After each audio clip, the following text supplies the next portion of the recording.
Heaven Official's Blessing Chapter 175 to Chapter 194. Xiaolian was carried in Hua Cheng's arms. They walked into the dark depths of the grotto. The light source beside the two of them. There was only that silver necromancer butterfly dancing in the air. Xiaolian couldn't see the expression on Hua Cheng's face, but he could feel that Hua Cheng's arms and body were stiff. It wasn't that Hua Cheng hadn't hugged him before, but it was obvious. Something was different now. Hua Cheng didn't even touch his neck or hands. Xiaolian kept looking at Hua Cheng's face. He blinked hard, but Hua Cheng avoided his eyes. He didn't meet his gaze. He went to a grotto.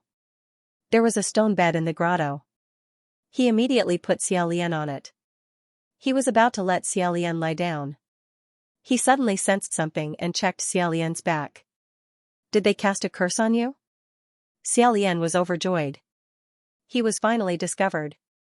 However, he only noticed that something was wrong with Xiaolian now. It could be seen that Hua Cheng was caught off guard. Xiaolian was waiting for Hua Cheng to help him erase the life-obeying talisman. Who knew? Hua Cheng's hand had already reached out, but he stopped halfway. In the end, he took back his hand and placed Xiaolian on the stone bed. Probably to let Xiaolian not worry, he said in a deep voice, "Your Highness, don't worry. I won't kill those two trash for the time being. Even though I really want to kill them." The stone bed was still covered with a thick layer of soft new grass. Xiaolian was lying on top of it, not the slightest bit uncomfortable. However, his internal organs were so burnt that they were emitting smoke. He was extremely puzzled as to why the curse wasn't lifted. Just as he was struggling with all his might, he saw Hua Cheng's hand reach towards the belt on his waist and untie it. Coincidentally, at this moment, Xiaolian felt the effect of the life-obeying talisman on his back begin to fade. He moved his leg forcefully and let out an "ah." Although it looked like a dead fish suddenly struggling on its deathbed and making a protest, Hua Cheng immediately froze and retracted his hand. He said, "I won't." As if he felt that his tone was too harsh and was afraid of scaring Xiaolian and making him resist, Hua Cheng took a few steps back and slowed down his tone. His expression was uncertain, cautious, and patient. He said in a deep voice, "Your Highness, I won't do anything. Don't be afraid." Xiaolian understood. Hua Cheng was not sure what kind of response he would get from Xiaolian after he undid the curse, so he simply ignored the response. Hua Cheng seemed to be restraining some sort of impulse. Once again, he used a swearing tone and said in a low voice, "Your Highness, trust me." Although this "trust me" didn't sound very confident compared to what he had said in the past. Xiaolian still wanted to answer him, but he couldn't. He struggled, but he was afraid that he would misunderstand even more. He could only lie flat on the ground, motionless, and obediently wait for the fate talisman's power to pass. Seeing that Xiaolian was no longer resisting, Hua Cheng walked up to him once more, reached out, and with a rustling sound, untied Xiaolian's belt. Xiaolian thought to himself, "San Lang?" Of course, he completely believed that Hua Cheng wouldn't take advantage of him. However, this development was completely out of his expectations, and he couldn't help but widen his eyes slightly. Although Hua Cheng untied Xiaolian's clothes, he tried his best not to touch his body, so he didn't do it too quickly. After a long time, he finally took off his outer clothes, and then his inner clothes. It wasn't until a necromancy butterfly flew to Xiaolian's shoulder and perched on it that a warm and itchy feeling crawled up his skin. Using the corner of his eye, he noticed that his shoulder was slightly purple and swollen. Some areas were even slightly cracked. After the necromancy butterfly perched on it, his condition slightly improved. It was actually frostbite left behind from crawling and rolling around in the ice and snow. Xiaolian himself didn't notice it at all, because he wasn't very sensitive to pain anymore. If it was cold, then so be it. Even if he noticed it, he would probably just leave it there and wait for it to heal on its own. However, Hua Cheng knew better than him where he was injured. He still remembered this matter and insisted on treating his wound. Just as he was slightly lost in thought, Hua Cheng once again lifted his arm. There were more frostbite on his hands and feet, and because of the intense running and pulling, some areas were already bleeding. Xiaolian wasn't afraid of pain, but he was afraid of itchiness. Moreover, in his mind, he couldn't help but recall fragments from many years ago. In the pitch-black cave, the youth's trembling and scalding hands, his flustered and careless touching, his messy breathing and heartbeat. These memories had already been diluted to the point where they couldn't be any more diluted. He had long sealed them away and thrown them into a corner. Now that he recalled it, it actually had a completely different feeling. It made him want to hug his head and scream, especially now that Huaqing was almost doing the same thing in front of him. Xiaolian's face and brain were about to burn up. He was really afraid that Huaqing would see it. However, Huaqing didn't look at him. As expected, he kept his promise and didn't cross the line. He slightly turned his head, not looking at the half-exposed shoulder. Unexpectedly, at this moment, a voice suddenly came from behind Huaqing. Huaqing. You lunatic, what do you want to do to His Highness the Crown Prince? This is too disgusting. Huaqing suddenly turned his head. Xiaolian also walked past him and looked at the entrance of the cave. The one who spoke was actually Muqing. Xianxia was also beside him.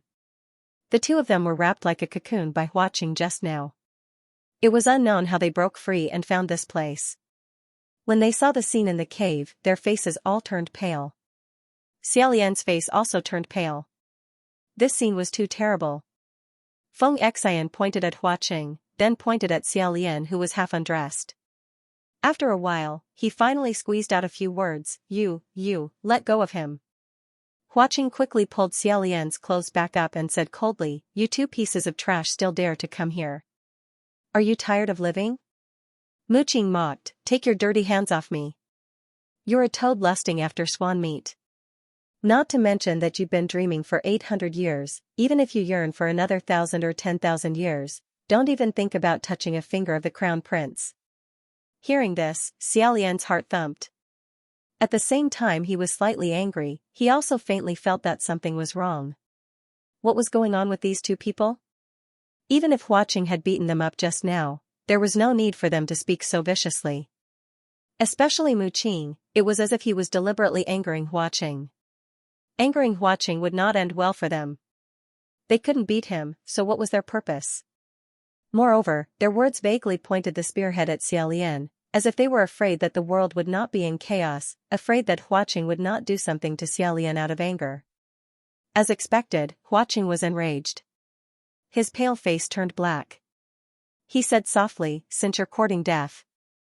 Xiaolian saw the undisguised killing intent in his eyes and was greatly shocked, Don't. It was too late. The scimitar was unsheathed, and a fatal cold light flashed past. Xianxia and Muqing were both startled, and subconsciously lowered their heads. Luckily, there were no wounds on their bodies. Who knew, before they had the time to heave a sigh of relief or counterattack, in the next moment, their upper bodies fell to the ground with a thud. Fresh blood spurted out, covering the ground. Xiaolian did not expect things to turn out this way. He was paralyzed on the stone bed, stunned. Huaqing had actually chopped Xianxia and Muqing in half. The two were not completely dead yet. They rolled on the ground, one gritting his teeth, the other roaring in anger. The scene was too horrible to look at. Huaqing put away the scimitar with a cold expression. Only a small part of his face was stained with blood, and the wisp of red made the demonic aura between his brows even more eye-catching. He stood in the pool of blood for a moment, then turned around and walked towards Xiaolian. Seeing Huaqing walk closer and closer with a gloomy expression, Xiaolian finally came back to his senses. At this time, Huaqing was already in front of him. He grabbed one of his hands and forcefully pulled him into his embrace. He said in a low voice, How can I let go? Xiaolian was hugged tightly by him and couldn't speak. Huaqing whispered something into his ear. His heart was beating wildly, as if it was about to jump out of his chest. Suddenly, he felt his body relax. The life-obeying talisman that Muqing had drawn on his back was finally erased.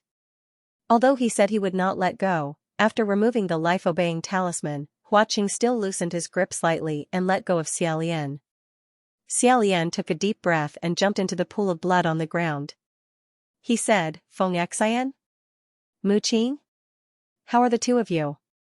Muqing's injuries were even more serious. Blood was already flowing from the corner of his mouth, and his gaze was unfocused. Xianxia still had a breath left. He tightly grabbed his hand and said, "Crown Prince." "Your Highness." Xiaolian also tightly grabbed his hand. He said, "What? What are you trying to say?" Feng Xian swallowed a mouthful of blood and gritted his teeth. "Be careful. Huaqing. Don't go near him. He's a monster." He seemed to have risked his life to say this warning before he died. Unexpectedly, Xiaolian's expression gradually calmed down. He said, "Monster?" He let go of Feng Xian's hand and stood up. He said, "I'm very curious. Is he as strange as you?" Hearing this, Feng Xian was startled. Just as he finished speaking, Xiaolian pulled out her heart with lightning speed and pierced it through Feng Xian's chest, nailing him to the ground. Feng Xian's face was full of disbelief. He said, "Your Highness, you..." Before he could finish his sentence, he stopped breathing. Xiaolian pulled out the heart from his chest, causing blood to fall. He retreated to Huaqing's side and pointed the tip of his sword at the two corpses on the ground. He said, "You've already seen blood. Don't talk with these two skins, okay? Ha ha ha." On the ground, a burst of cold laughter suddenly came. It was Mu Qing's corpse, which had been cut into two at the waist. He turned his head and laughed. His upper body was lying on the ground.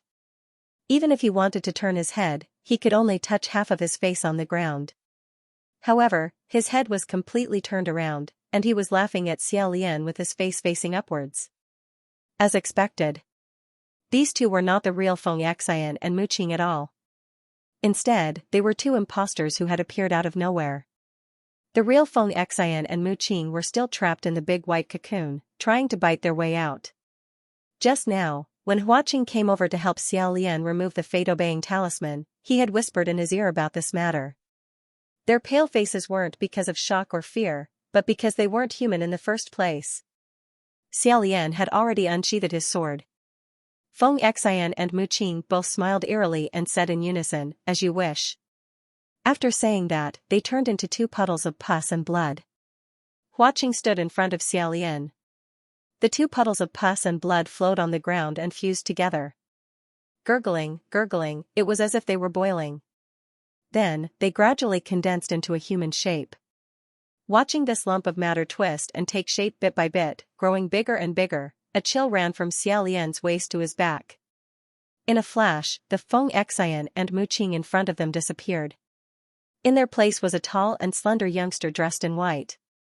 Looking at his figure, this youngster was about 17 or 18 years old. He wore a mask on his face. Half of his face was crying, and the other half was smiling. Although his face couldn't be seen, a clear and bright voice of a youngster came from behind the mask. He warmly said, "Hello, Xiaolian." Xiaolian's lips unconsciously moved. His entire scalp felt numb. Huaqing stood in front of him and slashed at him with his sword. Facing the demonic edge of the curved blade, Misfortune, that person in white was completely fearless. He dodged it by a hair's breadth and instantly appeared behind Huaqing. He extended his hand towards Xiaolian, as if he wanted to touch his face. A silver light flashed and Huaqing once again stood in front of him. He coldly said, "Take your filthy hand away." He actually returned the same words. That person in white's right hand was cut off by the Misfortune blade and fell to the ground. However, this didn't affect him at all. With a shake of his wide sleeve, he covered his severed arm. With another hand, a brand new hand grew out of the severed arm. His fingers formed a claw as he directly reached towards Huaqing's right eye. The entire process happened in the blink of an eye. Huaqing also dodged extremely quickly. However, two bloody marks were still left on one side of his face. This was the first time that Huaqing actually couldn't completely crush his opponent in speed. His eyes trembled and he immediately changed his strategy. He summoned thousands of dead spirit butterflies and crazily pounced towards his opponent. Countless silver butterflies wrapped that person in white into a shiny silvery humanoid cocoon. However, it probably wouldn't be able to last for long. Just as Huaqing was about to pull Xiaolian up, he heard those silver butterflies shriek and explode into thousands of sparkling silver powder. Seeing the slight change in Huaqing's expression, Xiaolian knew that the situation was probably not good for him to destroy so many dead spirit butterflies at once.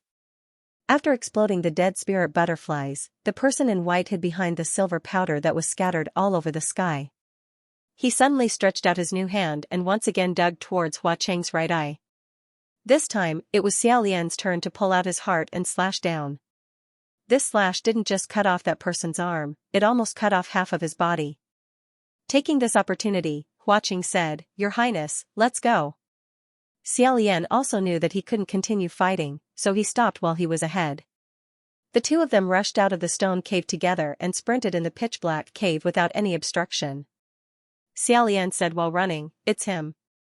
He really didn't die." Hua Cheng was leading the way, so his speed was faster, but he was also calmer. Along the way, he set up layers of obstacles with the butterfly formation and cocoon silk. He said, "It might not be the original one." Xiaolian stopped in his tracks and hugged his head slightly. He said, "No.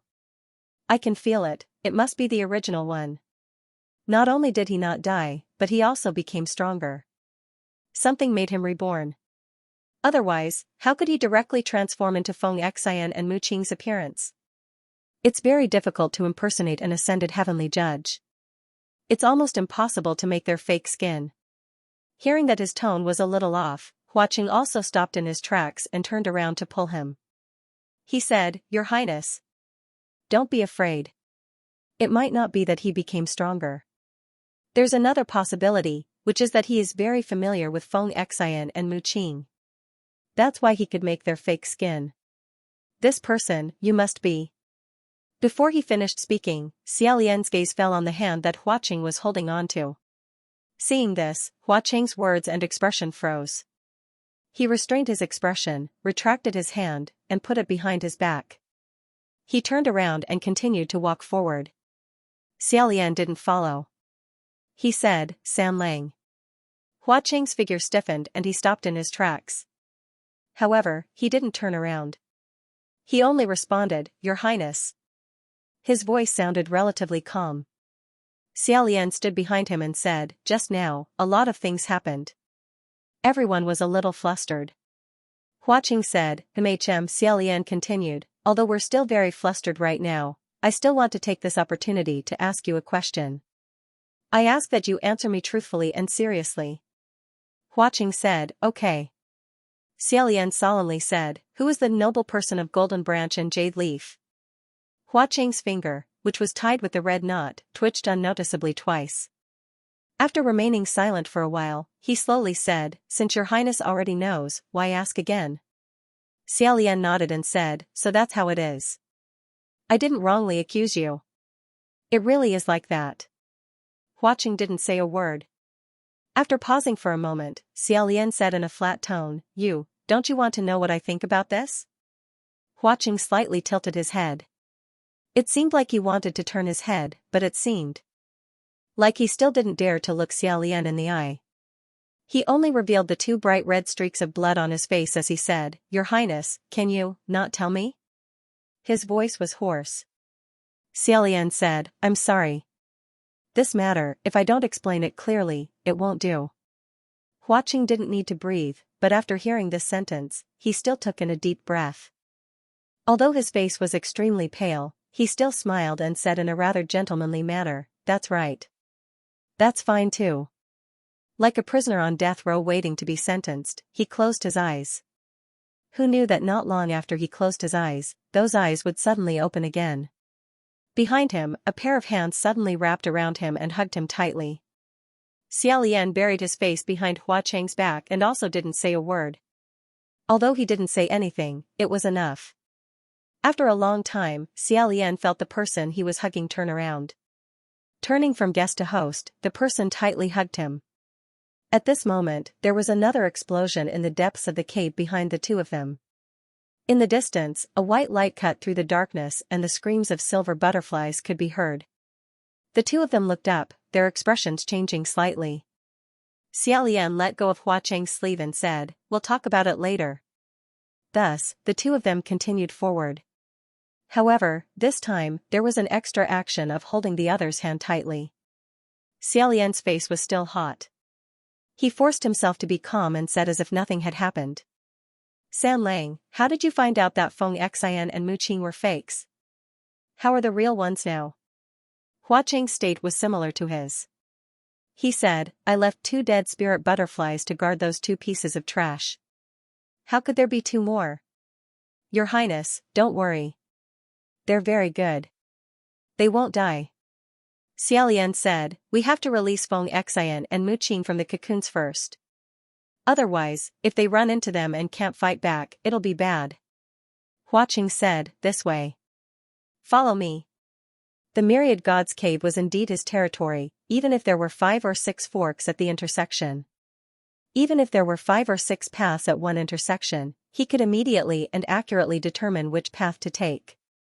In the distance, he heard the 2 of them criticizing each other again. Why did you let His Highness run? Now, he took him away. If he didn't run, were he going to stay here and wait to be killed? What?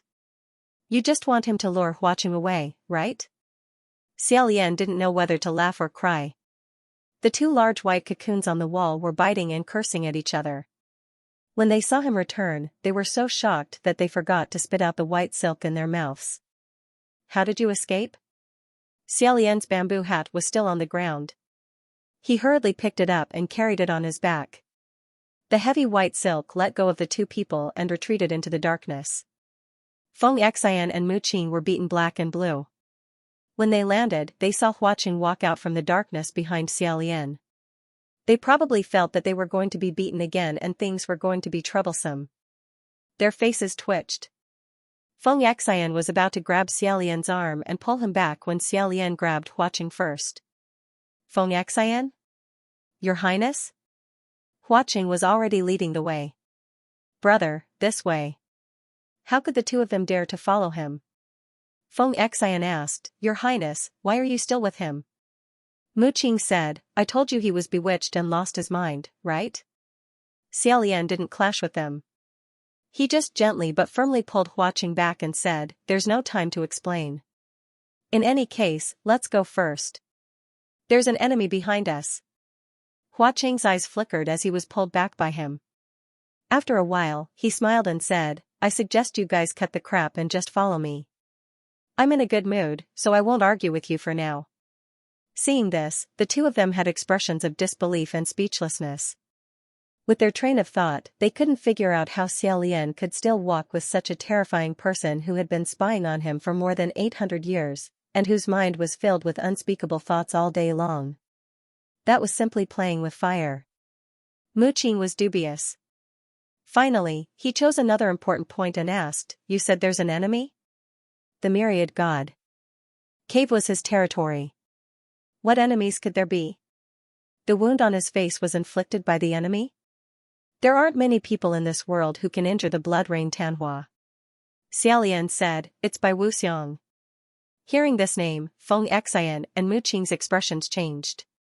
Without saying another word, they followed Xiaolian and left. That was because they knew all too well that Xiaolian could use anything as a joke or a scam. Only this person would never do such a thing. He definitely wouldn't make a mistake. Just a moment ago, this group of people had been fighting until their heads were bleeding. Yet now, they were running together. Mu Qing said, What exactly happened? Xiaolian told them about how the man in white had transformed into the 2 of them. The 2 of them were extremely shocked. Transformed into our appearance? How is that possible? Xiaolian said, It's absolutely true. Although I was in a hurry and didn't get a good look, at first glance, I knew it was the 2 of you. Feng Xian was stunned. But why is Bai Wuxiang still in this world? Wasn't he killed by the emperor? Mu Qing said, Even if you think about it, this kind of thing is so easy to kill. Perhaps he was killed back then, but when the opportunity arises, he can still rise from the ashes.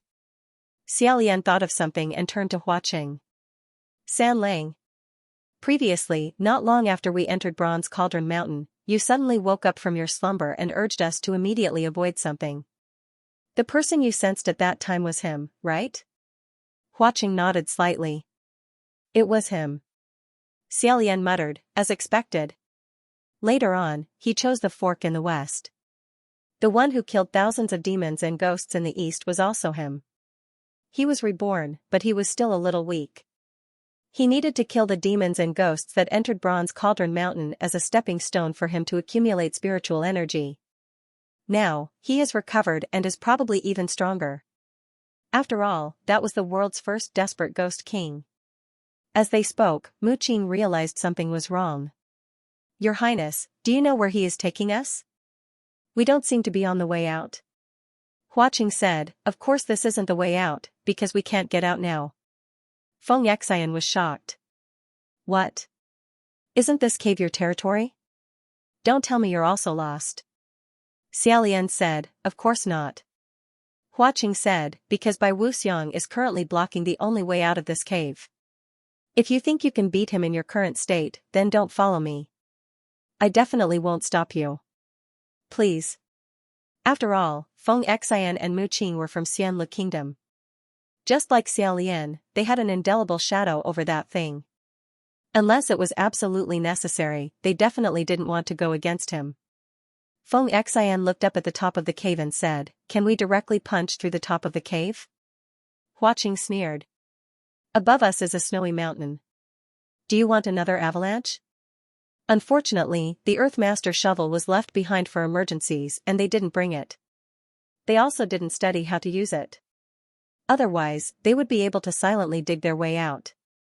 Feng Xian asked, then why are we randomly walking around? Xiaolian said, as long as we randomly walk around, he will catch up and leave the only way out. At that time, the others will be able to take the opportunity to leave. Mu Qing said sensitively, wait, the others? You mean we should split into two? One will be bait to lure him away, and the other will escape? Xiaolian said, exactly. We must inform the Emperor of Bai Wuxiang's reappearance. After you guys leave, think of a way to bring this news to the heavenly court.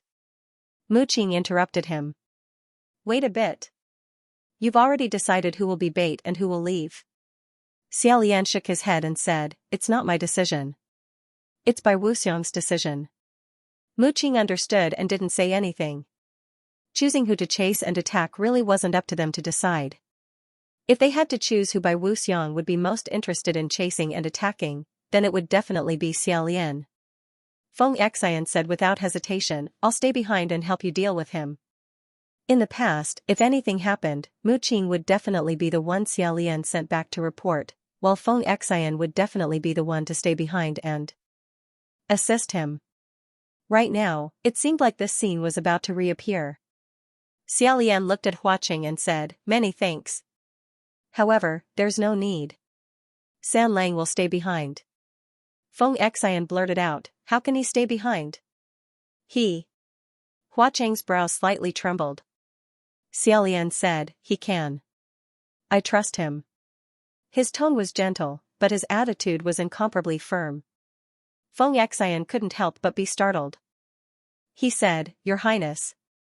Xiaolian patted his shoulder and said, you guys go together. Bronze Cauldron Mountain has already closed its doors. It's hard to say whether or not you can break out. Moreover, aren't you still looking for Lonnie and her son? After being reminded, Feng Xian's face turned ashen. A necromancer butterfly flew out from the totem on Hua Qing's wrist. Hua Qing said, follow it.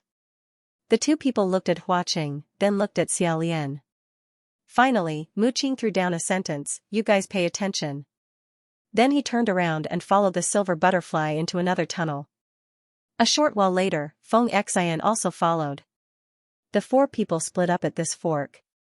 Xiaolian had just watched their backs disappear when another burst of explosions came from the distance. The remaining two people looked at each other. Hua Qing said in a low voice, they're coming. Xiaolian said, take me with you. Sure enough, that white-clothed person was heading straight for Xiaolian. Along the way, Hua Qing continuously set up necromancer butterfly formations to form obstacles. He ensured that the white-clothed person would always be a certain distance away from them. At the same time, he monitored the situation on several different paths. Every time he heard the sound of explosions and the shrill cries of the necromancer butterflies, his expression would become a bit more serious. Xiaolian also felt a slight pain in his heart when he heard it. After many twists and turns, they finally arrived at a cave. He couldn't help but say, "We actually lost so many silver butterflies."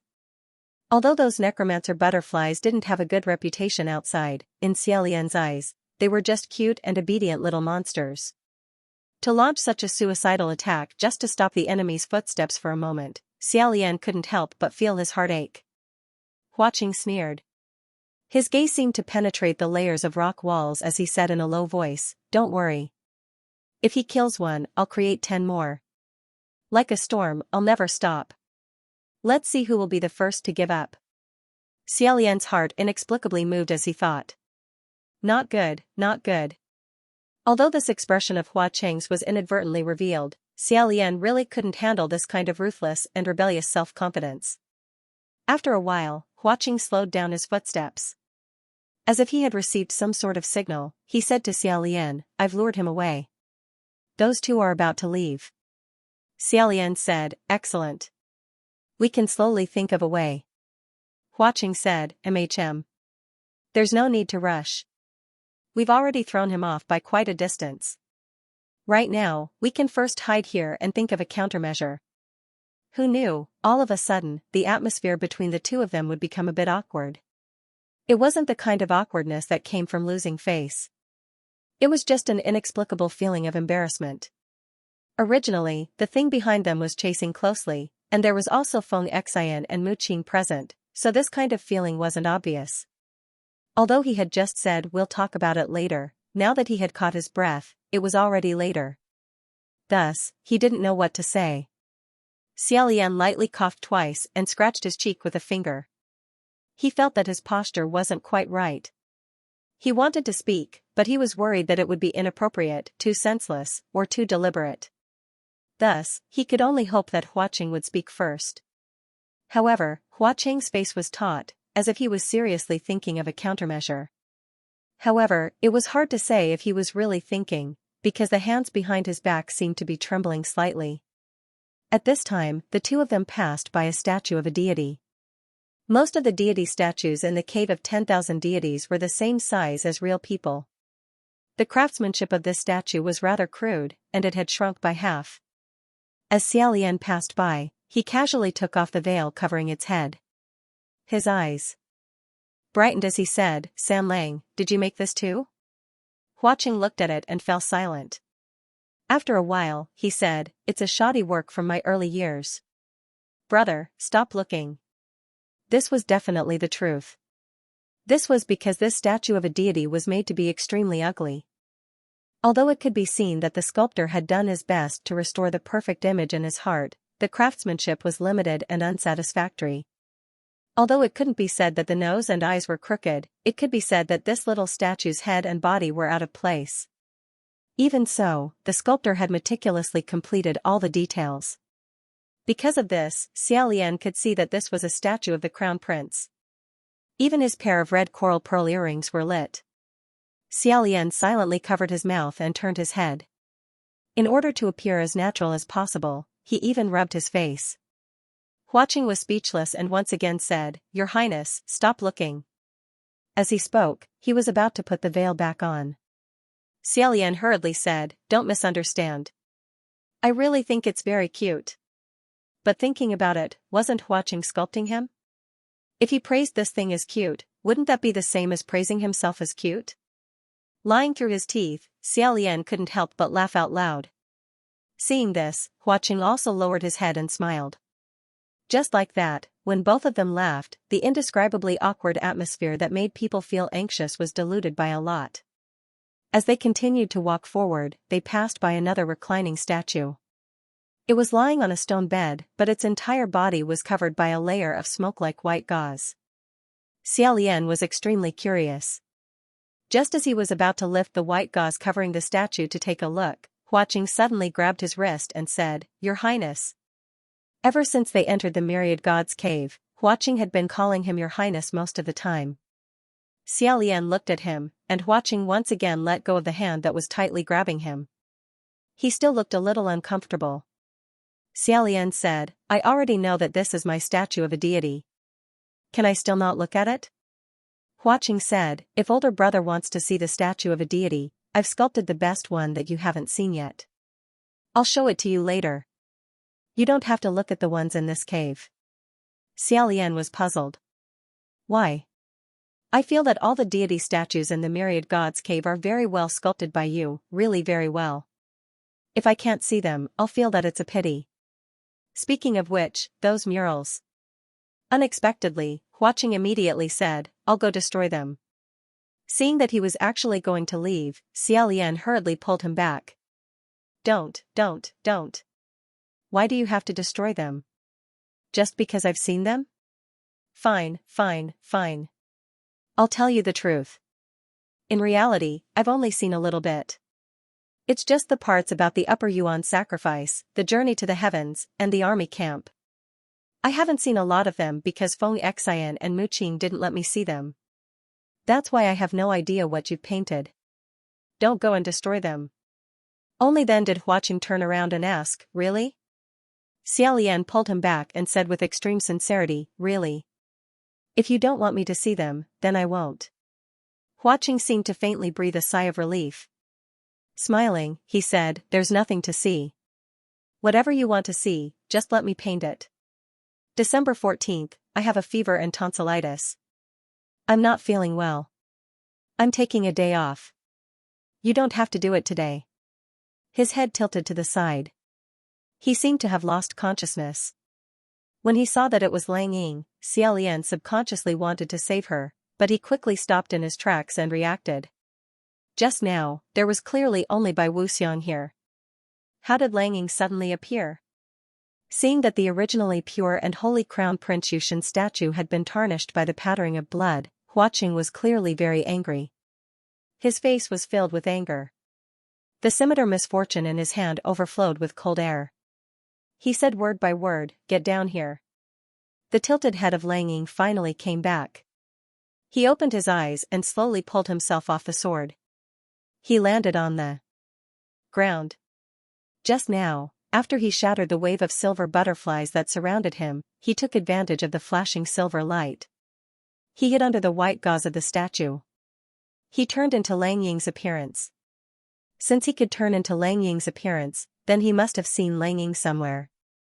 Xiaolian asked, where's the real Lang Ying? Huaqing said, maybe, there's no such thing as the real Lang Ying. If, from the beginning, Lang Ying didn't exist, it was just that Bai Wuxiang hadn't fully recovered. Then things would be easy to explain. However, Xiaolian thought of Miss Littling who had died on Mount Yujun. He would rather this theory not work. He quickly thought of another possibility and slowly said, or maybe, he ate Lang Ying. The body of Lang Ying in front of him was gradually growing longer and taller. The bandages on his face slowly fell off, revealing the sad and happy face inside. Hearing this, he slightly raised his head and seemed to be smiling. You guessed right. As expected. After Bai Wuxiang was scattered by Jun Wu, he left behind a remnant soul to wander the world. It was unknown how long he had drifted, but it was also unknown when he found Lang Ying, who was also a ghost. He must have used some method to bewitch or deceive Lang Ying, making her agree to let him live in her body. Otherwise, with his remnant weak soul, he might not have been able to swallow Lang Ying. And after he stuck to Lang Ying's body, he slowly recovered. The final result was what Xiaolian and Huaqing saw. Ghost ate ghost, and Bai Wuxiang instead ate Lang Ying, his host. Just like He Xian ate the true immortal, Lang Ying became his vassal. Before long, Lang Ying had completely transformed into Bai Wuxiang's appearance. Huaqing stared at him and asked, why did Lang Ying agree to let you borrow his spiritual body? It should be noted that this kind of thing was similar to a stranger asking to open your door and let me in to eat and sleep with you. In any case, Lang Ying was a ghost that had lived for hundreds of years. Although she was timid, she was not stupid to this extent. Bai Wuxiang said gently, of course I can answer you. However, are you sure that the person beside you wants me to say it here? Huaqing looked to the side. Xiaolian's expression was slightly strange. He actually didn't notice his gaze at all. Bai Wuxiang continued, surnamed Lang, Yong'an, human face plague. Why did you agree to let me eat him? Don't tell me you still don't understand why? In a split second, Xiaolian's face paled. The veins on the back of his hand bulged as he slashed out with his sword, shouting, "Shut up!" Bai Wuxiang dodged to the side. Dang! That sword actually broke the long sword held in the hand of his own idol. Now, the crown prince's idol, the crown prince's sword became a broken sword, and the idol also became a damaged artifact. Xiaolian immediately came back to his senses. It was as if he had been splashed with a bucket of cold water. The dead spirit butterflies seemed to be infuriated and swarmed over. Bai Wuxiang let out a string of lukewarm laughter and calmly covered his face with his sleeves. He no longer bothered them and quickly disappeared into the darkness. Xiaolian looked at the broken stone sword on the ground and subconsciously said to Huaqing, "I'm sorry." Huaqing interrupted him, "Isn't it funny that His Highness is apologizing to me? So what if he leaves?" Xiaolian calmed down a bit and said, "Did he escape? We can't let him enter the copper furnace." The two chased out of Wanshan Cave and climbed up the snowy mountain again. Just as they poked their heads out, they felt the earth shake. Looking up, they saw an avalanche that was even worse than before. It was as if something buried under the snow had awakened and was roaring in anger, wanting to shake off the 1,000 years of snow on its body. Xiaolian said, "Can we still go up?" Huaqing tightly grabbed Xiaolian's hand and said, "Just follow me." The two of them went against the avalanche of ice and snow. Although it was extremely difficult and dangerous, they had to take 3 steps back for every step they took. However, they still managed to avoid the most violent avalanche and the countless pits in the ground. Finally, they climbed to the highest point. Xiaolian didn't know how many layers of ice there were at the top of the mountain. Xiaolian felt that if he walked a bit faster, he would slip. However, Huaqing held his hand and steadily walked, completely fearless. The two of them arrived at the mouth of the volcano. The mouth of the mountain was like a giant mouth that roared towards the sky. It was very spectacular. Looking down, it was pitch black. He didn't know if it was an illusion, but the deepest part of the mountain emitted a frightening red light. Xiaolian inexplicably felt his heart palpitate. He pressed down on the bamboo hat on his head to prevent it from being blown away by the wind and snow. He said, "Has he already gone in?" Huaqing only took a glance before his expression froze. He said, "He's already gone in." "Why do you say so?" "The copper furnace is currently closing." Xiaolian was shocked and caught unprepared. "What's going on? It's closing so quickly? Aren't there supposed to be a few ghosts inside to start killing each other?" Huaqing said, "That's under normal circumstances. However, if the copper furnace believes that the person who enters has great potential to break through, and that ghost asks it to seal the mountain, then it will also seal the mountain." After pausing for a moment, he continued, "That's what I did back then." Xiaolian said, "Is he really dead or not? If a ghost king that has already died, what will happen if he enters the copper furnace again?" Huaqing said, "It's the same as a heavenly priest who has already ascended and wants to experience the heavenly tribulation again. In other words, the strong will become even stronger. If Bai Wuxiang was allowed to break through this barrier, the consequences would be unimaginable. And once he broke through the copper furnace and left the mountain, the first person he would look for would definitely be Xiaolian."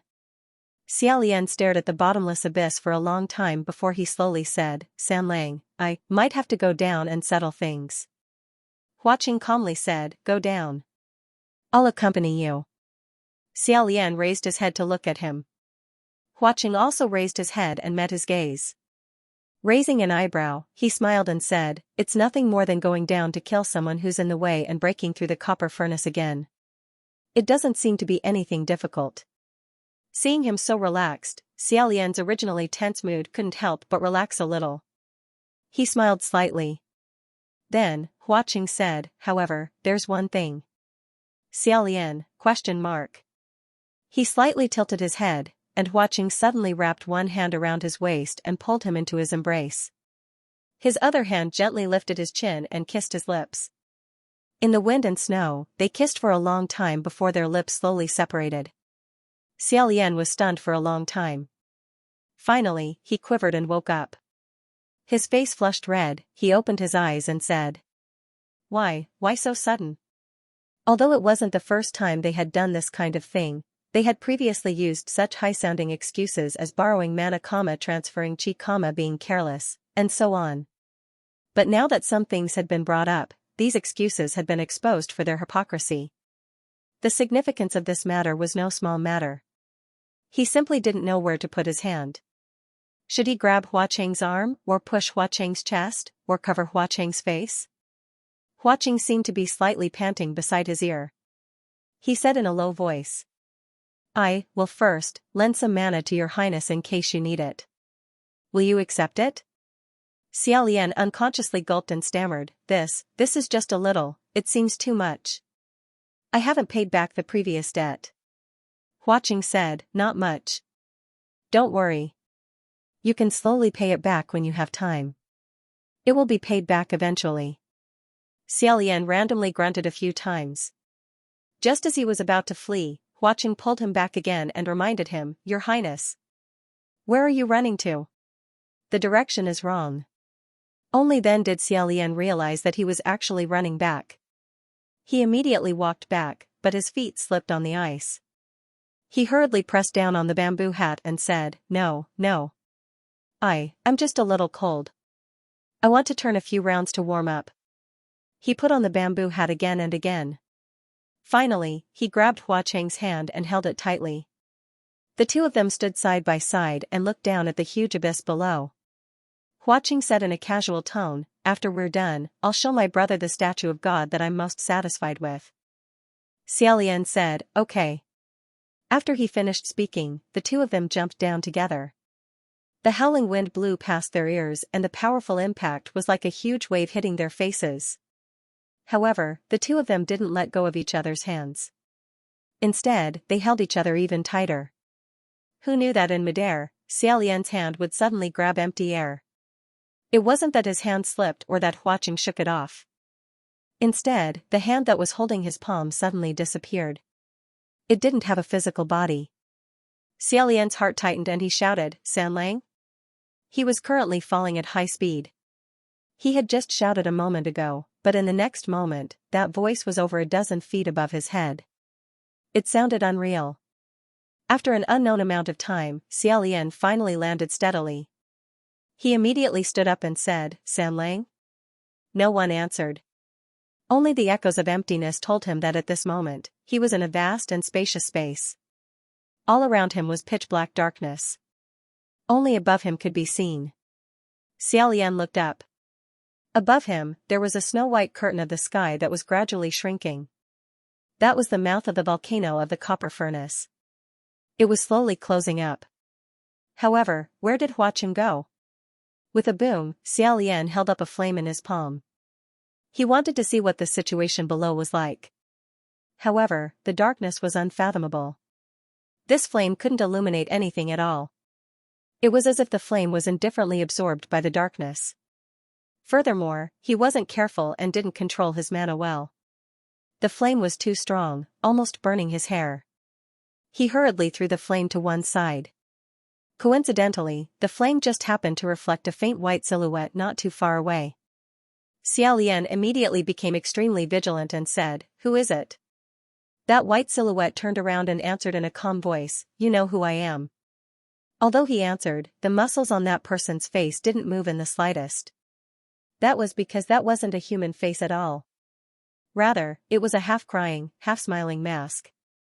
Xiaolian blurted out, "Sanlang." As soon as he saw that face, he couldn't help but feel his hair stand on end and a chill run down his spine. However, he wasn't shouting because he was scared, but because he was worried. Naturally, there was still no response. That sad and happy face moved closer to him and said, "There's no need to shout. The copper furnace has already been sealed. There's only you and me here. There's no third person." Xiaolian subconsciously looked up at the sky again. Before, there was still a small piece of the snow-white curtain of the sky.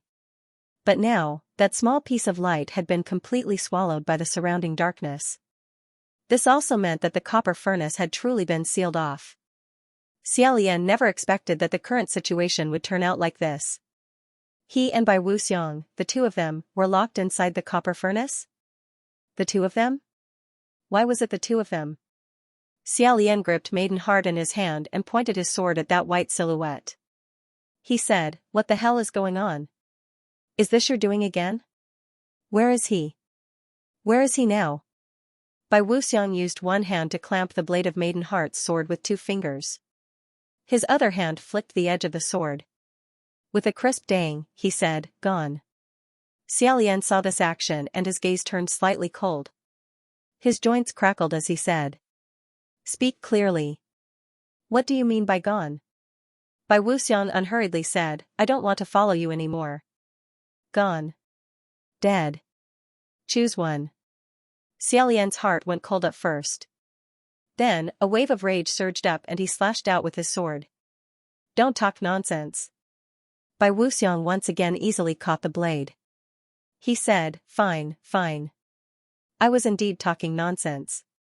Don't worry, he's already been sent outside the copper furnace.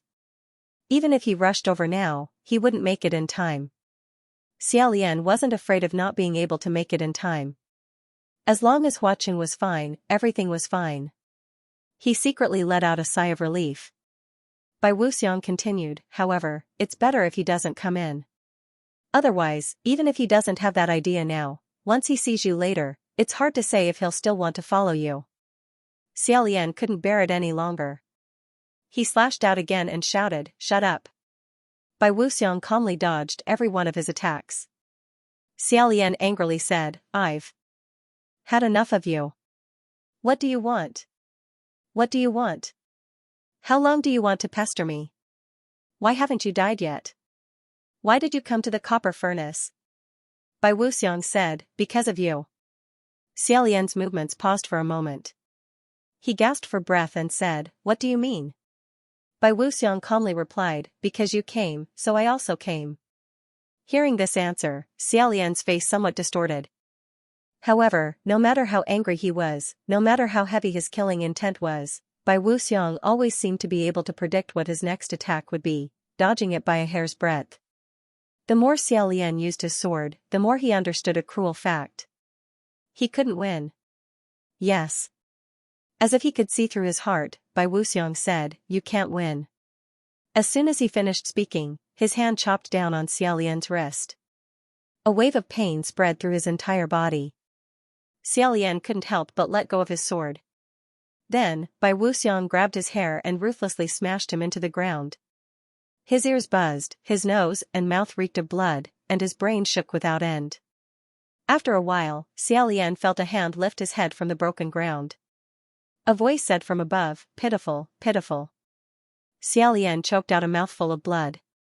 His vision was blurred by the blood and darkness. Bai Wuxiang said, "Every time I see your highness, Crown Prince, you're always like this. It makes my heart ache, but it also makes me happy." Xiaolian bit down on the blood in his mouth, not letting it come out. In a hoarse voice, he said, "Don't be too pleased with yourself. Right now, I can't win against you, but there's someone who can. Even if you can leave the copper furnace, it's not necessarily impossible for Junhua to kill you again." Moreover, there was still Flower City. Unexpectedly, Bai Wuxiang said, "Who said the one who came out of the copper furnace would be me?" Hearing this, Xiaolian froze. It wasn't him?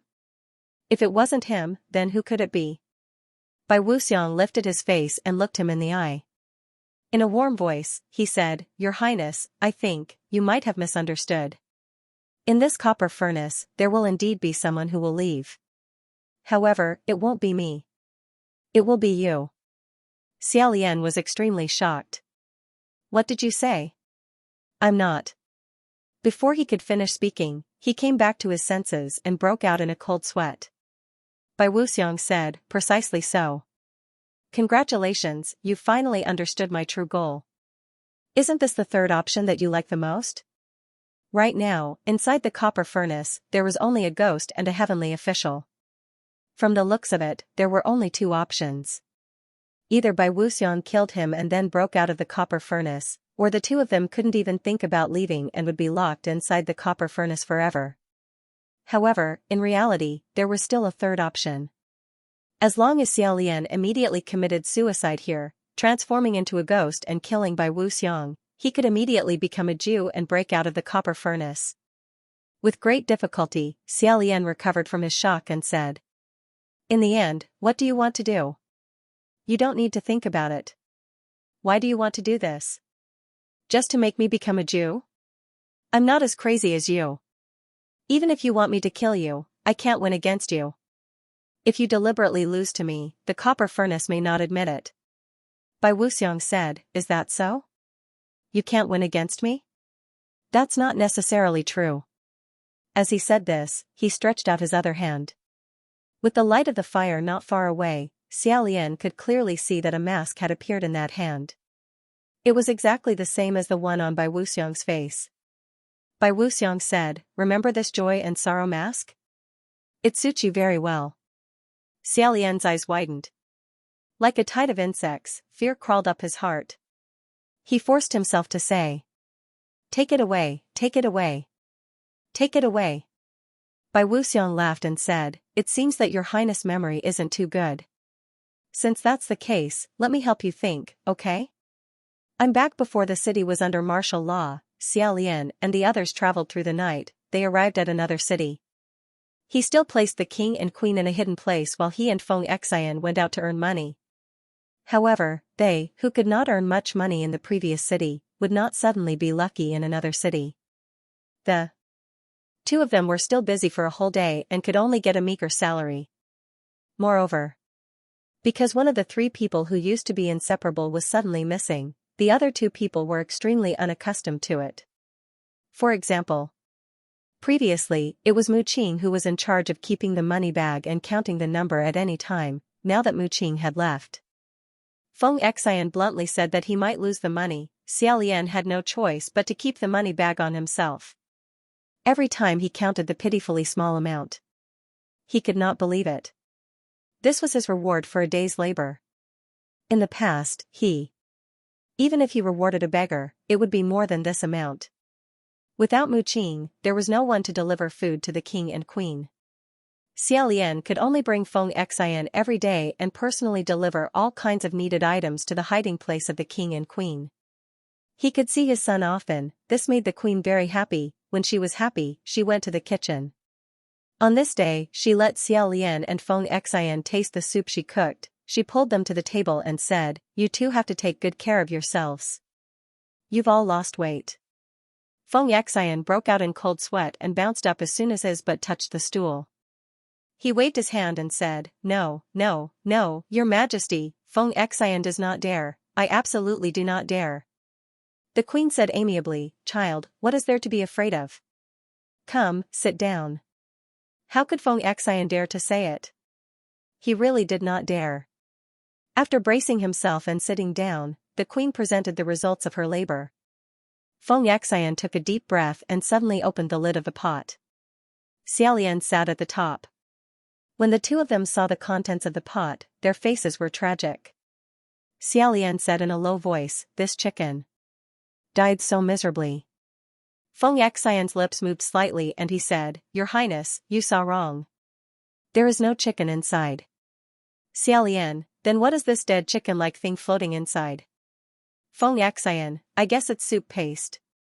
The shape is a little wrong? The two of them studied it for a long time but still couldn't figure out what was in the pot. The empress scooped a bowl for Xiaolian and Feng Xian himself. Once the empress entered the room and went to find the king, they immediately poured away the soup in their bowls. Then, they pretended to drink the soup in one gulp and wiped their mouths, saying, I'm full, I'm full. Seeing this, the queen was quite happy and said, is it delicious?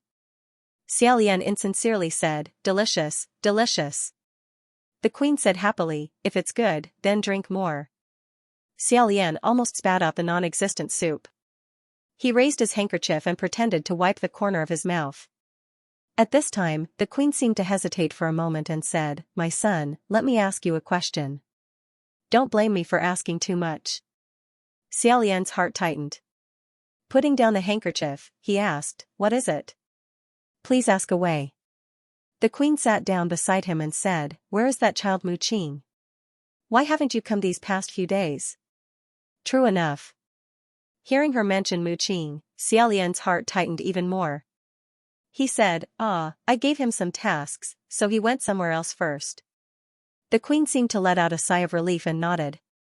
Immediately after, she asked, then when will he come back? Xiaolian said, it's possible that he'll be outside for a long time, and won't be able to come back. Hearing this, the queen looked a bit awkward. Xiaolian sensed it and asked, what's wrong? The queen immediately said, nothing. Feng Xian's eyes were sharp. He suddenly said, Your Majesty the Queen, what happened to your hand? Hand? Xiaolian lowered his head to look and was immediately shocked. His mother's hands, which used to be well-maintained and elegant, now looked a little frightening. The skin around her knuckles were broken and there were even some faint traces of blood. Xiaolian suddenly stood up and pulled her hand. What's going on? The queen hurriedly said, nothing happened. I just washed some clothes and quilts, but I don't really know how to wash them. Xiaolian blurted out, why did you want to wash them yourself? You can. Before he could finish speaking, he was stuck. Can what? Can let the palace maids help wash them? Can let Muqing help wash them? That was impossible. During their escape, Muqing had always been the personal attendant of Xiaolian, the king, and the queen. He had taken care of all kinds of daily personal matters. The moment he left, there was suddenly no one to do all the trivial chores. There was no one to cook, no one to wash, and no one to fold the quilts. The originally incomparably simple days had suddenly become inconvenient. Xiaolian could still bear it with some difficulty because he had too many things to worry about. However, how could his mother, who was used to living a life of leisure, do such rough work? And if the queen didn't do it herself, who could do it in her place? After being silent for a long time, Xiaolian said, You can leave it. I'll wash it. The queen smiled and said, No need. You should properly do your own things. I've never washed or cooked before. In any case, I have nothing to do every day, so I'll do it myself. It's quite interesting, especially when I see you guys eat happily. That pot of soup was made by his mother with such a pair of hands. However, they didn't even drink a sip before secretly pouring the soup away. Xiaolian and Feng Xian looked at each other, both feeling uncomfortable. At this time, the queen spoke again, Oh right, there's one more thing. That is, can you bring some medicine back tomorrow? Xiaolian slightly opened his eyes and said, Medicine? What medicine? The queen's face was full of worry as she said, I don't know either. How about you go to the medicine shop and ask what kind of medicine to use for coughing up blood? Coughing up blood? Xiaolian was stunned. Who's coughing up blood? You? Imperial father? Why didn't you say so earlier? His voice was a bit louder, so the queen immediately said, Lower your voice. However, it was already too late. An angry voice came from the back of the house, saying, I told you not to talk too much. It was the king. Seeing that he had already heard it, the queen didn't hide it anymore and rushed into the house, saying, But, you can't go on like this. Xiaolian walked into the house and saw the king nestled in a tattered quilt. These past few days, he hadn't looked at him carefully. Now that he looked, the king's face was sickly. His cheeks were almost sunken in, making his complexion look even worse in the gloomy house. Where was the halo of the king of a country? He was simply an old man with an ashen face. Xiaolian didn't need to take his pulse to know that the king had definitely been sick for a long time. Moreover, it wasn't a light illness. Even the entire house was filled with a haze of sickness, making it hard for people to breathe. Remembering that the queen had said, coughing up blood, he became anxious and immediately raised his voice, What's going on here? The king's face was ashen as he said, What kind of tone is that? The queen and Feng Xian both came in. Xiaolian said, Don't worry about my tone. Why didn't you say you were sick earlier? The king angrily said, Are you teaching this king a lesson? At any time, this king doesn't need you to teach me what I should say or what I shouldn't say. Seeing that the king was actually still being stubborn, Xiaolian said in disbelief, You're simply unreasonable? Even at this time, you still want to emphasize your status and authority? The king angrily said, Get out. Quickly get out. The queen and Feng Xian hurriedly pulled Xiaolian out and said, My son. Don't be like this. He's your imperial father, and he's sick. You should give in a bit. Escaping with an illness was worse than adding hail to snow. Xiaolian buried his face in his hands and said, Mother Empress. why didn't you say so earlier? If you had said so earlier, perhaps it wouldn't have dragged on to this coughing up blood disease. Do you know how difficult it is to treat this illness? It should be said that with their current conditions, it was impossible to cure it. The queen was a little frightened and also a little sad as she said, We also didn't know it would be so serious. Xianxia also said, that's right. Moreover, they had been escaping from Yong An's pursuers the entire way, how could they stop? Xiaolian took his face out of his hands and said, I'll take him to the city to find a doctor now. However, the king said from inside the house, no need.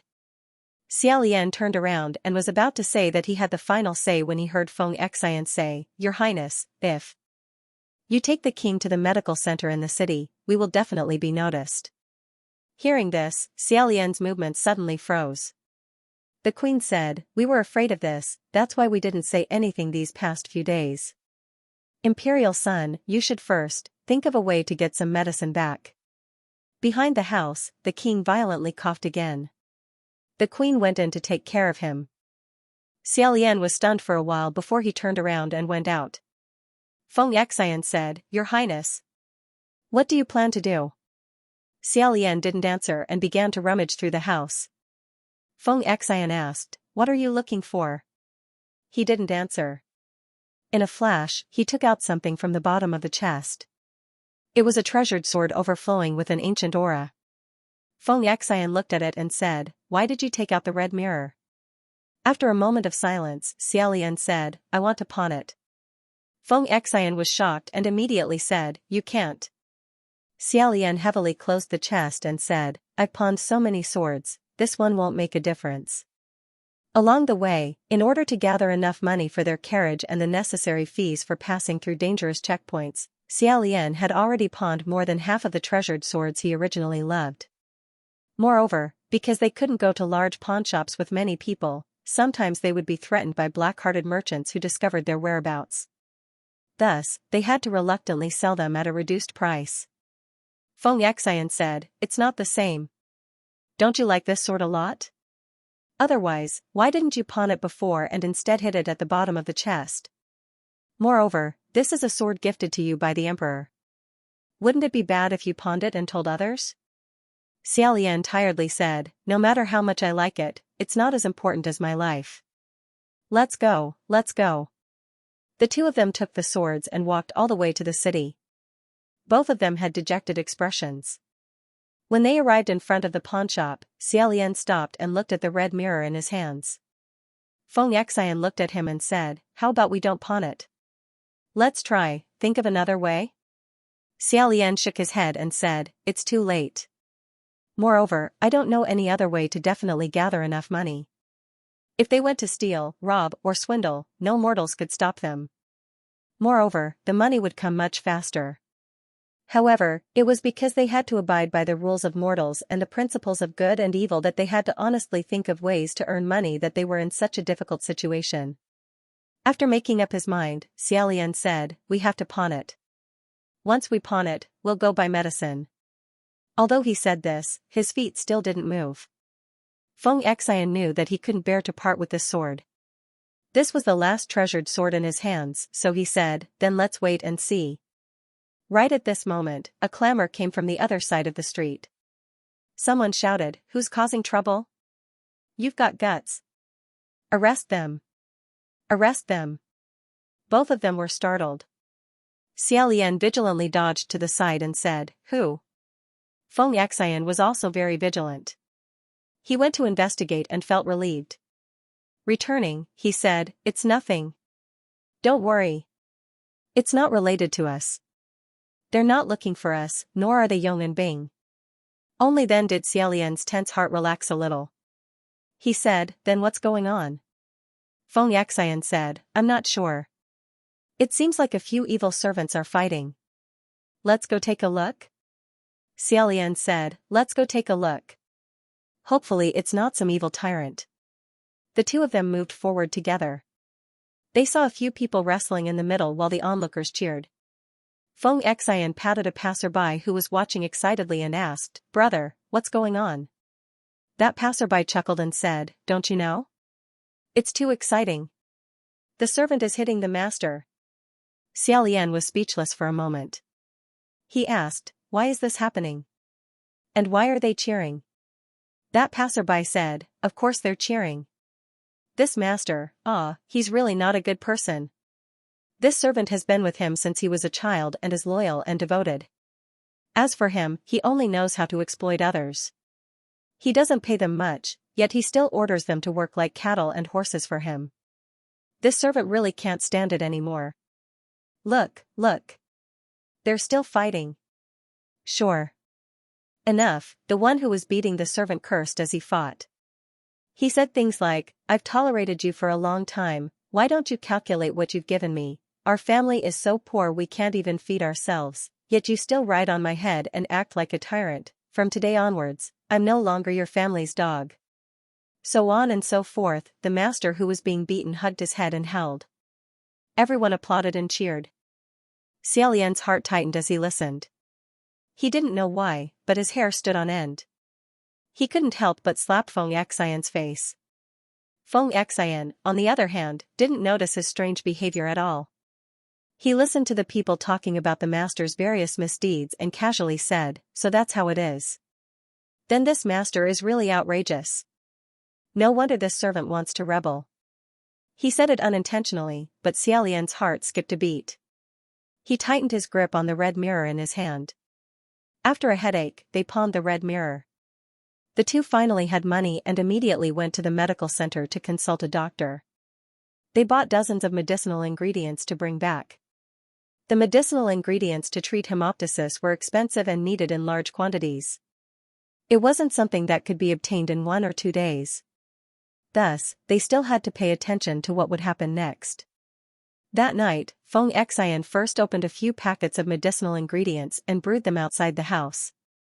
He fanned himself with a broken palm leaf fan while Xiaolian rummaged through the house. After rummaging for a long time, he finally found a shiny golden belt from the bottom of the chest. Originally, Xiaolian had many golden belts, but like the treasured swords, they were all pawned. Only this last one was left. He originally wanted to keep it as a souvenir, but now, he decided to use it to do something. Coincidentally, Feng Xian looked up at him and said, Your Highness, why are you holding that belt? It can't be that you also want to pawn it, right? Xiaolian walked over and handed the golden belt to him. Seeing this, Feng Xian's eyes immediately widened. Baffled, he said. Why are you giving this to me? Your Highness, when you closed the chest just now, you didn't close your brain along with it, right? Only now did Xiaolian remember that in the heavenly court, gifting a golden belt had a special meaning. His face immediately darkened as he said, You're thinking too much. I didn't mean it that way at all. Just treat it as ordinary gold and accept it. As he said this, he stuffed it over. Feng Xian had that shiny golden belt hanging from his neck. Glaring at him, he said, No. You have to tell me, why did you suddenly give me a gold belt? Xiaolian said, Just treat it as making up for the salary I owe you for so long. I'm sorry I'm late. I only got off the bus at 9 p.m. today and arrived at the hotel at 10 p.m. I'll be out for the next few days, so it'll be rather late. Also, there's no Wi-Fi yet, so I can only use the hotspot to connect to the internet. Although I've already talked about it, let's talk about it again. The 4th volume is the prequel, and it's now the second to last volume. The 5th volume is the present tense, and it's the final volume that will resolve everything. I'd also like to update more every day. But my hand speed and energy are limited, so I can only do my best. If you guys can't wait, you can fatten up. If you guys decide to chase after him together, thank you very much. Please get along well. He warned Feng Xian repeatedly, to let Feng Xian stay here and guard the king and queen. He left the small shabby house. As he walked, he looked back, his heart beating extremely fast. After walking for a long distance and confirming that Feng Xian really didn't follow him, he was relieved. He composed himself and walked and stopped for more than 10 miles. Xiaolian finally picked a place that he felt was suitable, a mountain road in the middle of nowhere. He looked around and saw that there was no one. Xiaolian covered his face with white silk, wrapped his face tightly and jumped up the tree, hiding his figure, holding his breath and concentrating. Next, he waited for the passerby to pass. Not bad, his method was the so-called robbing the rich to help the poor. In the past, Xiaolian had only heard of this kind of story of Jianghu heroes robbing the rich to help the poor in stories and stories. He had never done it, and he had never thought of doing it. Because, originally, he thought that no matter how it was beautified, no matter how justified the purpose, robbing was robbing, stealing was stealing. Otherwise, with Xiaolian's skills, not to mention jumping onto roofs and running over walls to steal something, killing all the guards and emptying a silver vault wouldn't be a problem. But at this point, there was really no other way. If he had to say, robbing was slightly better than stealing, probably because the former was considered fair and aboveboard. After struggling for a long time, Xiaolian still slapped his original self in the face. He planned to rob other people's wealth and help his own poverty. This was the fastest way. Xiaolian squatted on a tree. The moon was dark and the wind was high. The surroundings were silent and empty, but his heart was beating wildly. Even when he was hunting the most ferocious demon beasts, he had never been this nervous. He took out a cold and hard steamed bun from his sleeve, his hands trembling slightly. If you could still be picky about what you ate, it could only mean that you weren't really hungry. After Xiaolian understood this matter, he suddenly got used to the taste of steamed buns. Winter was approaching, and the night was extremely cold. Xiaolian chewed on the cold steamed bun while exhaling white air.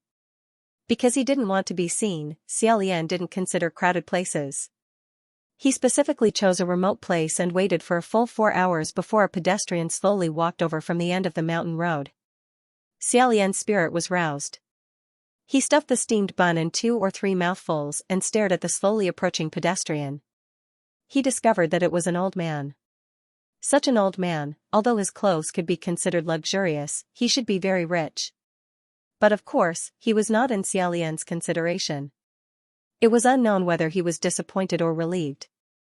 In any case, he decisively ignored him and let him pass. He continued to wait for the next person. 2 hours later, Xiaolian squatted until his feet were numb and his lower body was almost stiff. Only then did the second person arrive. Seeing that the man was also walking very slowly, he thought, could it be another old man? When that person slowly came closer, he realized that it was not an old man, but a young man. The young man looked simple and honest, with a face full of smiles. The reason why he walked very slowly was because he was carrying a heavy sack of rice. Xiaolian's palms were sweaty. In his heart, he said to himself, "Should I do it?" After hesitating for a moment, he gave up. The reason he gave up was that the young man's clothes were ragged. The straw sandals on his feet were worn out, revealing his toes. It was obvious that his family was poor. The reason he was so happy must be because he finally had a sack of rice to eat. Maybe his family had been starving for many days. Maybe the sack of rice was exchanged by selling his family's only cow. If it was robbed, wouldn't it be hopeless? Xiaolian let his imagination run wild. Later on, he thought that maybe he could only ask for half of the rice. But by this time, the young man had already walked far away. Therefore, Xiaolian decisively stopped thinking and continued to wait for the next person. Just like that, he squatted on this tree and waited for several hours. He squatted from night to dawn. During this period, about a dozen pedestrians passed by on this mountain road. Every time Xiaolian wanted to make a move, he would let them off for various reasons. There were several times when he thought, forget it. Let's go back. There was simply no robber who robbed like him. It would be strange if there was any harvest. However, when he thought that when he went back, he would have no medicine and no food. He had no choice but to continue to wait. After more than half a day, finally, on the mountain road, the last passerby came from afar. It was a middle-aged man, dressed luxuriously. He was either rich or noble. His appearance was ferocious and oily, making people feel disgusted. He didn't look like a good person. However, as the saying goes, you can't judge a book by its cover. Xiaolian couldn't help but think, what if this person only looks ferocious, but is actually a good person? Even if he has money, does he deserve to be robbed? Just as he was struggling to overcome the barrier in his heart, a sudden rumbling sound in his stomach woke him up. Xiaolian sighed in his heart and said, "Forget it, I can't care so much. It's you." After making up his mind, he jumped down from the tree and said, "Stop." Halfway through, a masked man appeared. The man was startled and vigilantly said, "Who are you? What are you trying to do by hiding here with your face covered?" The man opened his mouth wide and jumped 3 feet high, saying, "Someone come. Save me. Robber." After shouting, he broke into a run. Compared to letting him escape, Xiaolian was actually more worried that his shouting would attract other people. Although this was actually a desolate mountain, it was unlikely to attract people. Even if he did attract people, he could escape immediately. However, he still had a guilty conscience and immediately said, "Stop. Stop shouting." How could the man listen? He fled into the forest and let out a blood-curdling scream. Xiaolian was worried that ferocious beasts would appear in the forest and attack the man, so he hurriedly said, "Wait. Be careful." Unexpectedly, when he chased after the man, he was immediately stunned, and his face turned deathly pale. There were actually a few people standing in the forest, and they were all looking in his direction. Xiaolian took a closer look and discovered that something was wrong. These people weren't people at all. This was because the middle-aged man didn't seem to see them at all. He was still panicking. Moreover, Xiaolian was very familiar with quite a few of them. Of course they were familiar. He had seen quite a few of them in the immortal capital before. Some were from the celestial heavens, and some were from the celestial heavens. They were all heavenly officials. The man screamed just now because he had fallen. He was holding a large string of protective talismans in his hand, and he muttered, "Great immortals, great immortals. Quickly come and save me. Quickly save me." And the great immortals he was shouting for had really come as he wished. At this moment, several pairs of heavenly officials were staring at Xiaolian, staring so hard that he couldn't move. Seeing that the strange masked man who robbed him was frozen on the spot, the man hurriedly crawled up and ran away like a wisp of smoke. Xiaolian couldn't even take a step to chase after him. His whole body was already stiff, and he was covered in cold sweat. His heart was filled with fear. Yes, fear. He only hoped that the white silk would wrap his face tightly enough so that these little heavenly officials he had interacted with in the past wouldn't be able to recognize him. However, things didn't go as he wished. One of the heavenly officials sized him up and said in amazement, "Isn't this His Highness the Crown Prince?" Another heavenly official was even more shocked. "Ah, it really is him. Why is His Highness the Crown Prince here? Why is he dressed like this?" Xiaolian's heart sank lower and lower, almost sinking into the earth's core. Just now that person shouted, "Help, robbery, robber?" Is there a robber chasing him? The robber is His Highness the Crown Prince? Heavens! His Highness the Crown Prince would actually do this kind of thing? Hearing these words, Xiaolian almost fainted on the spot. He didn't know how much time had passed before he said in a hoarse voice, "I." He wanted to say something, but it was hard to say, and it got stuck in his throat. And those heavenly officials' complexions were also very subtle. After a long time, a heavenly official patted his shoulder and said, "It's okay, it's okay. His Highness the Crown Prince, we understand." Xiaolian was patted a few times. It wasn't hard at all, but he almost couldn't stand still. He said again, "I." That heavenly official laughed a few times and said, "It's not easy for you to be like this. I understand. Don't worry, we won't tell anyone else." Xiaolian found it hard to say this. After the other party had said it first, he completely didn't know what to say. After a long time, he finally murmured, "Okay, thank you. Then, I'll go back. I'll go back." He also didn't know how he left. In short, when he woke up, he was already standing on an empty mountain road. He had been woken up by the cold winter night wind. At this moment, Xiaolian finally reacted. What a frightening thing had just happened.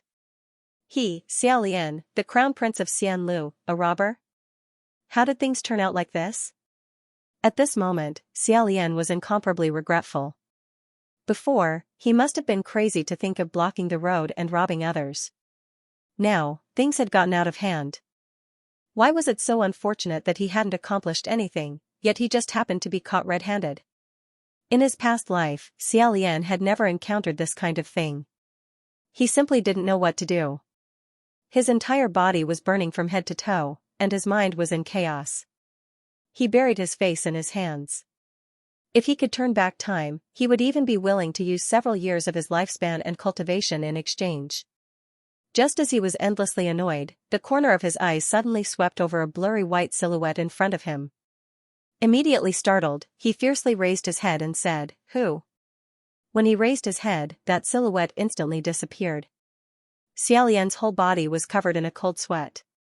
Although he didn't see that person's face, he still felt that person's face was like wearing a mask. However, after sweeping his eyes around, he didn't see any traces of anyone. Xiaolian couldn't help but suspect that the silhouette he saw just now was just an illusion created by his panicked state. Regardless of whether it was or not, he didn't dare to stay here any longer. He hurriedly descended the mountain. After returning, Xianxia had already been waiting for him for a long time. The moment he saw him, he asked, "Your Highness, where did you go? In the end, what method did you think of?" How could Xiaolian dare to tell him? He couldn't tell anyone else, and it was even more impossible to tell Xianxia. Xiaolian simply couldn't imagine what Xianxia, who had always believed in his unparalleled virtue, would think if he found out that his method was actually to run off to rob others. This matter, he could only hope that he could forever bury it in his heart and let it rot in his stomach. Thus, Xiaolian vaguely said, "I didn't." Xianxia was stunned and said, "Ah? Then what were you doing out for so long?" Xiaolian's mind was somewhat absent-minded as he said, "Don't ask. I didn't do anything." Xiaolian was extremely puzzled, but no matter how he asked, Xiaolian wouldn't say anything. As an attendant, it wasn't appropriate for him to ask too much. He could only say in a low voice, "Then should we go out to perform again tomorrow?" Xiaolian, however, said, "I'm not going out." Right now, he was already in a complete mess. His mind was filled with inconceivable worries. What if he coincidentally met that middle-aged man? What if he was already wanted by the entire city? What would he do? Xian also felt that his expression wasn't right. He said, "You're tired, right? How about this, Your Highness, don't go out. I'll go out alone. Just focus on your cultivation." However, he didn't know that Xiaolian didn't even have the heart to cultivate anymore. Originally, Xiaolian wholeheartedly cultivated because this was the only way he would have a chance to return to the heavenly court. But now, he also felt fear towards returning to the heavenly court. Although those few minor heavenly officials said that they wouldn't say anything, but would they really not say anything? Would today's matter have already spread throughout the heavenly court by now? Once he thought of this possibility, Xiaolian simply couldn't breathe. He absolutely couldn't endure being branded with this kind of stain, having the entire upper and lower heavens, and even the entire human world poking at him. In his exhaustion, Xiaolian drowsily fell asleep. This sleep wasn't peaceful either. He tossed and turned, having an unknown nightmare before suddenly waking up. When he looked outside the window, the sky had already darkened. Xian wasn't here. Sure enough, he had gone out to perform by himself. Even now, he still hadn't returned. From the room next door, the king and the queen's low coughs and voices could be heard. Xiaolian lay on the ground. When he woke up, he couldn't help but imagine what would happen if this matter really spread and his parents found out. How incredulous would they be? The king might fly into a rage, coughing up blood while cursing him as the shame of Xianlu. But the queen definitely wouldn't scold him. However, she would definitely be heartbroken, because the child she loved the most had shamed them. Thinking up to this point, Xiaolian once again found it hard to breathe. He had to find a place to calm down by himself. Thus, he crawled up from the straw mat and rushed out. Facing the biting cold wind, he ran aimlessly for more than 10 kilometers. He didn't dare stay in a place with people, because he always felt that everyone was staring at him, judging how unbearable he was. Only when he ran to a graveyard and there wasn't a single person around did he finally stop. This night was even colder than the night before. Only when he arrived here did Xiaolian discover that his cheeks and hands were frozen stiff. His body was also trembling slightly. It wasn't just the cold, but also fear. Xiaolian couldn't help but hug his arms and breathe out a few mouthfuls of hot air. Turning his gaze, he discovered that in front of a tombstone, there were 2 jars of wine. It seemed that the owner of this tombstone was a wine lover when he was alive.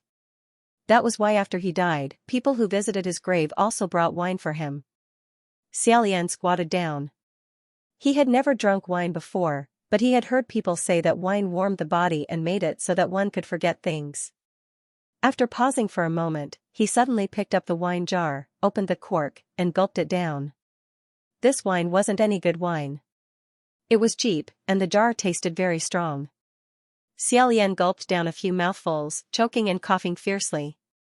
However, it did seem to have warmed up a bit. Thus, Xiaolian wiped his cheeks and simply sat on the ground. Picking up the jar, he continued to gulp down large mouthfuls of wine. In a daze, he seemed to see a small ball of ghostly fire fly out of nowhere and circle around him in a hurry. Xiaolian only cared about drinking, as if he didn't see it. That ball of ghostly fire seemed to be desperately trying to get closer to him, but because it was a flame of nothingness, every time it tried to meet him, it could only pass right through him. It would never be able to touch him. After drinking the jar, Xiaolian had long since become dizzy. His eyes were drowsy from the alcohol. Watching it fly back and forth was truly pitiful, but it was also truly funny. He couldn't help but laugh out loud. Propping his elbow on the edge of the jar, he asked, "What are you doing?" Xiaolian asked, "Is this your grave? Did I drink your wine?" He was muddle-headed from drinking too much. He didn't hear the will-o-wisp answer. He thought that the owner of the grave was dissatisfied and wanted to drive him away. He muttered, "Got it. I'll leave now." Xiaolian climbed up with the wine jar in his arms. He began to walk unsteadily. Who knew? After a few steps, suddenly, there was nothing under his feet. With a thud, his entire body fell upside down. It turned out there was a big pit in the cemetery. It was probably dug to bury the dead. Who knew that before the dead could be buried? Xiaolian was the first to lie down. Xiaolian knocked his forehead on the edge of the pit. It hurt and made him dizzy. He was dizzy for a while before he struggled to get up. His hands were covered in mud and blood. He didn't know where he broke them. He raised his hand. He looked at it blankly for a while before trying to climb out of the pit. However, he had just drunk a jar of wine. His hands and feet were weak. He couldn't use his strength. After climbing several times, he slid down. Xiaolian slumped back to the bottom of the pit. He stared at the dark clouds covering the moon for a while. He was very angry. This pit wasn't very deep. Why couldn't he climb out? The more he thought about it, the angrier he got. Xiaolian couldn't help but mutter, "I'm F***ked." Xiaolian had never scolded anyone before. This was the first time he spat out such a word. The strange thing was that after he finished scolding, the stuffiness in his chest dissipated in an instant. Thus, Xiaolian was like a child who had tasted sweetness. He struggled to cling to the edge of the grave, raised his voice, and scolded again, "I'm really F***king F***ked."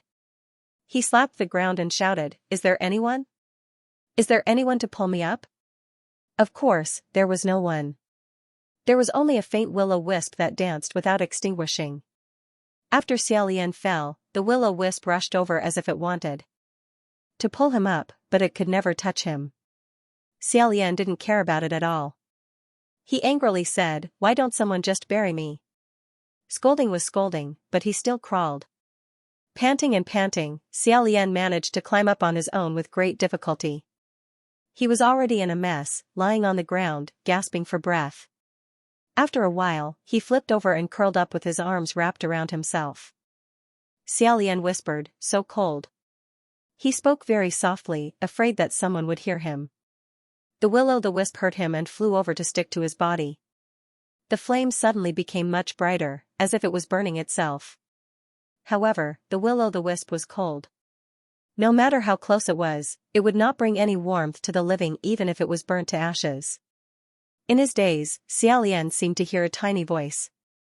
The voice seemed to be far away, like a dream or reality. It said desperately, God, please wait for me, wait for me. Please give me a little more time. Let me. Let me. Xiaolian thought to himself, God? Are you calling me? However, it was useless even if she prayed to him.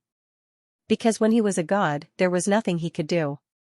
Now that he was no longer a god, there was nothing he could do. Your Highness? Your Highness? Your Highness? Xiaolian was woken up by Feng Xian. He struggled to open his eyes and found himself lying in a small alley. Feng Xian's face hung in the air. Seeing him wake up, he finally let out a sigh of relief. Then, his face was dyed with anger as he said, Your Highness. What happened to you? You didn't say a word and ran out for more than 2 days. If you didn't come back, I wouldn't be able to hide it from His Majesty and the others. Xiaolian slowly sat up and said, 2 days? The moment these 2 words left his mouth, he discovered that his throat was dry and his voice was hoarse. His eyebrows were also twitching and his head felt like it was splitting. He seemed to remember something, but at the same time, he didn't seem to remember anything.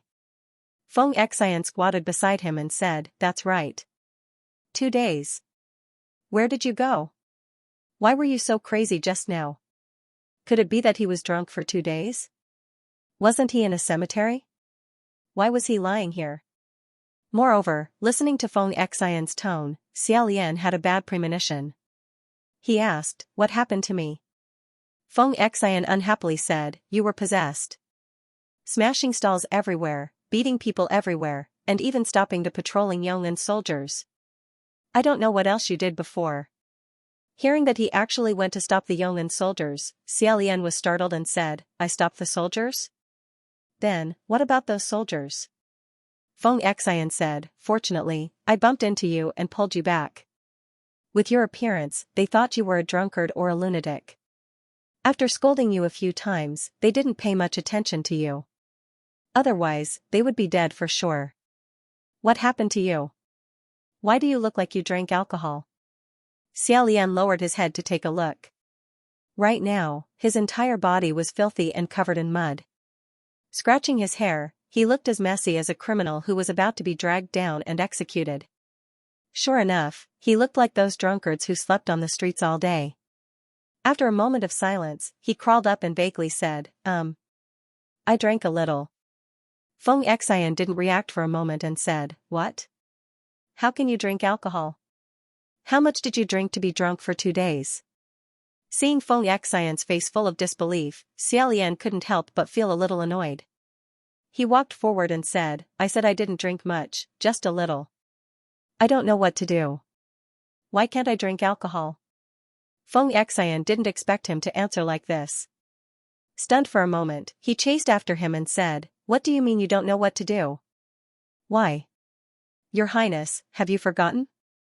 Because you broke your vows by drinking alcohol. You can't break your vows, or else what will happen to your cultivation? You have to ascend again. As soon as he heard about cultivation and ascension, Xiaolian didn't want to listen anymore and quickened his pace. Feng Xian said, Your Highness. He once again caught up. After hesitating for a moment, he said, Did something happen? Can you tell me?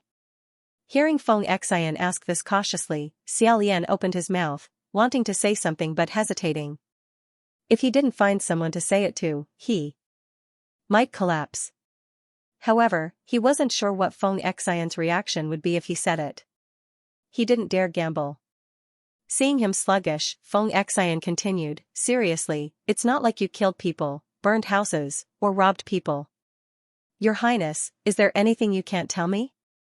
Hearing it's not like you killed people, burned houses, or robbed people, Xiaolian immediately felt suffocated. If he had originally been a little shaken and a little fluke, then at this moment, all of that was completely shattered. Xiaolian lowered his head, turned around, and continued walking. He vaguely said, It's nothing. It's just, I'm really tired. You. He was just about to make up an excuse when he suddenly noticed something on the side of Feng Xian's face. He stopped walking and asked, What happened to your face? Feng Xian casually touched his cheek. As if he had touched a sore spot, his muscles twitched. The thing on his face was a bruise. Furthermore, one of his arms was also wrapped in bandages, carefully wrapped layer by layer. These bandages definitely weren't from Feng Xian himself. However, what Xiaolian cared about was the injury under the bandages. He asked, "How did you get injured?" With Feng Xian's skills, mortals wouldn't be able to easily injure him. Moreover, it was his arm that was injured. Feng Xian didn't mind and said, "Oh, it's nothing. Those scoundrels just came to smash my stall." Xiaolian was bewildered and asked, "Is it those locals who were selling their arts that day?" Feng Xian said, "That's them." Xiaolian asked, "Why did they go to smash your stall?" Then, he had an epiphany. "Is it because we admitted defeat that day, but you went to sell your arts later on? Is that why they came to chase you away?" That was most likely the case. After understanding the reason, Xiaolian's heart suddenly erupted with anger. He stiffly said, "You don't have to go." Feng Xian, on the other hand, didn't seem to care as he said, "Who cares about them? I still want to go. The one who admitted defeat was you, not me. In any case, I didn't admit defeat, so it can't be considered reneging. I just want to sell my arts there. Other than sneakily throwing things and smashing my stall, what else can they do to me? This time I wasn't prepared, but it won't happen again. If we fight, I'm not afraid of them." Hearing these words, the sudden hostility in Xiaolian's heart immediately dispersed and was replaced by a wave of guilt. Feng Xian was like this, yet he was still here by himself, dispirited and dispirited. How could he face his loyal servant who still hadn't abandoned him after reaching this step? Thinking up to this point, Xiaolian sighed and said, "I'm sorry, Feng Xian." Feng Xian stared blankly for a moment before vigorously waving his hand and saying, "Your Highness, why are you apologizing to me? Isn't that nonsense?" Xiaolian said, "These days, you've been earning money by yourself. It's been hard on you." Feng Xian said, "As long as you properly cultivate and ascend as soon as possible, that's more important than anything else." Hearing the two words ascend again, Xiaolian solemnly nodded his head. The king and queen had been deceived by Feng Xian, so they only thought that Xiaolian had been cultivating outside these past few days. When she saw him return, the queen was still happy and cooked another meal. Xiaolian couldn't bear to see it, so he took Feng Xian's bowl and ate in his place. It was a sleepless night. The next day, Feng Xian got up early and went out, while Xiaolian stayed behind to cultivate. However, even though he had already raised his spirit to 120%, he was still unable to concentrate. This principle was similar to how everyone knew that the only way to become outstanding was to study hard and practice hard. However, out of 10,000 people, how many could truly achieve these four words, study hard and practice hard? Similarly, even if he told himself 10,000 times in his heart to clear his mind of distracting thoughts, how could it be something that could be done just by saying it? For more than 10 days in a row, the progress of his cultivation had stagnated without any results. Xiaolian couldn't help but feel anxious. Especially when Feng Xian would drag his exhausted body back late at night and ask him together with the queen if he had made any progress today, Xiaolian would feel an indescribable pressure. However, he didn't dare to tell the truth and could only vaguely answer that he had made progress. Thus, Feng Xian and the queen were extremely happy. This couldn't continue for long. 2 months later, Xiaolian finally couldn't let the situation continue any longer. One day, Feng Xian returned late at night. The two of them sat at the table and ate the leftovers from yesterday. As they ate, Xiaolian suddenly said to him, "I'm afraid I'll have to leave for a period of time." As Feng Xian ate, he was stunned. "Ah? Leave? Where do you want to go?" Xiaolian slowly said, "I'm going to find a quiet and secluded place with abundant spiritual energy to go into closed-door cultivation." If a place for cultivation was abundant with spiritual energy, it would definitely be greatly beneficial to cultivators. Previously, Xiaolian couldn't make up his mind to leave his parents and 2 attendants, which was why he couldn't leave.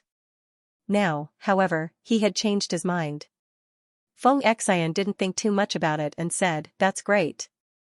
Your Highness, you should have done this earlier. Quiet cultivation is the most effective." Xiaolian nodded his head. He paused for a moment before saying, "During the time I'm gone, I'll have to trouble you to look after father and the others." Xianxia was about to reply when he suddenly hesitated for a moment. Although it was a fleeting moment, Xiaolian was extremely familiar with him. How could he not see this momentary hesitation? At this moment, the king inside the room said, "You can go. This king doesn't need anyone else to look after him." Xian and Xiaolian put down their bowls and chopsticks and looked into the room. The king hadn't even rested yet and had heard their conversation, so he interrupted. Xiaolian shook his head and said in a low voice, trying to be brave again. Xian smiled and said, "Your Highness, don't worry. That's for sure." Now, he actually answered straightforwardly. However, Xiaolian didn't forget that just now. Before Xian answered, he seemed to have hesitated for a moment, as if he had some other concerns. However, when he thought about it, he felt that he might have been mistaken. Apart from them, Xian didn't know anyone else and didn't have any other worries. What other concerns could he have?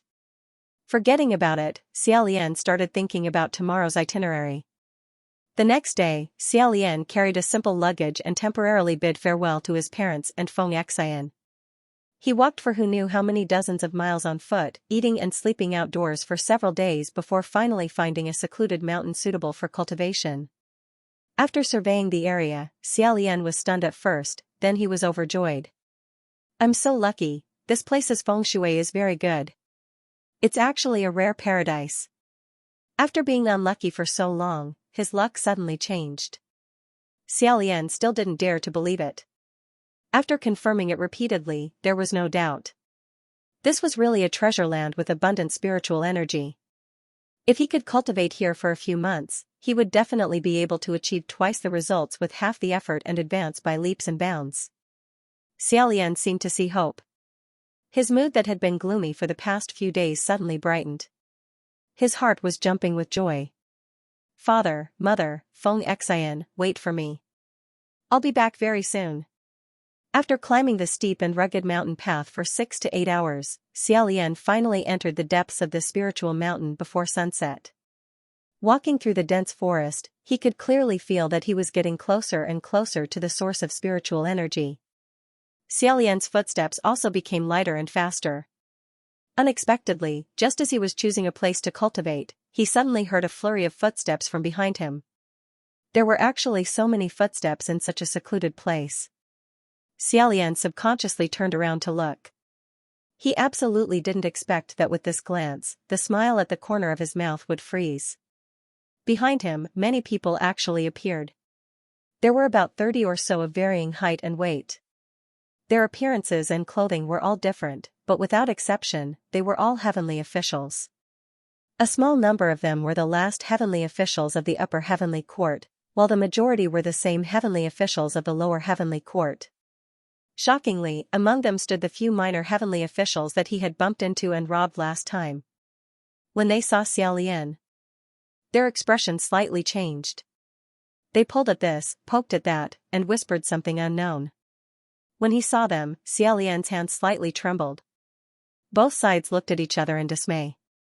After a while, one of the heavenly officials coughed and said, "What a coincidence to actually meet Your Highness the Crown Prince here." "That's right. Why did Your Highness the Crown Prince also come here?" Xiaolian slightly nodded. He tried his best to remain calm and replied in a manner that was neither servile nor overbearing, "I came here to cultivate." Although the current him couldn't be compared to the past, Xiaolian still tried his best to speak with the same tone as before he was demoted.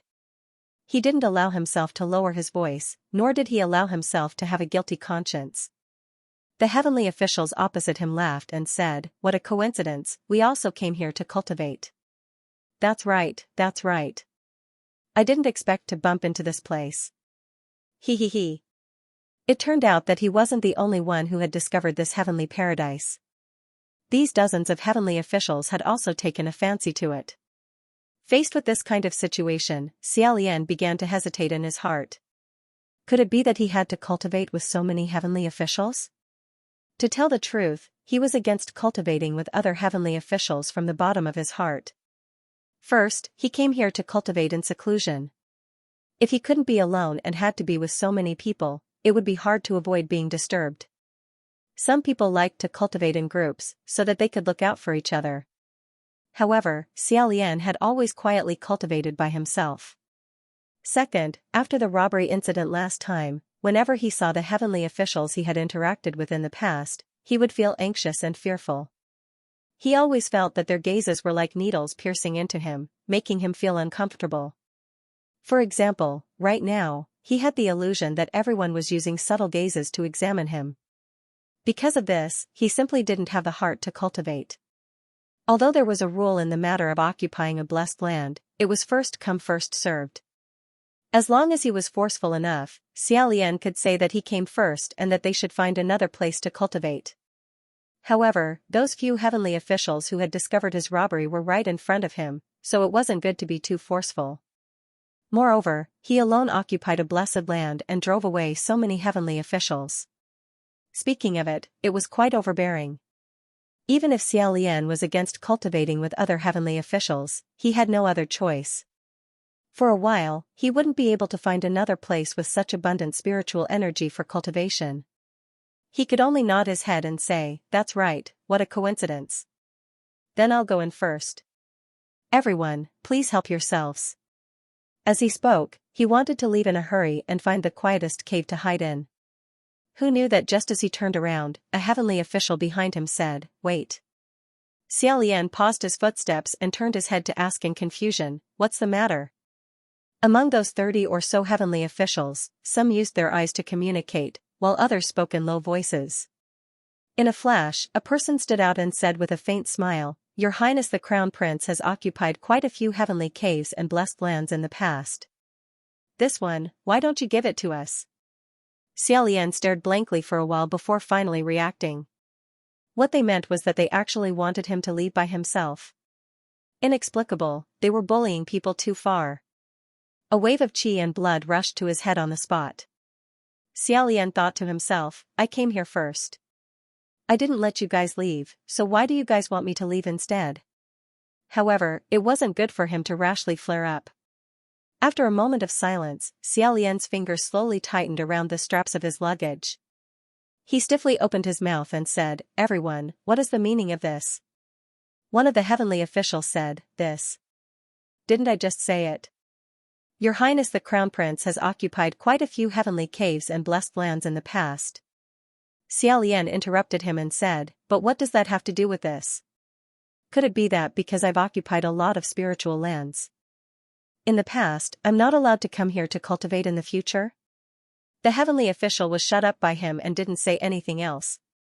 Xiaolian tried his best to remain calm and collected as he said, "Besides, I don't really understand. It's not like I'm the one cultivating here, so everyone else can't cultivate here. Isn't it a very common thing to share spiritual lands for cultivation? Everyone cultivates their own, what's wrong with that? Why must I leave?" At this moment, he heard someone mutter, "Don't play dumb. There are already more than 30 people here. If you cultivate here, what else can others cultivate?" Although that person was quickly pressed down by the others, Xiaolian still instantly understood. So that's how it is. There was a limit to the spiritual energy in a blessed land. During cultivation, if one person occupied half of the spiritual energy, the people who came later could only occupy the other half. But if one person occupied 80% of the spiritual energy, the other person could only occupy 20%. The stronger one's ability to absorb spiritual energy for their own use, the more spiritual energy they could occupy. These heavenly officials were worried that if he also cultivated here, he would occupy more than half of the spiritual energy.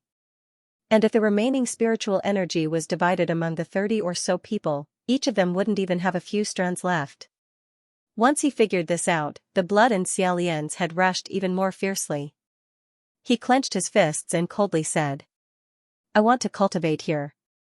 One of the heavenly officials said, "Your Highness the Crown Prince, we are only willing to call you Your Highness the Crown Prince because we respect you. Right now, you have the body of a mortal, so why do you insist on fighting over spiritual lands with us?" Xiaolian said, "Since I have the body of a mortal, and you are all heavenly officials, then why are you afraid of me cultivating here? If I don't leave, do you think you will forcefully drive me away? Of course that wouldn't work. If a mortal didn't commit any major crimes, and the heavenly officials used force against him, they would be punished. The heavenly officials really couldn't do anything to him. However, Xiaolian had forgotten one thing. Just as he stubbornly confronted the 30 or so heavenly officials, a voice suddenly said, "Your Highness the Crown Prince has been banished to the mortal world, but your bones have become even harder. Not only do you know how to rob mortals, but you also know how to offend heavenly officials, ha ha ha." As soon as he heard this, Xiaolian immediately felt as if he had fallen into an ice cave. He suddenly raised his head, only to see that the one who had spoken was an unremarkable low-ranked heavenly official. However, he wasn't one of the heavenly officials who had bumped into him that day. Sure enough, they had long since spread the news. Just now, it wasn't Xiaolian's misconception at all. Everyone had indeed used that subtle gaze to look at him. Everyone knew. These heavenly officials, all of them knew. Perhaps it was because his gaze was too piercing under his agitated emotions. The few minor heavenly officials that he stared at hurriedly waved their hands. They said, "We didn't tell outsiders." Xiaolian's eyes reddened as he said, "Then how did they know?" After the 30 or so heavenly officials present heard those words, not many of them revealed a surprised expression. Since so many heavenly officials knew, then how many heavenly officials in the heavenly court knew? Being questioned by him, those few heavenly officials paused for a moment before explaining, "They aren't outsiders. The people here are all familiar friends. There aren't any secrets between us. Telling them doesn't count as telling others. Other than those heavenly officials, we won't tell anyone." Without waiting for him to finish speaking, Xiaolian sternly said, "Lies. Lies after lies. I don't believe it." Being interrupted by his stern voice, those few minor heavenly officials also couldn't keep their faces and shrank back into the crowd. At this moment, one of the heavenly officials suddenly shouted, "What does it matter if you believe it or not? Your Highness the Crown Prince, you did a good deed during your demotion. It's already good enough that they didn't report you on the spot. You still want others to keep your secret? What obligation do we have to keep your secret?" How funny. Xiaolian felt as if a bucket of ice water had suddenly been splashed in his face. His heart was once again pierced by a knife. He anxiously said, "No. I." Then he heard someone say, "Normally, you don't do anything shameful. You aren't afraid of ghosts knocking on your door in the middle of the night. If you aren't clean and virtuous, how can you blame others for not keeping their promises? If someone hides this kind of unjust matter for you, then that would be dereliction of duty and lack of virtue." Xiaolian said, "No. I." He wanted to say that he had a reason. "I didn't want to do it either." However, he also knew in his heart that no matter what the reason was, it wasn't important. The important thing was, he had indeed robbed them. Such a stain was like a brand of shame branded on his face. It made him infinitely small in front of these heavenly officials. He didn't even dare to defend himself loudly. Seeing his imposing manner drop, a martial god stood up and said, "Your Highness the Crown Prince, now you should understand why we don't want you to cultivate here, right?" Xiaolian lowered his head and clenched his fists. The martial god continued, "We aren't on the same side, and our paths are different. You should leave on your own." Seeing him speak with conviction, saying those who walk different paths cannot make plans together, Xiaolian suddenly understood. At the end of the day, it all boils down to wanting him to give up the spiritual land. His knuckles cracked, and he swallowed hard for a moment before saying in a low voice, "I'm not leaving. I want to cultivate here." At this moment, his anger towards these 30 or so heavenly officials had already overwhelmed his sense of shame. Since they had already come this far, they might as well throw caution to the wind. Compared to running away with his tail between his legs, he would rather be thick-skinned and stay here, making it impossible for them to succeed. Xiaolian suddenly raised his head and repeated, "I want to cultivate here. This mountain is not your territory. You have no right to make me leave." Seeing his unyielding attitude, the 30 or so heavenly officials' faces darkened. Xiaolian heard someone say in a low voice, "What's the point? I've never seen such a thick-skinned person." However, no matter what they said, Xiaolian stood rooted in place. Even though his heart was already bleeding from the battle of words, he still stubbornly held on and remained motionless. The martial god said, "It seems that your highness the crown prince is stubbornly going your own way. Do you really want to make everyone unhappy?" Xiaolian coldly said, "If you have the ability, then come and drive me away. In any case, even if you want to, you don't have the ability." As soon as these words came out, the expressions of the dozen or so heavenly officials changed, and they all pulled out their weapons. This was natural. For the martial gods, those words just now were a huge provocation. There were many martial god officials present, so how could they pretend they didn't hear it?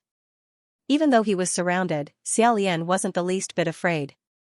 He didn't have a sword in his hand. He only tightly gripped a tree branch that he used as a walking stick when climbing mountains.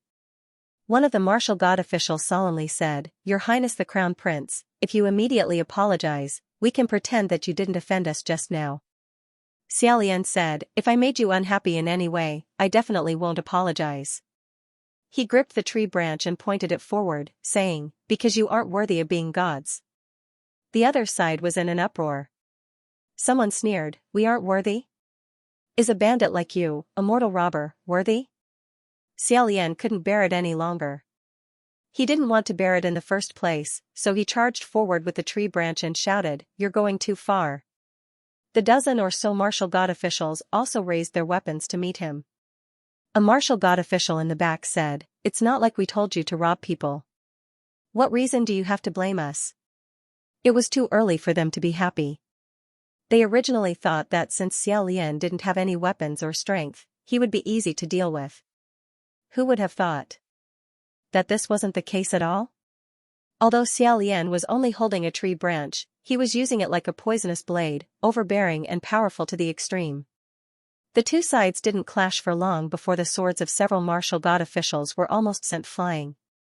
They didn't even dare to be scratched by the wind from the tree branch, so they hastily dodged to the back in shock. As martial god officials, they actually couldn't beat a demoted mortal. This was too shameful. At this time, a martial god official watching the battle suddenly screamed from afar. "What's that?" This shout startled the other martial gods. "What's going on?" That martial god official seemed to be in great pain as he covered his face and bent over. Just now, a ball of ghost fire hit my eyes." Was it his doing? Xiaolian remembered that this was the martial god official who had pointed at his nose and called him a robber. He laughed in extreme anger. "What ghost fire? If you guys want to steal spiritual land, just say so. There's no need to slander me." His anger flared and his attacks became even more ruthless. A circle of martial god officials' swords, and halberds were knocked to the ground by an ordinary tree branch that wasn't too thick or too thin. Suddenly, someone shouted, "I caught it! I caught it! Look!" Xiaolian's figure slightly froze. He saw that the martial god officials in front of him were in a mess. One of them grabbed something in his hand and raised it high. "There really is a ghost fire. He's playing tricks. I caught the evidence." Xiaolian focused his eyes and looked. Sure enough, it was a small ball of ghost fire burning faintly. He angrily said, "I don't know what's going on. How can you guys catch a ball of ghost fire and say that I'm playing tricks? Will-o-wisps weren't anything rare. Is my name written on it?" The martial god official who had screamed miserably covered his eyes and said, "Why would an ordinary ghost fire attack my eyes? If you weren't the one who ordered it, then how could it be like this?" Xiaolian rebuked, "Then I can also say that it could just be a wandering soul on this mountain. It was accidentally scared silly by you guys, so it bumped into you.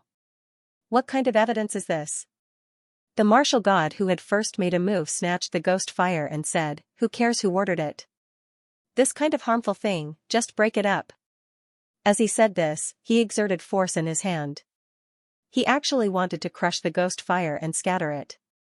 Seeing this, Xiaolian blurted out, "Let it go." In the end, he couldn't bear to let that wandering soul be affected by their farce, so he rushed forward and tangled with that martial god. Because his intention was to seize the soul, he held back a bit. The two of them were in a deadlock when several martial gods behind them suddenly shouted, "You came? Come quickly. Come and see what's going on." From the sounds of it, someone had arrived. All the martial gods turned their heads and said, "You finally came. We've been waiting for you for a long time, come quickly and help. Hearing this, Xiaolian was startled at first. In his heart, he thought, could it be that some powerful martial god has arrived? But then he thought again, who cares who it is? If they also want to make things difficult for me, then what's wrong with fighting again? I'm not afraid of anyone. Right now, he was full of resentment and was already prepared for a big battle. Unexpectedly, after the crowd parted, the person who had arrived late walked forward. However, Xiaolian was completely stunned. He never would have thought that the person who had arrived was actually Mu Qing. Mu Qing also clearly didn't expect to meet Xiaolian in this kind of situation. When the two of them met face to face, their faces were full of astonishment. Xiaolian's eyes widened, and he completely forgot about the martial gods he was fighting with. He stammered. Why are you here? Aren't you? After saying a few words, he noticed something. He immediately understood and shut his mouth. What Mu Qing was wearing now wasn't the old black clothes they had been wearing when they were fleeing for their lives. Instead, it was the martial god uniform of the Celestial Court. Originally, when Feng Xian and Mu Qing acted as Xiaolian's assistants, their abilities were praised and eye-catching. Later, when Xiaolian was demoted, many martial gods felt it was a pity that Feng Xian and Mu Qing were also demoted along with him. There were even some who secretly pulled the strings and asked if they wanted to transfer to another martial god hall to serve. If a martial god admired Mu Qing, it wasn't impossible to bring him back to the Celestial Court to be used by them. It must be like this. Moreover, he should be doing quite well now. Otherwise, he wouldn't be with this group of martial gods, looking for a blessed land to cultivate in. Xiaolian was still immortal, but Mu Qing had already returned to the Celestial Court. This scene was indescribably ironic. On the other side, Mu Qing finally calmed down and asked doubtfully, what's going on? The martial gods all rushed to explain the cause and effect to him. Xiaolian stood in the distance, his body incomparably stiff. He noticed that they didn't specifically tell Mu Qing about his robbery. What did this mean? It meant that Mu Qing had long heard of this matter. Mu Qing also knew that he went to rob. Drop after drop of cold sweat rolled down Xiaolian's head. He couldn't help but take 2 steps back.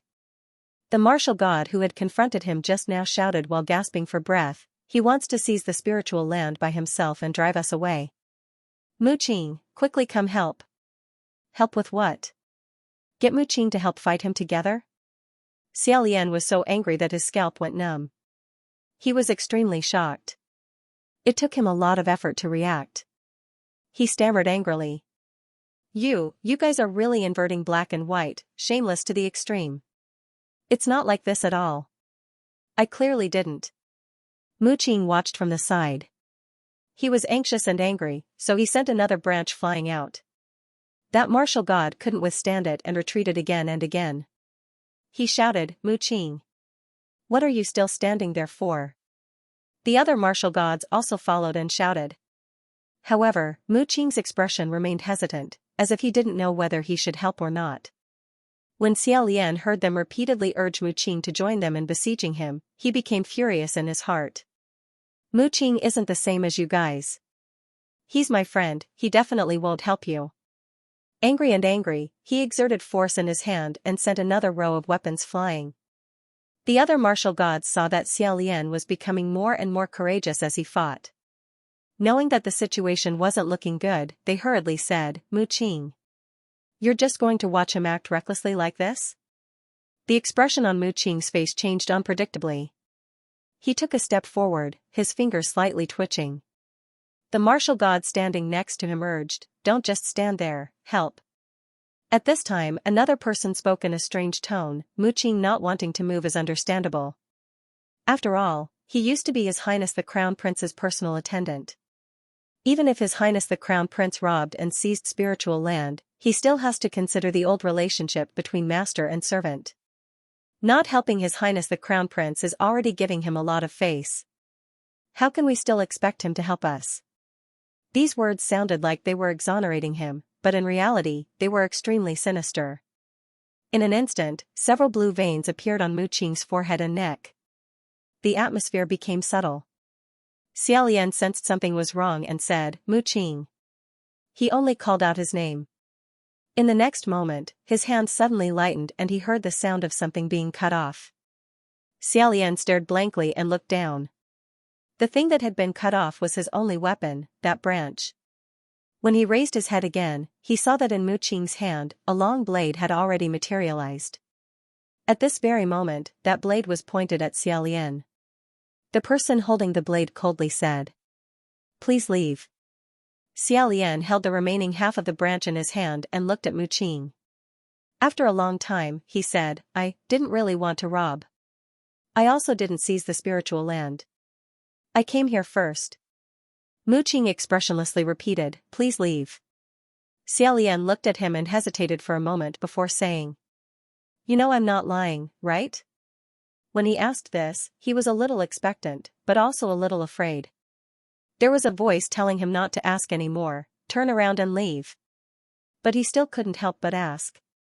Before Mu Qing could answer, Xia Lian's body suddenly leaned forward and his entire body fell heavily to the ground. The ground was the muddy mountain road, full of bumps and holes, full of fallen rocks and broken leaves.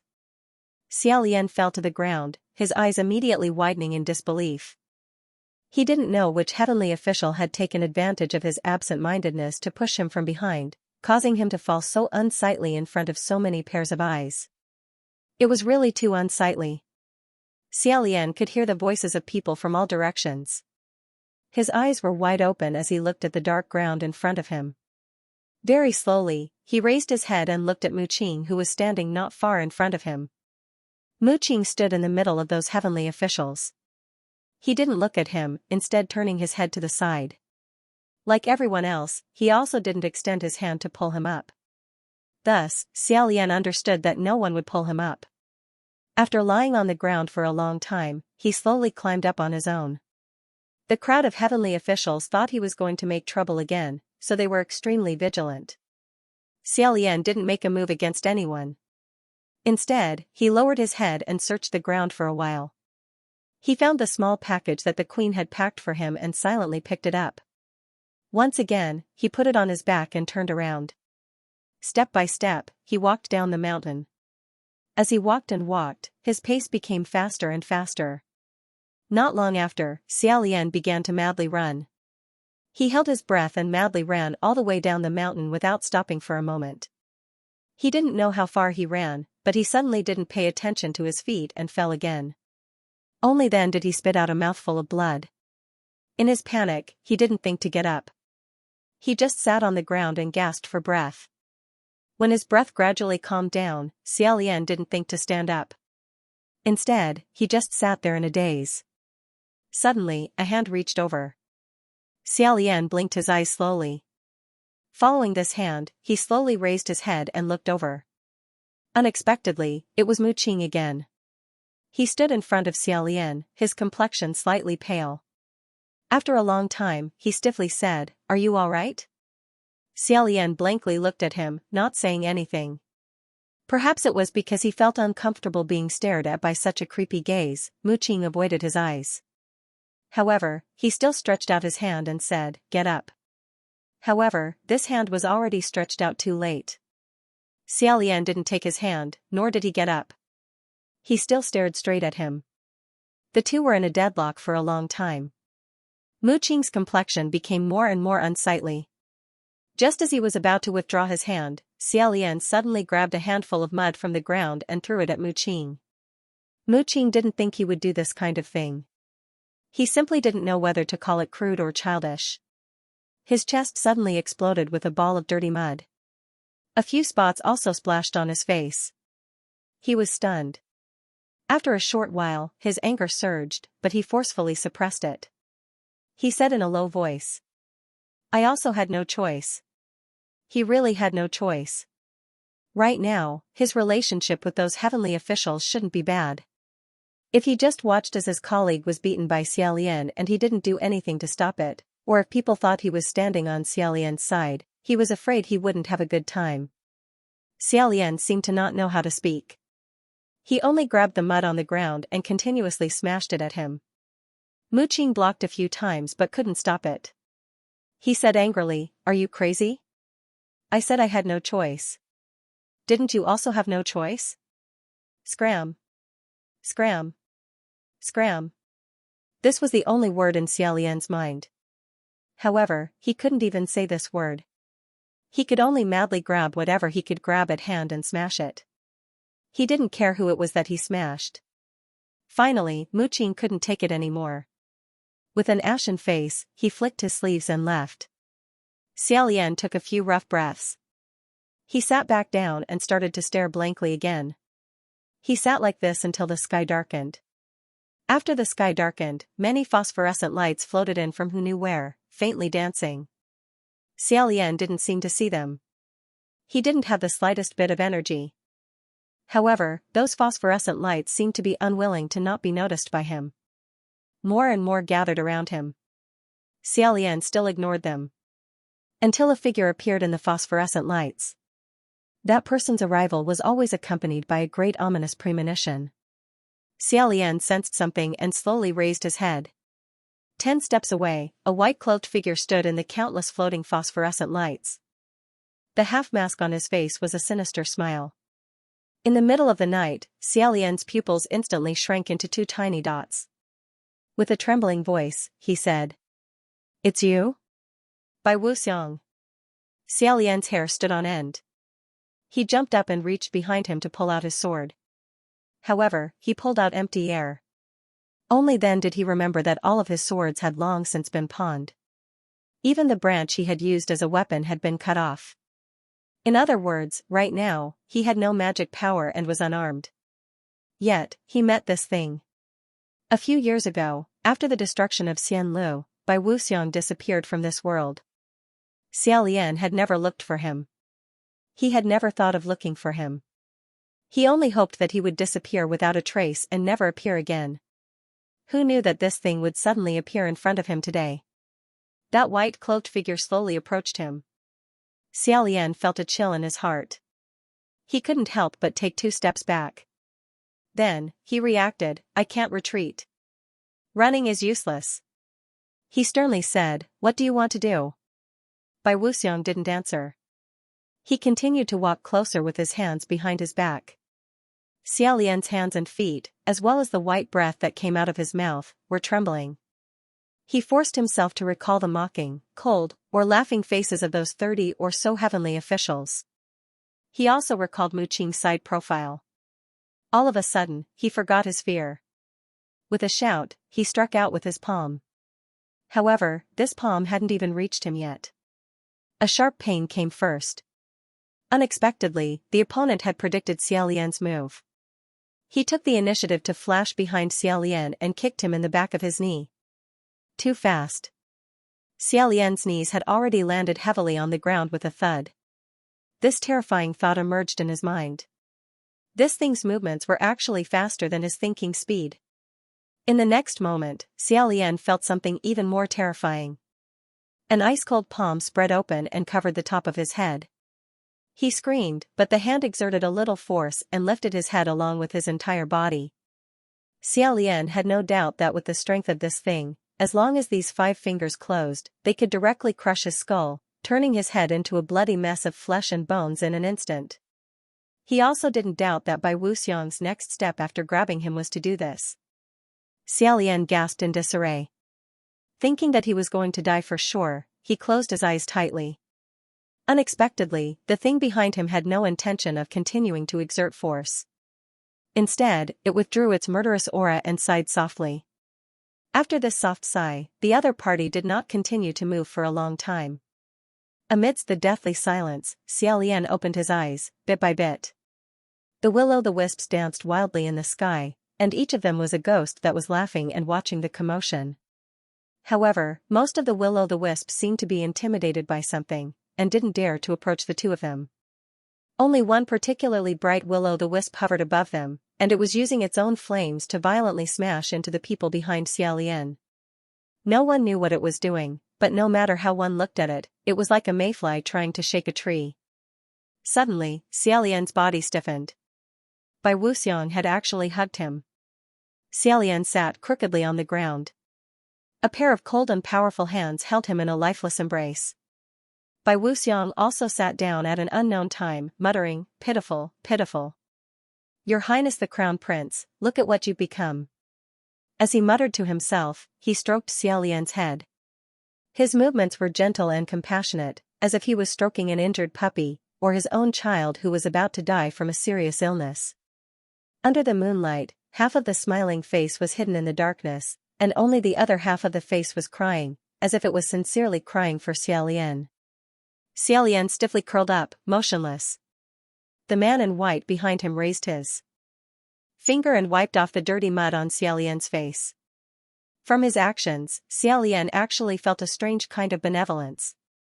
It was like he was in the arms of his best friend, or his most familiar family member. His shivering body miraculously regained some warmth. He didn't expect that in this situation, the one who gave him this kind of love and warmth was actually such a strange thing. Xiaolian's throat let out a suppressed whimper, and his trembling became more and more violent. The will-o'-the-wisp flew to his chest, as if it wanted to warm him up, but it wasn't sure if it could help him dispel the cold, and didn't dare to get close.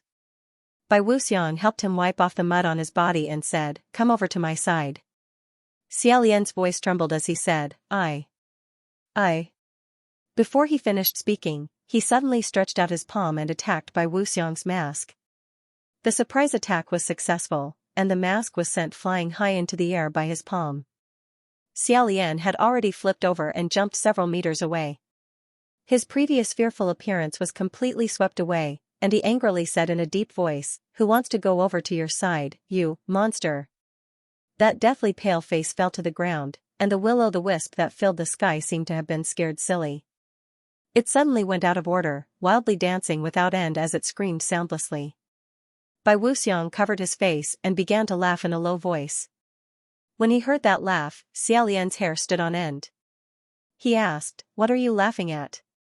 Bai Wuxiang lightly snorted and said, "You will come over to my side."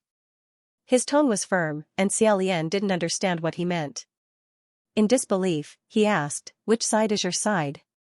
You destroyed Xianlu, and now you want me to come over to your side? Are you crazy? You must be sick." He didn't know how to curse people. Even if he was extremely angry, he would only say those few words. Otherwise, he would have used the most vicious and most resentful words in the world to curse this thing. Bai Wuxiang laughed out loud. Covering his face with his hand, he raised his head and said, "You will come. In this world, besides me, no one will truly understand you, and no one will accompany you forever." Xiaolian's heart trembled, but he still refuted, "Scram. Don't think you're infallible with your nonsense. Do you think there's no one just because you say there's no one?" A ball of will-o'-the-wisp flew to his side, moving up and down as if it was nodding in agreement. However, this kind of evil thing was everywhere, so Xiaolian didn't notice this one. On the other side, Bai Wuxiang warmly said, "Oh? Is there anyone? There were people in the past, but do you think there will still be people in the future?" Xiaolian asked, "What do you mean? What are you hinting at?" Bai Wuxiang didn't answer. With a cold sneer, he turned around, seemingly about to float away. He softly said, "I will wait for you here, Your Highness the Crown Prince." Of course, Xiaolian couldn't let him leave just like that. He said, "Wait. Don't go. What did you do to them? Did you touch my royal father, royal mother, and Xianxia?" Xiaolian chased after him, reaching out to grab that white-cloaked figure. Who would have thought that the other party would lightly wave his sleeve, backhandedly grabbing a ball of will-o'-the-wisp? He didn't specifically attack Xiaolian, but Xiaolian felt a terrifying force attack him. His entire body flew high into the air before crashing into a tree. A loud sound rang out, and that tree, so thick that it would take two people to wrap their arms around it, was forcefully broken by his body. If it was in the past, Xiaolian wouldn't have even furrowed his brows if he had to break 10 of these kinds of trees. However, right now, he had the body of an ordinary person. With such a collision, all the bones in his body felt like they were about to fall apart. He heavily fell to the ground and fainted. In the last moment before he closed his eyes, he seemed to see that white-cloaked figure extend a hand. In that palm was a ball of raging will-o'-the-wisp. The figure laughed and said, "Ghost, tell me, what's your name? This is too interesting." After he woke up, everything was gone. Xiaolian's head was upside down, and his mouth was filled with the smell of blood. He was dizzy and disoriented for a good while. Suddenly, he rolled and crawled up, muttering, "Royal father! Royal mother! Feng Xian!" He remembered what had happened before he fainted. Not daring to delay for even a moment, he madly ran several dozen kilometers. Finally, on a late night, 20 days after he had left, he returned to the hiding place of the king and the others. Xiaolian's heart was burning with anxiety, and he was extremely terrified. He was afraid that Bai Wuxiang had already killed his family and friends. When he returned to that small, run-down house, he pushed open the door. He didn't even have time to catch his breath before he cried out involuntarily, "Royal father! Royal mother! Feng Xian!"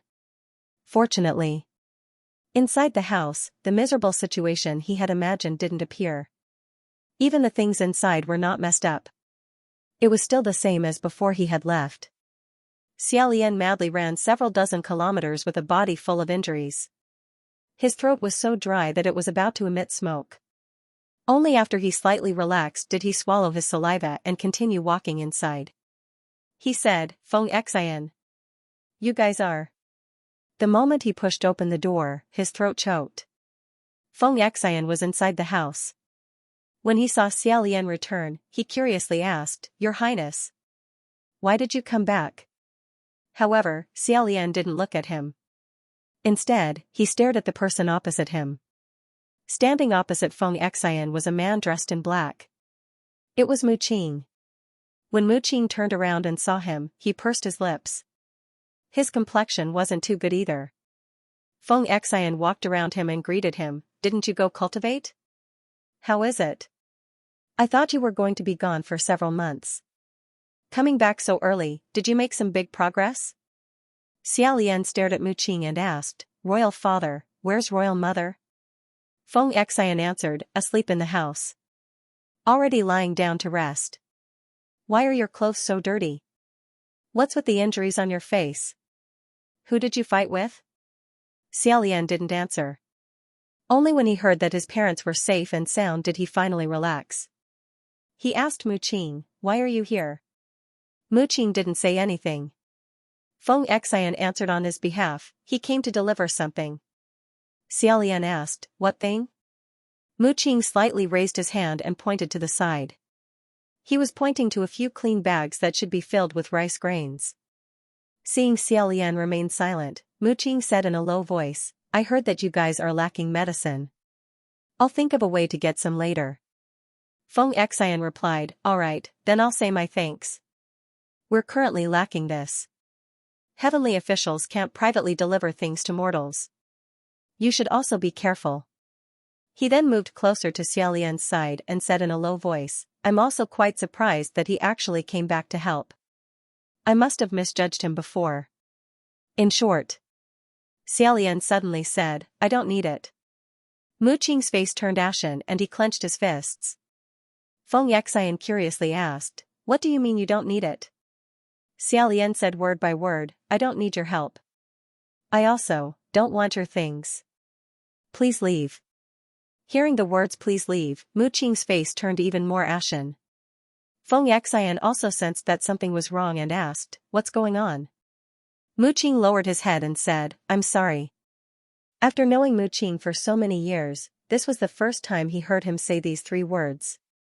It was also the first time he saw him sincerely apologize. However, Xiaolian was already in no mood to be surprised. He said, "Please leave." He somewhat lost control of his emotions and grabbed the bags and threw them at Mu Qing. The shining white rice scattered all over the ground. Mu Qing was thrown into a sorry state, but he only raised his hand to block it. He still endured it. Feng Xian pulled Xiaolian back and said in shock, "Your Highness. What's going on? What did he do? Didn't you go to cultivate? What happened in the middle?" Xiaolian was pulled back by him and said with bloodshot eyes, "Ask him. I went to cultivate. Why did I come back? Ask him." The commotion outside was too loud. The empress, who had already fallen asleep in the room, was startled awake. She put on her clothes and came out, saying, "My son, is it you who came back? What happened to you?" Feng Xian hurriedly said, "It's nothing. Your Majesty the Empress, quickly go in." He forcefully pushed her back and closed the door. He asked, "What did you do?" "Moo. Qing, what did you do?" "Your Highness, the wound on your face was caused by him?" Xiaolian's breathing became more and more erratic. He couldn't speak at all. Mu Qing said, "It wasn't me. I didn't hit your Highness, I only asked him to leave. Other than that, I didn't say a single harsh word and didn't do anything to him. They were determined to get that spiritual land. Under those circumstances, if you didn't leave, you wouldn't be able to clean up the mess. You." In a few words, Feng Xian finally understood what had happened. He widened his eyes and pointed at Mu Qing. He couldn't say a single word. After a while, he bent down to pick up the cloth bag on the ground and threw it at Mu Qing. He roared, "Get lost! Get lost, get lost, get lost!" Mu Qing was hit in the face by the rice bag he brought and took 2 steps back. The 3 people in the room were all breathing heavily. Feng Xian said, "I say, why did you suddenly change your personality? I'm really ket up, this mother cur, don't let me see you again." Mu Qing said hoarsely, "Yes. I was wrong, I admit it, I apologize. But I want to solve the problem in front of me first before talking about other things. If I don't return to the heavenly court, everyone will be finished. Your parents, my mother, the 3 of us, I don't know how long we will be struggling in the mud. If I go back first, there will still be a chance." Feng Xian scolded, "You're all king nonsense, less nonsense. No one wants to hear your excuses, get lost, get lost." Mu Qing said, "If you and I were in the same place." Feng Xian interrupted him, "I told you to stop talking nonsense. I won't listen. I only know that no matter what the situation is, I will not do the same thing as you. There's no need to be in the same place, you're just being ungrateful." Mu Qing's face turned green, he took a step forward and said, "Wasn't your Highness also forced to rob in times of difficulty? Why can't you put yourself in my shoes when it comes to me?" Feng Xian snorted and said, "Huh? Robbery? Who's robbing? Your Highness robbing? What the *ck are you saying?" Xiaolian choked. Seeing Feng Xian's face gradually turn from rage to astonishment, Mu Qing finally realized what was wrong. He hesitantly turned to Xiaolian and said, You didn't." He also did not expect that Xiaolian actually did not tell Feng Xian about this matter. Xiaolian went crazy, he casually copied something and chased Mu Qing out. Mu Qing also realized that he might have poked a big hole in the ground, he did not dare to speak even after being hit a few times. But when he ran out of the room and saw that the thing Xiaolian used to hit him was actually a broom, his face darkened again and said, "You don't have to ridicule me like this, right?" Xiaolian collapsed and said, "Scram." His fist carried a sharp wind, and Mu Qing was swept by it. He barely managed to dodge, but a trace of blood appeared on his face. He reached out his hand and touched it. Looking at the blood on his hand, his expression wavered. After a while, he said, "Fine. I'm leaving." Xiaolian's entire body trembled, and he deeply bent down. Mu Qing walked a few steps, but in the end, he still placed the bag of rice on the ground and said, "I'm really leaving." Xiaolian suddenly raised his head. Mu Qing saw the expression in his eyes, and his throat moved. He no longer lingered, swung his sleeves and left. Only then did the stunned Feng Xian chase after him and said, "Your Highness. Is he bullshitting? What the hell is going on with this robbery?" Xiaolian covered his forehead and said, "Don't ask, Feng Xian, I beg you not to ask." Feng Xian said, "No, of course I don't believe it. I just want to know what's going on." Xiaolian shouted loudly, covered his ears, and fled into the room, locking himself up. Feng Xian truly believed that he would absolutely not do such a thing. But it was precisely because of this that it became the worst situation possible. Xiaolian wanted to simply escape to a place where no one would recognize him.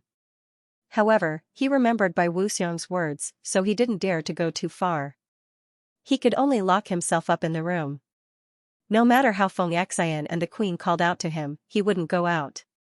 Only after 2 days did Xiaolian feel a bit calmer.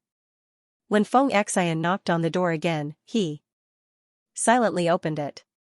Feng Xian held a plate and stood at the door. "This is what Her Majesty the Empress made for you during the day. She urged me to definitely deliver it to you." The color of the thing on the plate was green and purple, frightening anyone who saw it. Feng Xian then said, "If your highness is afraid that your life will be in danger, I can help you resolve it. I won't tell Her Majesty the Empress, haha." It could be seen that Feng Xian still wanted to ask about the robbery, but he was afraid that Xiaolian would lock him up again. Thus, he could only forcefully suppress it and pretend that nothing had happened. He didn't ask and pretended to be relaxed. However, he wasn't good at joking, so the jokes he made were dry and embarrassing. Honestly speaking, the taste of his Empress Mother's cooking was extremely terrifying. Furthermore, the more she cooked, the more diligent she became, the more she progressed in a direction she shouldn't have. Xiaolian had also never cooked before, but the taste of his cooking was pretty good. It seemed that he could only explain it as an innate talent. Even so, Xiaolian still took the plate, sat down at the table, and obediently ate. In any case, he couldn't taste anything he ate right now. It was a blessing in the midst of misfortune. Although he thought he was done for that night, they definitely hurt him. However, according to the situation these past few days, the king and the empress didn't seem to know about his robbery. Otherwise, with the king's temper, he would have long since cursed him. Feng Xian definitely wouldn't tell them, so for the time being, he could relax. Thinking of this, Feng Xian suddenly stood up. Xiaolian was startled and asked, "What are you doing?" Feng Xian picked up his bow and said, "It's time. I'm going out to perform." Xiaolian stood up and said, "I'll go too."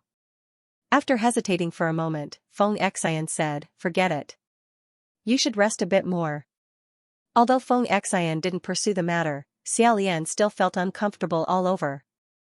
He always felt that after Feng Xian found out about this, there was something between the two of them that could never go back. Feng Xian's every word and expression seemed to have a different meaning that was worth investigating. Xiaolian shook his head and sighed. "I'll tell you the truth. Right now, I'm not in the mood to cultivate." Feng Xian had more or less expected this. He lowered his head and didn't know what to say.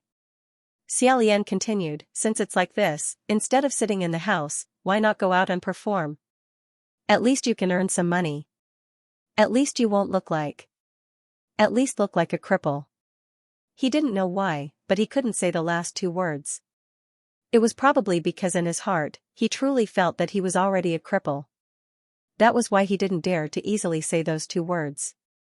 Feng Xian still wasn't completely at ease and said, "I can do it by myself."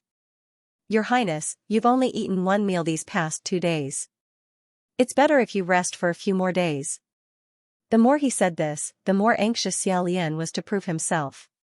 Turning around, he looked in the mirror and said, "It's all right. I'll tidy up a bit and..." He originally wanted to tidy up his appearance.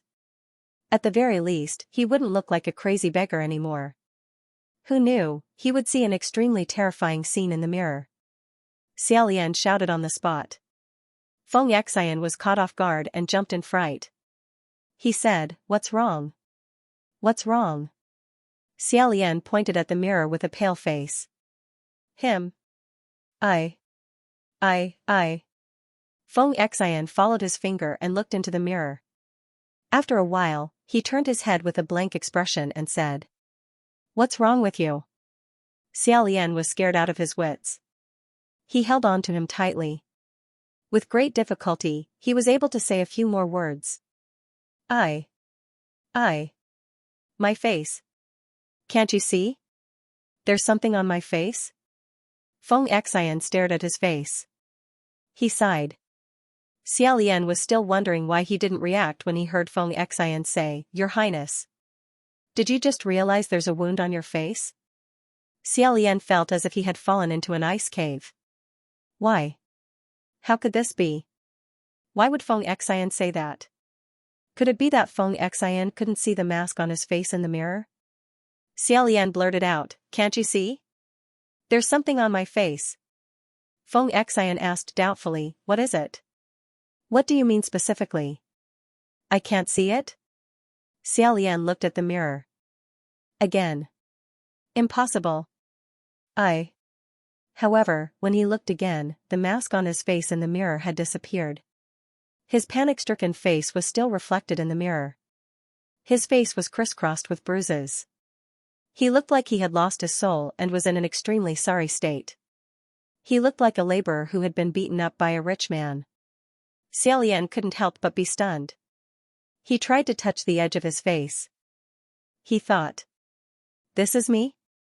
At this time, he heard Feng Xian say, Your Highness. Are you too tired? Or were you angered by that stinking brat? Listen to me. Don't go out for a while. It's better to rest more. Xiaolian finally came back to his senses. He saw Feng Xian carry his bow stool and was about to leave. He hurriedly said, No. Feng Xian pushed the door open and turned his head. What else? The words reached his mouth, but he swallowed them. That was because a strange thought suddenly popped up in his mind. Their current days were already very difficult. If they were to tell Feng Xian that Bai Wuxiang might come back to haunt them, what would Feng Xian do? Feng Xian's shadow in Bai Wuxiang's heart was not shallow. What would he do? Would he want to retreat and leave like Mu Qing? While his imagination was running wild, Feng Xian had already left the room. Xiaolian was awakened by the sound of the door closing. He had no choice but to shrink back into bed and cover himself with the quilt, planning to sleep again. Suddenly, he smelled a strange smell. Xiaolian got up. At first, he thought that the queen was cooking again, or that a mouse or something had died in the corner. He got up and looked around, but in the end, he found that the source of the strange smell was actually him. Only then did Xiaolian remember that he hadn't changed his clothes or washed up for dozens of days, so of course he would smell. Xiaolian held his breath as a wave of disgust towards himself welled up in his heart. Thinking that his parents and Feng Xian must have sensed it but didn't tell him, he felt ashamed again. He sneakily opened the door and saw that there was no one outside. He then found a new set of clothes and planned to boil water for a bath. After tossing and turning, he finally managed to soak in the bathtub. He sank his entire body into the water and suffocated until he almost fainted. Only then did he resurface and fiercely wash his face a few times. After scrubbing his entire body, Xiaolian reached out to grab his clothes. He absent-mindedly shook them open and was about to put them on when he suddenly realized that something was wrong. These weren't his clothes at all, but rather Bai Wuxiang's deathly white mourning clothes. Xiaolian only felt that the hot water he was soaking in had instantly turned into a pot of ice. His hair stood on end as he involuntarily cried out, Who? Who did this? Who had secretly changed his clothes while he wasn't paying attention? He jumped out dripping wet and knocked over the bathtub. With a loud noise, the entire room was immediately flooded with water, scaring the king and queen in the neighboring room. The queen supported the king and came in to see Xiaolian's naked body lying on the ground, covered in water. She was so frightened that she threw herself at him and hugged him, saying, My son, what happened to you? Xiaolian's hair was dripping wet and disheveled. He raised his head and hugged her back, saying, Mother, ghost there's a ghost pestering me. He's been following me the whole time. His current appearance was no different from a madman. The queen couldn't take it anymore and hugged her son, her heart aching as she cried. The king also looked at Xiaolian in a daze. He was in his 40s, but now he seemed to be over 60. The cold winter air caused Xiaolian to shiver. He pointed and said, Clothes. Quickly look at those clothes. However, when he looked at those clothes again, how was that some white mourning clothes? Wasn't it still his white Taoist robe? Xiaolian suddenly felt a burst of anger. He punched the wooden tub and roared, What the hell do you want? Are you playing with me? The queen held back her tears and hugged him, saying, My son, don't be angry. Put on your clothes first. Put them on, don't catch a cold. That day, Feng Xian also returned very late. The weariness on his face was also deeper than before. Xiaolian had already waited for him for a long time. He impatiently said, Feng Xian, I have something very important to tell you. Although Bai Wuxiang was too strange and powerful, and even if he told Feng Xian, warning him ahead of time would probably be useless, he still thought that this matter shouldn't be hidden from Feng Xian. Thus, he decided to tell him the truth. Unexpectedly, Feng Xian didn't immediately ask him what the matter was. Instead, he said, "It just so happens that I also have something I want to tell you." Xiaolian thought that the matter of confirming Bai Wuxiang was more important. Important matters should be left for later. Sitting at the table, he asked, "You first, what is it?" Feng Xian hesitated for a moment before saying, "Your Highness, you should speak first." Xiaolian also didn't have the heart to decline. In a low voice, he said, "Feng Xian, you must be careful. Bai Wuxiang has returned." Feng Xian's expression suddenly changed. "Bai Wuxiang has returned? Why do you say that? You saw him?" Xiaolian said, "Yes. I saw him." Feng Xian's face paled. But that's not right. How could you see him?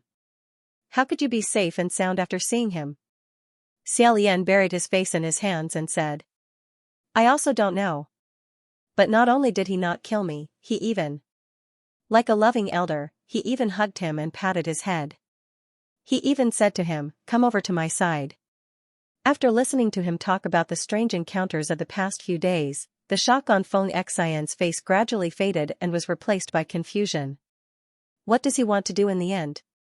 Xiaolian said, "In any case, he definitely doesn't have good intentions. Furthermore, he seems to have been following me. In short, you have to be careful. Help me remind Imperial Father and Empress Mother to be careful as well. But don't scare them." Feng Xian said, "Okay. I won't be going out for the next few days. The things that brat brought over should be able to last for a while." It was really embarrassing to talk about it. When Mu Qing left, he still left behind all the things he brought. Although Xiaolian had lost control of his emotions at that time and had smashed him, saying that he didn't need his things and help, after calming down, he still gloomily picked up all the things. Xiaolian sighed and nodded. He then said, "Oh right, what did you want to tell me?" When he mentioned this, Feng Xian hesitated again. After pausing for a moment, he opened his mouth. Unexpectedly, he actually hesitated. While grabbing his hair, he said, "Actually. Your Highness, do you still have money? Or something that can be pawned?" Xiaolian didn't expect that he would actually ask such a stupid question at this time. Stunned, he said, "Ah? Why are you asking this?" Feng Xian braced himself and said, "Nothing. It's just that if there is, can you lend me some first?" Xiaolian smiled bitterly and said, "Do you think there will be more?" Feng Xian also sighed and said, "I think so too." Xiaolian thought for a moment and said, "But didn't I give you a golden belt before?" Feng Xian muttered, "That's not enough." "It's far from enough." Xiaolian was shocked and said, "Feng Xian? What did you do? How could a golden belt not be enough? Did you hit someone outside and need to pay for it? Tell me about it." Feng Xian came back to his senses and hurriedly said, "No. Don't take it to heart, I'm just asking." After asking again and again, Feng Xian guaranteed that nothing was wrong. Xiaolian worriedly said, "If there's anything, you must tell me. We can think of a solution together." Feng Xian said, "Don't worry about me. I won't be able to think of a solution even if I keep thinking. Your Highness, you should first solve the problem on your side." As soon as he mentioned this, Xiaolian's heart sank again. Just as he expected, in the next few days, that thing continued to pester him like a haunting ghost. Xiaolian could always see that sad and happy face in many unexpected places, or a faintly discernible white figure. Sometimes it was at the head of his bed in the middle of the night, sometimes it was a reflection in the water, sometimes it was at the door that suddenly opened, and sometimes it was even behind Feng Xian. Bai Wuxiang seemed to take pleasure in scaring him. Moreover, he deliberately let only him see it. Every time Xiaolian couldn't take it anymore and yelled at him, the others would rush over or turn their heads, and he would disappear. Xiaolian lived these days in fear and anxiety. In his heart, he hated that he couldn't catch this thing and cut it into 8 pieces. However, he couldn't even step on the other's shadow. It was inevitable that day and night would turn upside down, and his body and mind would become exhausted. One day, he woke up in the middle of the night, feeling an uncontrollable thirst. He remembered that he hadn't had a good drink all day, so he got up and prepared to go out and drink some water. However, he heard faint voices and a faint candlelight coming from outside. Xiaolian was startled and immediately hid behind the door. His heart was madly thumping. Who is it? If it's Imperial Father, Imperial Mother, and Feng Xian, why would they need to be so sneaky? Who knew that this sneaky person really was his Imperial Father, Imperial Mother, and Feng Xian? Feng Xian's voice was extremely low. Is His Highness resting? The Queen also whispered, he's sleeping. The King said, it wasn't easy for him to fall asleep. Tomorrow, don't wake him up too early. Let him sleep a bit more. These words made Xiaolian's heart ache. Immediately after, he heard the Queen say, AI. If this goes on, when will my son get better? Xiaolian felt that there was something wrong with these words. At this time, Feng Xian said in a low voice, he's been too tired recently, that's why he's like this. Too many things have happened. I'll have to trouble your majesties to keep a closer eye on him. If there's anything wrong with His Highness, you must immediately tell me. However, don't let him sense it. Also, don't say anything that will provoke him. Xiaolian hid behind the door and listened. His mind was blank, and his blood rushed to his head. What did this mean? What did this mean? He roared in his heart, I'm not crazy. I'm not lying. What I said is the truth. Xiaolian raised his hand and slammed open the door with a bang. The three people in the room were all startled. Feng Xian stood up. Your Highness? Why aren't you asleep? Xiaolian smacked him in the face. You don't believe me? Feng Xian was startled. Of course I believe you. You. Xiaolian interrupted him.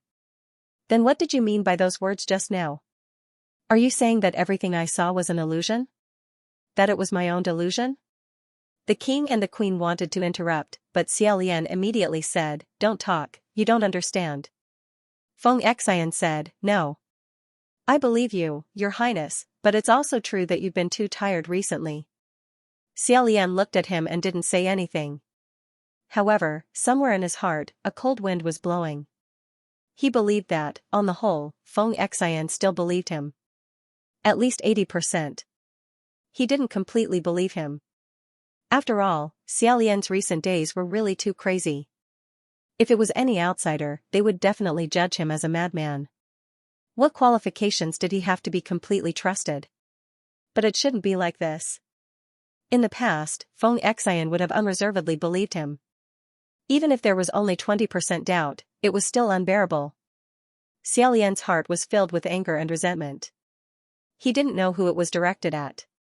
Towards Bai Wuxiang, towards Feng Xian, towards everyone, and towards himself.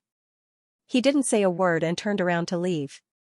Feng Xian chased after him and asked, Your Highness, where are you going? Xiaolian forced himself to remain calm.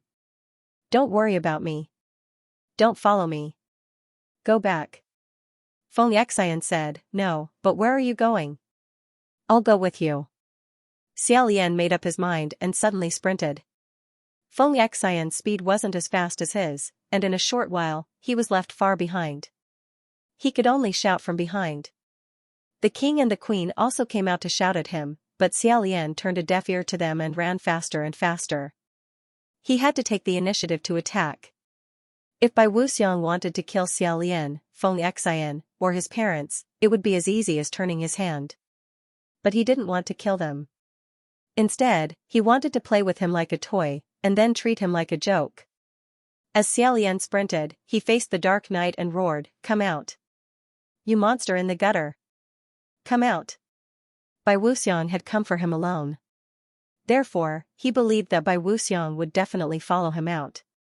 However, after cursing the heavens and the earth, there were no traces of sneers that floated out from an unexpected dark corner. As usual. Nor was there a figure that leisurely appeared behind him and abruptly placed a hand on his head. After sprinting for several kilometers, Xiaolian finally exhausted all his strength. He bent down deeply and used both hands to support his knees. Panting heavily, the smell of rust permeated his chest and throat. After a long time, he suddenly stood up and continued to walk forward. In a low voice, he said, "You want to waste time with me, right? Fine, I'll slowly waste time." He didn't know how long he had been walking alone in the barren mountains and wild ridges, but the fog gradually thickened. All around him, the pitch-black old trees were baring their fangs and brandishing their claws. All of them were leaning forward, and the atmosphere was extremely oppressive. It was as if they were inviting him to step into a forbidden land of no return. Xiaolian knew in his heart that what lay ahead was not good, but he couldn't avoid it. Moreover, he definitely had to settle this. It would come sooner or later. Thus, he continued to walk forward with a calm face. As he walked, in the white fog in front of him, a row of sparkling objects faintly appeared. It was like a glowing wall. Xiaolian had never seen this kind of thing before. Slightly frowning, he stopped walking. And that wall was actually slowly approaching him. Xiaolian became vigilant. He broke off a branch and held it in his hand, ready for battle. When that wall was less than 2 meters away from him, he was stunned to discover that it wasn't a wall at all. Instead, it was countless netherworld ghost fires. Because there were too many of them, from afar, it looked like a wall of fire or a large net. Although those ghost fires were strange, they didn't have any killing intent.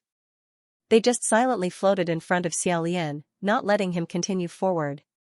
Xiaolian tried to bypass them, but these ghost fires immediately changed directions and blocked in front of Xiaolian. At the same time, he heard many voices saying, "Don't go over. Don't go over. There's something bad in front. Go back, don't continue walking."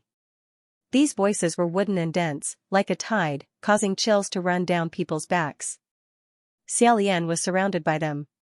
He noticed that among these ghost fires, there was one that was particularly bright and quiet. Although ghost fires didn't have eyes, when he looked at that ghost fire, he seemed to be able to feel a scorching gaze greeting him. Xiaolian coldly said, "Get out of my way." The will-o'-the-wisp remained motionless. Xiaolian asked, "Why are you guys stopping me?" The will-o'-wisp did not answer. Meanwhile, the other little will-o'-the-wisps were still repeating, "Don't go over." Xiaolian didn't want to be entangled with these things at all. He waved his hand. Broke them up. This palm strike didn't shatter his soul. It merely dispersed the ghostly flames that had formed a blocking formation, as if they were a group of fireflies or small goldfish. Xiaolian quickly passed by, the withered branches and withered leaves rustling as he stepped on them. However, when he looked back, the will-o'-wisps quickly followed suit. It looked like they were going to form another formation. Xiaolian warned, "Don't follow me." The brightest and hottest ball of will-o'-the-wisp flew in front, turning a deaf ear. Xiaolian raised his hand as if he was about to strike. He said fiercely, "If you continue to follow me, be careful that I don't destroy your souls." Such a threat.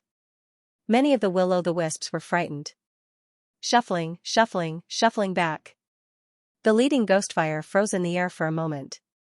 He was still less than 5 steps behind him, which made Xiaolian feel that. It seemed to be saying, "It doesn't matter if my soul is destroyed," or perhaps, it knew Xiaolian wouldn't really hit it. Xiaolian suddenly felt an inexplicable anger. In the past, when he shouted, which kid dared to pester him again? They had long since fled with their tails between their legs. Now, not only did people dare to trample on him at will. Even a tiny ball of nether flame didn't listen to his words, and didn't take his threats seriously at all. His eyes turned bloodshot as he muttered under his breath. "Even a little brat like you is like this. All of you are like this. Not a single one of you isn't like this." It was a little funny to be angered to this extent over such a small matter, but at this moment, Xiaolian was truly filled with resentment. Unexpectedly, after he muttered these words, the ball of ghost fire seemed to understand that he was angry and sad at the same time. It froze in the air and no longer moved forward. Instead, it brought the hundreds of small balls of ghost fire and slowly retreated. Not long after, they all disappeared into the night. Xiaolian exhaled, turned around, and continued forward. After 700 or 800 steps, he could vaguely see a few flying eaves in the fog ahead. It seemed to be an ancient monastery deep in the mountains. Xiaolian walked closer and took a closer look. His eyes widened slightly. This was a Crown Prince temple. Naturally, it was the dilapidated Crown Prince temple. It had already been looted by the thugs. The signboard fell to the ground and broke into two halves. Xiaolian paused at the entrance of the temple for a moment, then lifted his foot to step over the broken horizontal board and entered the temple. The statue in the hall had also disappeared. It was unknown whether it had been smashed, burned, or sunk into the sea. The altar was empty, leaving only a charred base. The body in the void, hard in the land of peach blossom on both sides, had been slashed 27 times. It was as if a beautiful woman had her face slashed by a knife. She was no longer beautiful and looked sinister. Xiaolian held his breath and sat down in the middle of the hall, waiting for Bai Wuxiang to appear. After the time it took for an incense stick to burn, a figure appeared in the fog outside the temple. However, the silhouette's figure was not right. It was not as leisurely as Bai Wuxiang. The sound of the footsteps was also not right. It was more hurried, and not as silent as Bai Wuxiang's. Therefore, the person who came was definitely not Bai Wuxiang, nor was it anyone he knew. So, who could it be? Xiaolian was extremely vigilant. Only when the person rushed to the front of the Crown Prince temple did he clearly see the person's appearance. However, it was a pity that the person who came did not conform to all his guesses. No matter how he looked at it, it was completely a passerby. He couldn't see any clues. However, Xiaolian still did not relax his vigilance. Who knew if it was Bai Wuxiang in disguise? In a ruined Taoist temple in a desolate mountain, Xiaolian suddenly met a person. Xiaolian was vigilant against the other party, and the other party was also vigilant against Xiaolian. After a long time, he probingly asked, "This Taoist priest? Do you know where this place is?"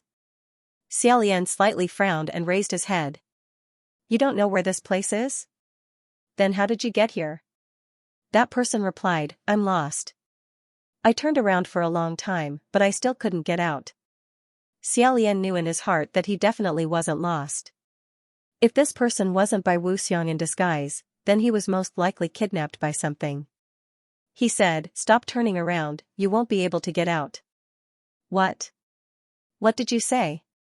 Xiaolian didn't reply and continued to meditate. If this person was kidnapped by Bai Wuxiang, then there was no point in being anxious. If he didn't let this person go, then he wouldn't be able to leave. It would be better to quietly wait and see what he wanted to do in the end. That person was also tired from running, so he sat to the side and rested his feet. The two of them got along peacefully. After a while, another person's silhouette appeared in the dense fog. When he arrived in front of the temple, he was also a puzzled passerby. When he saw that there were people in the temple, he hurriedly welcomed them and said, "Two brothers. May I ask, what is this place?" When those two passers-by started chatting, Xiaolian had a premonition. This wasn't the end. There would be more people coming. Sure enough, in less than an hour, dozens of people came to this Crown Prince temple one after another. There were men and women, young and old. Some were alone, some were in groups of 2s and 3s, and some were dragging their families. Most of them were lost, but the way they got lost was extremely strange. Some people could even get lost while walking on the main street. It was extremely inconceivable. Inside, Xiaolian also saw the entertainer who wanted to compete with him in breaking a boulder on his chest. His complexion wasn't very good. It seemed that the last competition had seriously injured him. The two of them met face to face. Without saying anything, they nodded. It was obvious that these were all ordinary people. Moreover, they were all people that Bai Wuxiang had deliberately brought to this deep mountain forest. The alarm in Xiaolian's heart grew louder and louder. However, he didn't bat an eyelid. He took out a cold steamed bun from his sleeve and forcefully took a bite, chewed, and swallowed. He needed to conserve his strength as much as possible in order to deal with the upcoming battle. 2 hours later, the inside and outside of this Crown Prince temple was packed to the brim with people who had lost their way. Xiaolian secretly counted and found that there were about 100 people. Not a single person could walk out of this forest. Once there were more people, the scene became noisy. Everyone started talking at once. You also came out of nowhere? This is too strange. Someone suggested, why don't we look around again? Someone immediately agreed, let's go, let's go. I don't believe that with so many people, not a single one can walk out. Xiaolian, who was sitting in the corner, suddenly raised his head and said, it's useless no matter how you walk. You can't get out. Everyone looked at him, why? Xiaolian said coldly, because you were all led here by a monster. You are all his toys. Do you think he will let you go so easily? Some people thought that he was being alarmist, some thought that he was being paranoid, and some thought that he should not be underestimated. One person stood up and said, who are you? Why do you say that? He seems to be the first person to come. When I came, he was already sitting here. Strange. Yes, and he even covered his face. Do you have any proof? Xiaolian said indifferently, I don't have proof. Whether you believe it or not, that monster definitely did not lead you here to treat you to a meal. Be careful, I don't need to say more. As soon as he said that, before anyone could respond, there was a burst of rapid footsteps coming from afar. Everyone's spirit was immediately lifted. Someone is coming again. Even if some people wanted to go out and take a look, they quickly slipped back the moment they stepped out of the temple. That was because, along with the sound of running, there was also a burst of crazed yelling. This yelling simply didn't seem like it could be made by a human. Everyone's expression greatly changed as they all retreated into the temple. My God, who is this person? It can't be some wild beast, right? As the figure in the fog ran closer and closer, Xiaolian squinted his eyes and said, no, that is indeed a person. However, as that person ran in this direction, he was howling loudly and covering his face with both hands. Seeing that he was about to run into the Crown Prince Temple, Xiaolian squeezed out of the crowd and stood outside, wanting to see what was going on. However, that person seemed to have no eyes and ran straight into a tree at the entrance of the Crown Prince Temple. With a pung, he was bounced back a few feet and fell to the ground, unconscious. Everyone was shocked. Squeezing into the temple, they stretched their necks and anxiously said, What's going on with this person? Including that street performer, there were a few brave people who wanted to go over to take a look. Xiaolian immediately said, don't go near. A few people were frightened by his strict tone and said, then what should we do? Just let him lie there? Xiaolian said, I'll go and take a look. Everyone said, then you should be a bit more careful, ah? Xiaolian nodded his head and slowly walked towards the tree. He squatted down and was just about to remove the hands that covered the person's face when that person suddenly jumped up and let out 2 sharp screams. That's right, it was 2 sharp screams. Moreover, it was 2 screams that were emitted at the same time. One was emitted from this person's mouth, while the other was emitted from his face. On this person's face, there was even a face. Human face plague. Xiaolian immediately got goosebumps all over his body and his pupils suddenly shrank. Everyone in the temple was also scared silly by this terrifying scene. After that person jumped up, he spread out his hands and was about to rush towards the crowd. Fortunately, Xiaolian had sharp eyes and quick hands. With a palm strike, that person with the human face plague was immediately sent flying several feet away. Xiaolian hurriedly retreated a few steps and blocked the entrance of the temple. The people behind him were extremely frightened as they said, isn't this disease only found in the imperial city? So many people have died in the imperial city, isn't this disease already extinct? It's fake, right? It can't be real, right? Is that really a human face on his face? What was even more frightening was that in the next moment, more screams came from all directions. A dozen or so figures swayed as they gathered towards the Crown Prince Temple. They didn't even need to look to know that they were all people with the human face plague. Someone shouted, everyone, run. Spread out. Don't let them get close. Xiaolian shouted, don't spread out. We don't know how many more there are in the forest. If there are even more outside, then we're done for. Then what should we do? We can't just wait for them to come and catch us like a turtle in a jar. Isn't this just waiting for death? The branch that he had snapped on the way here was still pinned to Xiaolian's waist. He pulled it out and held it like a sword as he said, "Don't worry, they won't be able to come over. Whether or not they can get close to this place is naturally up to me." This was his territory, the Crown Prince Palace. You. Without waiting for anyone to ask, Xiaolian flew out. With a schwa schwa schwa sound, a few branches instantly knocked the people with the human face plague to the ground. For Xiaolian, this wasn't a difficult task at all. He did what he said he would.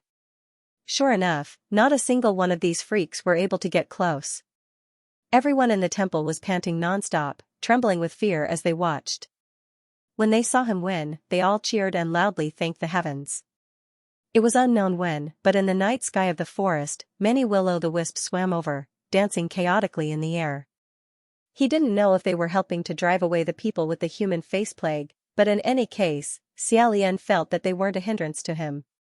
After sweeping through the area, he habitually wanted to put his sword back into its sheath.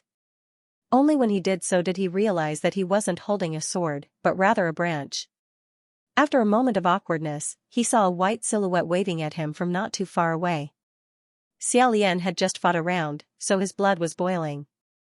He immediately chased after him. "Don't even think about running away." The group of will-o'-the-wisps also rushed after him, as if they were illuminating the path ahead for him. Bai Wuxiang naturally wasn't trying to escape. He walked at a moderate pace, appearing very calm. However, he was always faster than Xiaolian by 7 or 8 steps. Xiaolian chased after him for a few steps before his heart lit up. He immediately turned back. Seeing that Xiaolian wasn't chasing, Bai Wuxiang actually didn't leave. He said, "Why aren't you following me?" Xiaolian turned his head and said, "You just want to lure me away and spread the human face plague again. Why should I follow you and let you succeed?" Bai Wuxiang smiled and said, "No, you're wrong. My goal isn't to lure you away. My goal is you." Although he was wearing the mask of sorrow and joy on his face, Xiaolian didn't know why, but he could feel that Bai Wuxiang was smiling. Luring the tiger away from the mountain indeed didn't make sense. If Bai Wuxiang wanted to spread the human face plague again, he could spread it all over the world. Xiaolian wouldn't be able to stop him. So why did he have to spread it deep in the mountains? Xiaolian paused his footsteps and said, "Then what exactly do you want to do?" He had asked this question countless times, so he was about to lose his patience. Bai Wuxiang said, I want you to come over to my side." Xiaolian pulled out a branch and pointed it at Bai Wuxiang. Although this didn't have any deterrent power and even seemed a bit funny, this was the only weapon he had in his hands right now. Fortunately, there was an exceptionally bright will-o'-the-wisp that landed on the tip of that branch, giving him a bit more imposing aura. Xiaolian sternly said, "Why do you want me to come over to your side? To take your life?" Bai Wuxiang chuckled a few times and warmly said, "Your Highness the Crown Prince, you are a beautiful jade. Let me teach you." Xiaolian was both comical and angry. He couldn't help but spit out, "You think you're qualified to teach me? My master is the state teacher of Xianlu. Who the hell are you? Where did this monster come from?" Bai Wuxiang extended a finger and shook it, saying, "You're wrong again. Your Highness the Crown Prince, I should say that in this world, only I am qualified to teach you." "Your master? State teacher of Xianlu?"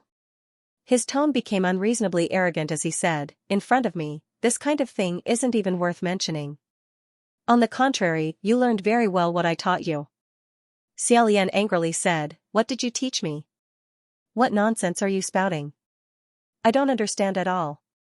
Bai Wuxiang snorted and laughed, "The first thing I taught you is, there are many things in this world that you are powerless against." Hearing this, many chaotic sounds and scenes flashed through Xiaolian's mind. Finally, he clenched his teeth and stabbed out with his sword. Bai Wuxiang easily dodged it and said, "The second thing," he grabbed Xiaolian, causing him to stagger and almost fall. He felt a hand touch the top of his head and said, "Do you want to save the common people? The common people don't need to be saved by you. They aren't worthy." Xiaolian's movements became sluggish again. Slapping away that hand, he backhandedly stabbed out again. With a paw sound, Bai Wuxiang broke the branch in his hand and flashed behind him. 2 ice-cold fingers were already placed on the fatal point behind Xiaolian's head. With the back of his head pressed against it, Xiaolian felt as if his brain could be pierced at any moment. His body froze. A voice came from behind him, "If you don't come to my side, you will never be able to win against me. You will always be defeated by me." Xiaolian gasped for breath and said in a low voice, "Come at me." After a pause, he said word by word, "You can't win, but for now. You can defeat me countless times, but you can't kill me. And as long as you can't kill me, there will be a day when I will definitely defeat you." That will-o'-the-wisp heard his words and burned even more fiercely, as if it wanted to illuminate the entire night sky. Bai Wuxiang was silent for a moment behind him, then asked, "I can't kill you?" Xiaolian held his breath and didn't say anything. In fact, he also didn't know how strong the immortal body that Junwu gave him would be. What if Bai Wuxiang really dug out his brain in anger? Would he still be alive? At this time, Bai Wuxiang said in a low voice, "I really can't kill you. I also won't kill you. However, don't be too confident right now. In the future, don't regret this." Regret? Why would he regret? Before Xiaolian could figure it out, a knife hand suddenly chopped at his neck. His vision suddenly fell into darkness. In the darkness, there seemed to be light and heat coming from far ahead. Xiaolian followed the light and slowly regained consciousness.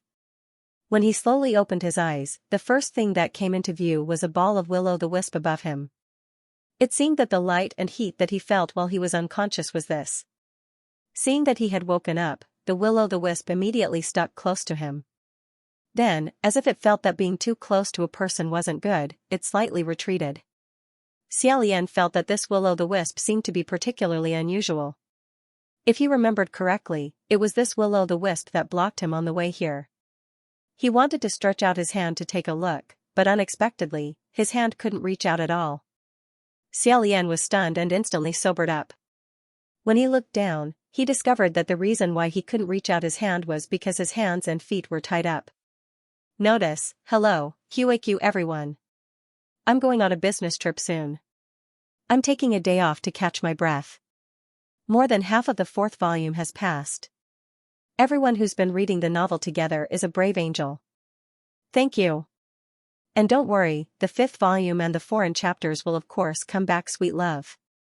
After all, the motto of this novel is, for love, go to heaven and earth, for you, sweep away all obstacles. Xiaolian didn't know if he was awake or asleep.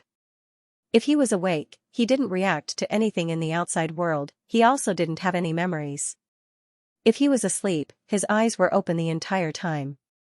When he woke up, Bai Wuxiang had already put the black sword on his waist, like an elder rewarding a child. He said, "This is my gift to you." As he said that, he patted the hilt of the sword, he said meaningfully and gently, "It is definitely sharper than the ones you collected in the past and the ones Junwu gave you." Xiaolian let him help him put on the sword, he didn't speak, he didn't resist. Because any resistance was useless. Just like that, he changed into a new set of clothes, he put on a new treasured sword, dragging a body that looked like it had been reborn, he walked out of the pitch-black Crown Prince Palace. Bai Wuxiang said from behind him, "Wait." Xiaolian stopped in his tracks. Bai Wuxiang silently came to his side, he placed a white silk in his hand and said, "You forgot about this." That was what he had used to cover his face, and the white silk that had been tied up later on. Alone, Xiaolian staggered down the mountain. It was already daytime, the sun had also come out, but when the sun shone on his body, Xiaolian didn't feel warm at all. On the way down the mountain, he saw a small stream. Ding dong, it was very clear and lively. Walking to the side of the stream, the water reflected his appearance. Xiaolian stared at that pale face. His face was smooth and white, without a trace of a scar. His neck was the same, so his chest, abdomen, and all other places must be the same. But after looking at it for a while, he couldn't look anymore. He buried his head and scooped up a few mouthfuls of water from the stream, washed his face, and drank a few more mouthfuls. As he drank, he suddenly discovered that there seemed to be something upstream. He slowly raised his head and saw that on the shore not far away, next to a large rock, there was a corpse. Looking at the clothes, it was the man who performed. This person didn't go down the mountain, but died on the road. There was a particularly obvious pool of blood on the large rock. It looked like he had died from hitting the rock in pain or fear. The corpse was already rotten. Half of it was soaked in the water and emitted a foul stench. It was motionless, but a few small deformed human faces grew on the half-rotten face, and they were still wriggling. Xiaolian lay by the side of the stream and vomited for half an hour. He vomited until he saw blood. After descending the mountain, he walked for a long time, wandering aimlessly on the streets. Suddenly, a hand patted his shoulder and pulled him into the alley. Xiaolian turned around, but before he could see the man's face, he saw a fist flying towards him. "Where have you been these past few days?" Behind the fist was Feng Xian's furious face. By the time Xiaolian saw it, he had already fallen to the ground with a plop. Feng Xian had not expected that Xiaolian would be defeated so easily. Looking at his own fist, then looking at Xiaolian on the ground, he stared blankly for quite a while. Before he could go over to help Xiaolian up, Xiaolian had already climbed up on his own. Feng Xian's expression changed, but he still didn't calm down. He said again, "What a temper you have. You ran out after saying that and disappeared for 2 months. But do you know how worried His Majesty and the others were?" Xiaolian wiped away the blood from his nose that had flown out from his punch and said, "I'm sorry." Seeing the blood on Xiaolian's face getting dirtier and dirtier, Feng Xian sighed heavily and said, "Your Highness. It's fine if you're sorry, there's really no meaning in us talking about these things. But you, what happened to you? What have you been doing for so long? What happened that you can't tell me?" He noticed the black sword on Xiaolian's waist and asked, "Where did you get that sword?" Xiaolian wanted to say it. However, when he thought of the dispute he had with Feng Xian before he left, the hesitant expression on Feng Xian's face, and the experiences he didn't even want to think about, he only said, "I'm sorry." The two of them returned to their original hiding place. When the queen saw Xiaolian, she hugged him and cried. The king seemed to have aged quite a bit. Originally, he was looking for white hair in his black hair, but now he was looking for black hair in his white hair. However, he didn't fly into a rage. After saying a few simple words, he didn't open his mouth. Probably because they were afraid that he would run away again for 10 days to half a month without a trace, the three of them were very careful with their words and actions. Feng Xian. After a simple and crude meal, Xiaolian untied the black sword on his waist and handed it over. He said, "This sword is for you. Take it and pawn it." Feng Xian felt the hand holding the sword tremble, but he couldn't guess why it was trembling. He asked, "Why do you want me to pawn it?" Xiaolian said, "Didn't you want money before?" Hearing this, a pained expression suddenly flashed across Feng Xian's face. Immediately after, he shook his head and said, "There's no need for it now." Xiaolian no longer said anything. He threw the black sword to the side and no longer cared about it. Then, he fell asleep. When he returned this time, Xiaolian acted as if nothing had happened. He hoped that he could return to his original state as soon as possible and strive to return to normal. Soon, he and Feng Xian went out together to set up their performances. Originally, Feng Xian was still worried and said, "Forget it. You should rest for 2 more days." Xiaolian said, "I've been resting for almost 2 months. If those performers come looking for trouble again, the two of us can easily deal with them." However, Feng Xian said, "Those performers stopped coming a long time ago. It wasn't because the previous performer had died and there was no one to lead them. Rather, it was because Feng Xian had been stationed here for a long time. When they first arrived, everyone still felt that it was a novelty. However, after a long time, people had more or less lost that novelty. There was no difference between looking at him and looking at other local performers. Compared to before, Feng Xian had lost his competitiveness. Since he wasn't a threat anymore, the other performers also didn't come looking for trouble. In any case, everyone earned about the same amount of money. Therefore, no matter how much effort Feng Xian put into his archery, no matter how excellent his archery skills were, the number of people coming to watch and reward him decreased by more than half. It wasn't even 1/10 of the original number. After half a day, Feng Xian was so tired that his forehead was drenched in sweat. He sat to the side. Xiaolian said, let me go. Feng Xian said, you can't, right? However, Xiaolian went up on his own. Seeing that it was a different person, the passers-by became interested again and asked, what unique skill does this little brother have? Xiaolian didn't answer. Instead, he picked up a tree branch and started to practice a sword technique.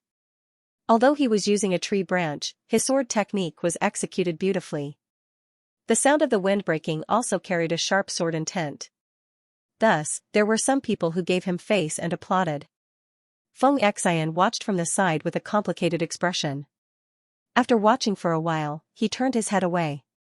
Xiaolian didn't feel any shame, nor did he feel any psychological burden.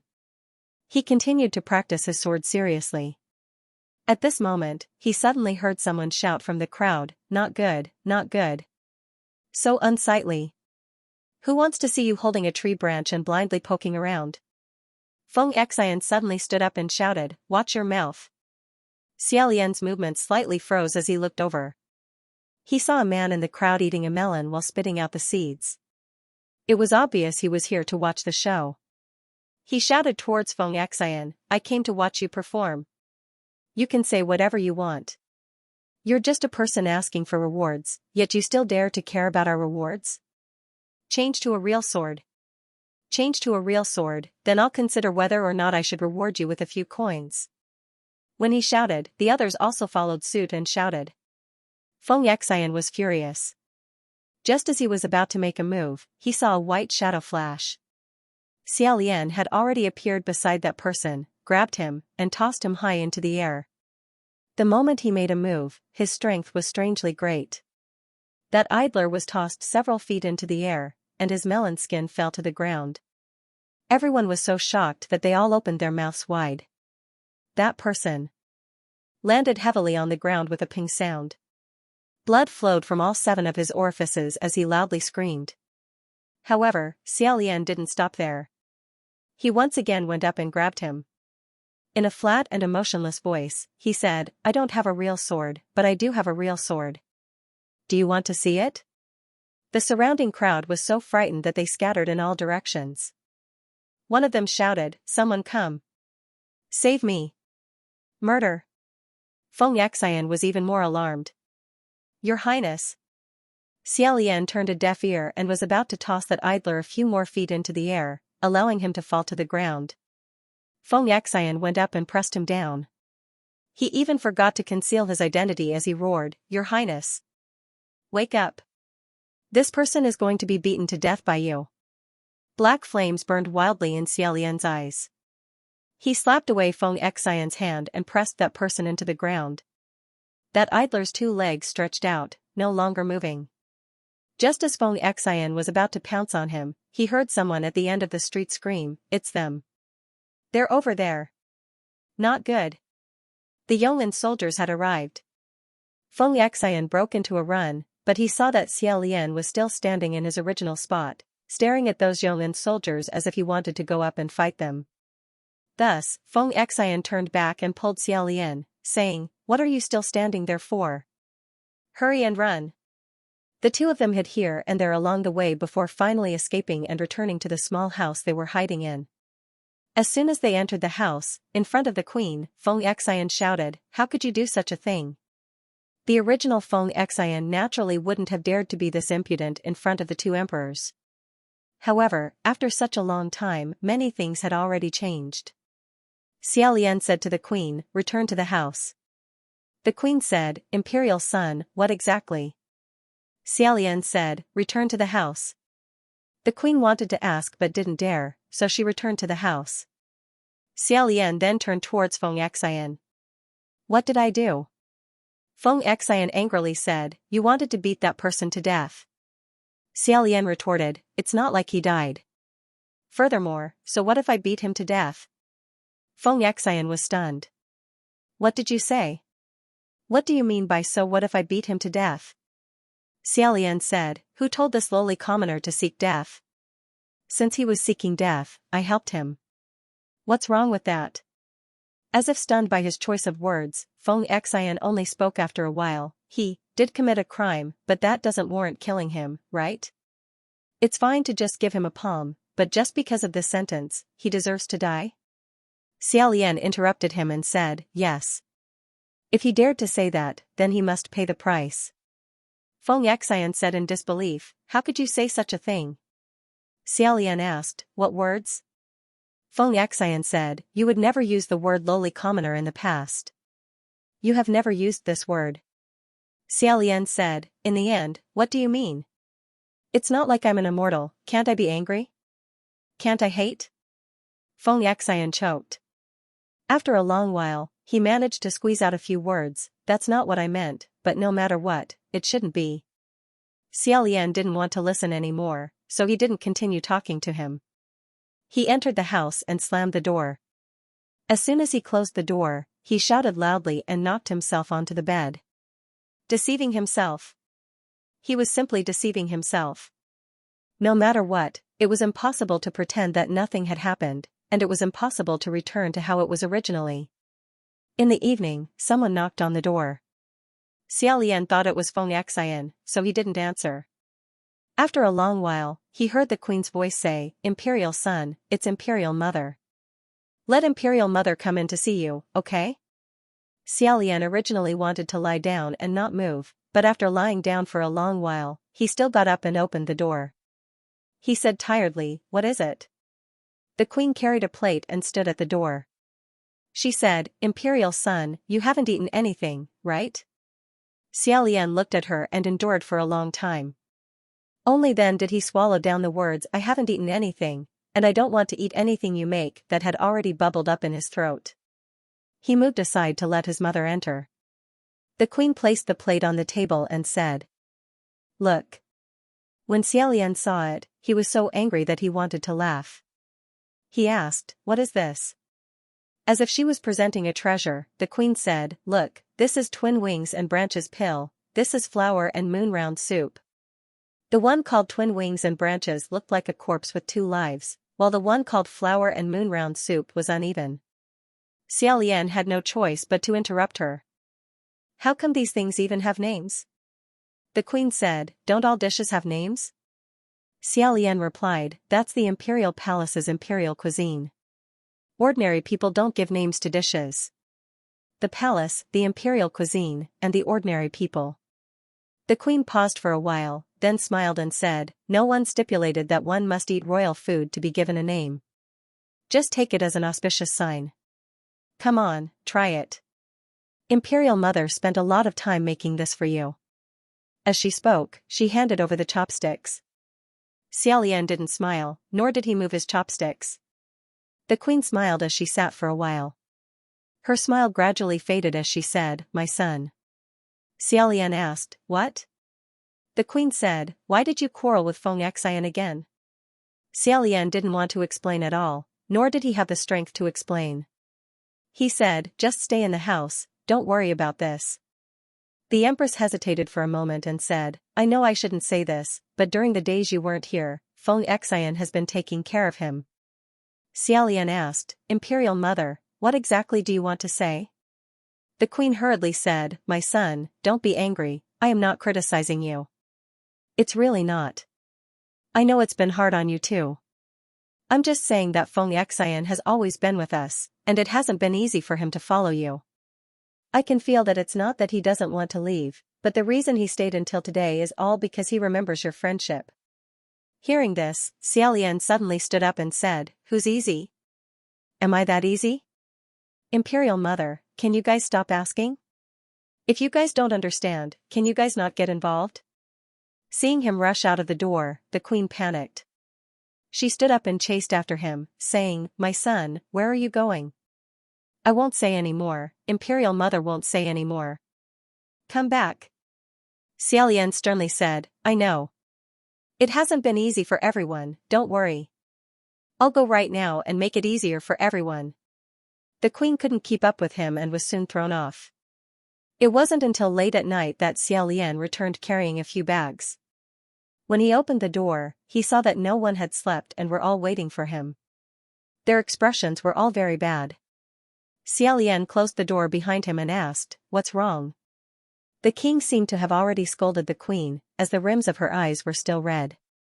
When she saw Xiaolian return, she let out a long sigh of relief. Forcing a smile, she said, "My son, you're back. From now on, I won't ask any more. Don't suddenly turn around and leave. If there's anything, Imperial Mother will definitely listen to you." Everyone was afraid. They were afraid that if he turned around and left, they wouldn't see his shadow for another 2 months. However, Xiaolian said, "You guys are thinking too much. I'm not leaving. You guys can just go in and rest." After waiting for the king and queen to enter the house, he was silent for a moment. Then, Feng Xian said, "Even if I asked you where you went, you wouldn't answer, right?" Xiaolian didn't say anything. He threw the few bags on the ground, making a crisp sound. Feng Xian asked, "What's this?" Xiaolian opened the bag and turned it upside down. From inside, a large pile of gold and silverware fell out, practically lighting up the entire house. Feng Xian immediately stood up and said, "You. Where did you get this?" Xiaolian didn't even raise his head. He sat on the ground and counted as he said, "There's no need to be like this. I just went to a big family in the city. Don't worry, no one noticed."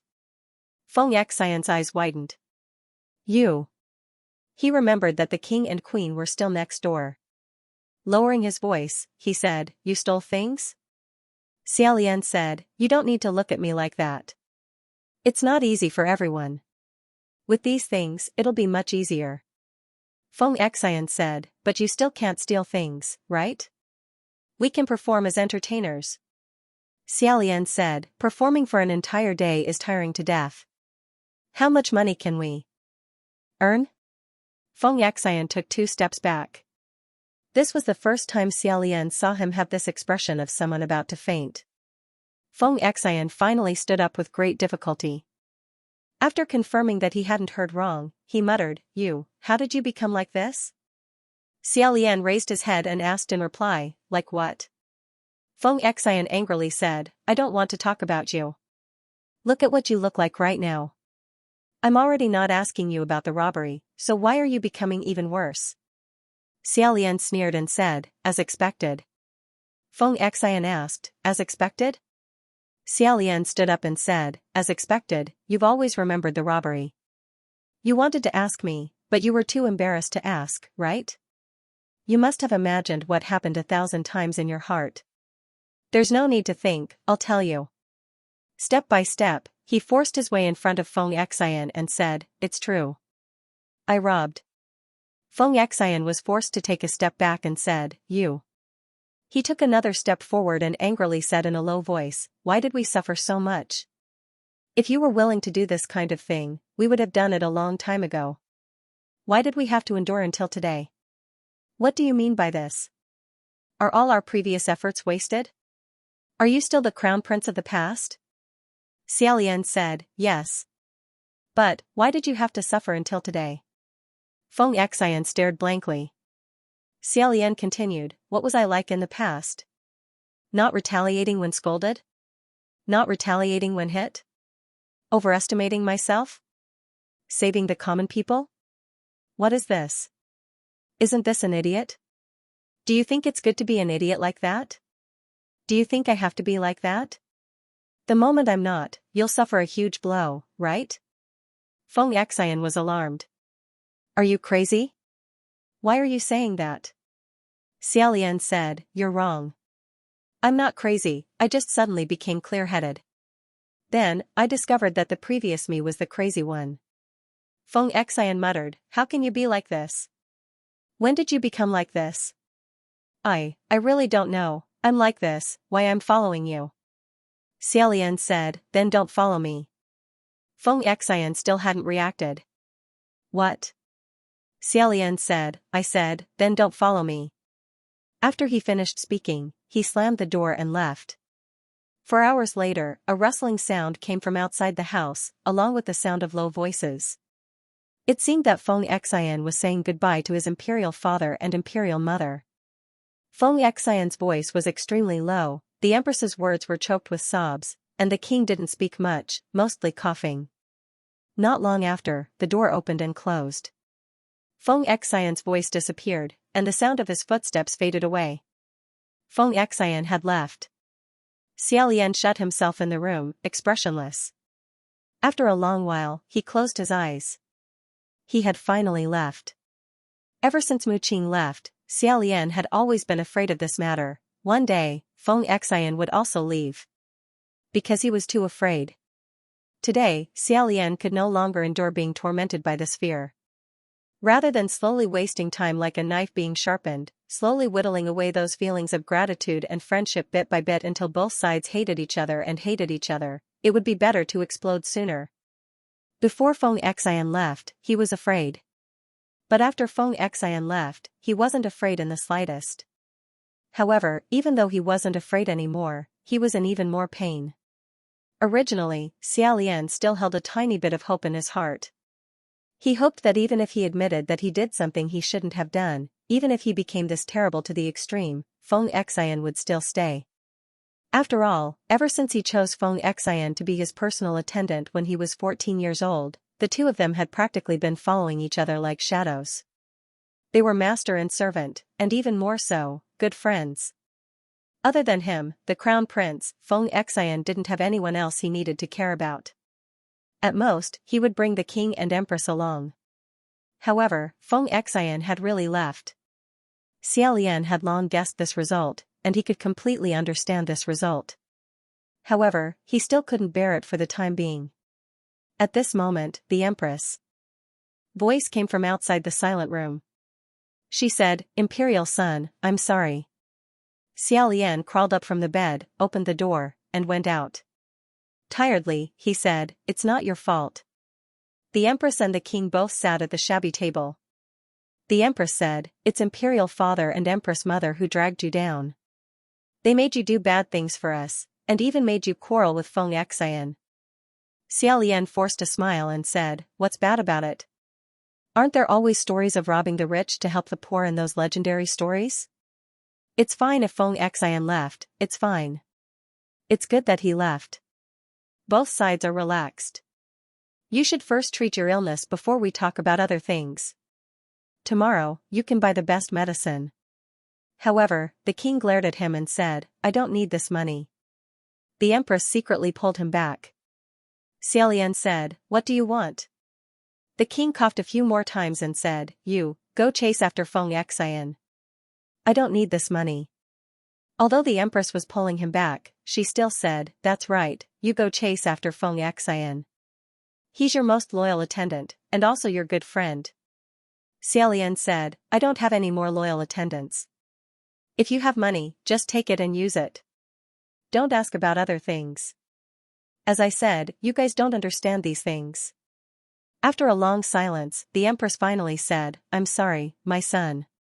Father and mother can see that you're struggling very bitterly by yourself. However, father and mother are only mortals, so they can't help you at all. They still need you to take care of them." Xiaolian didn't have the strength to say any more.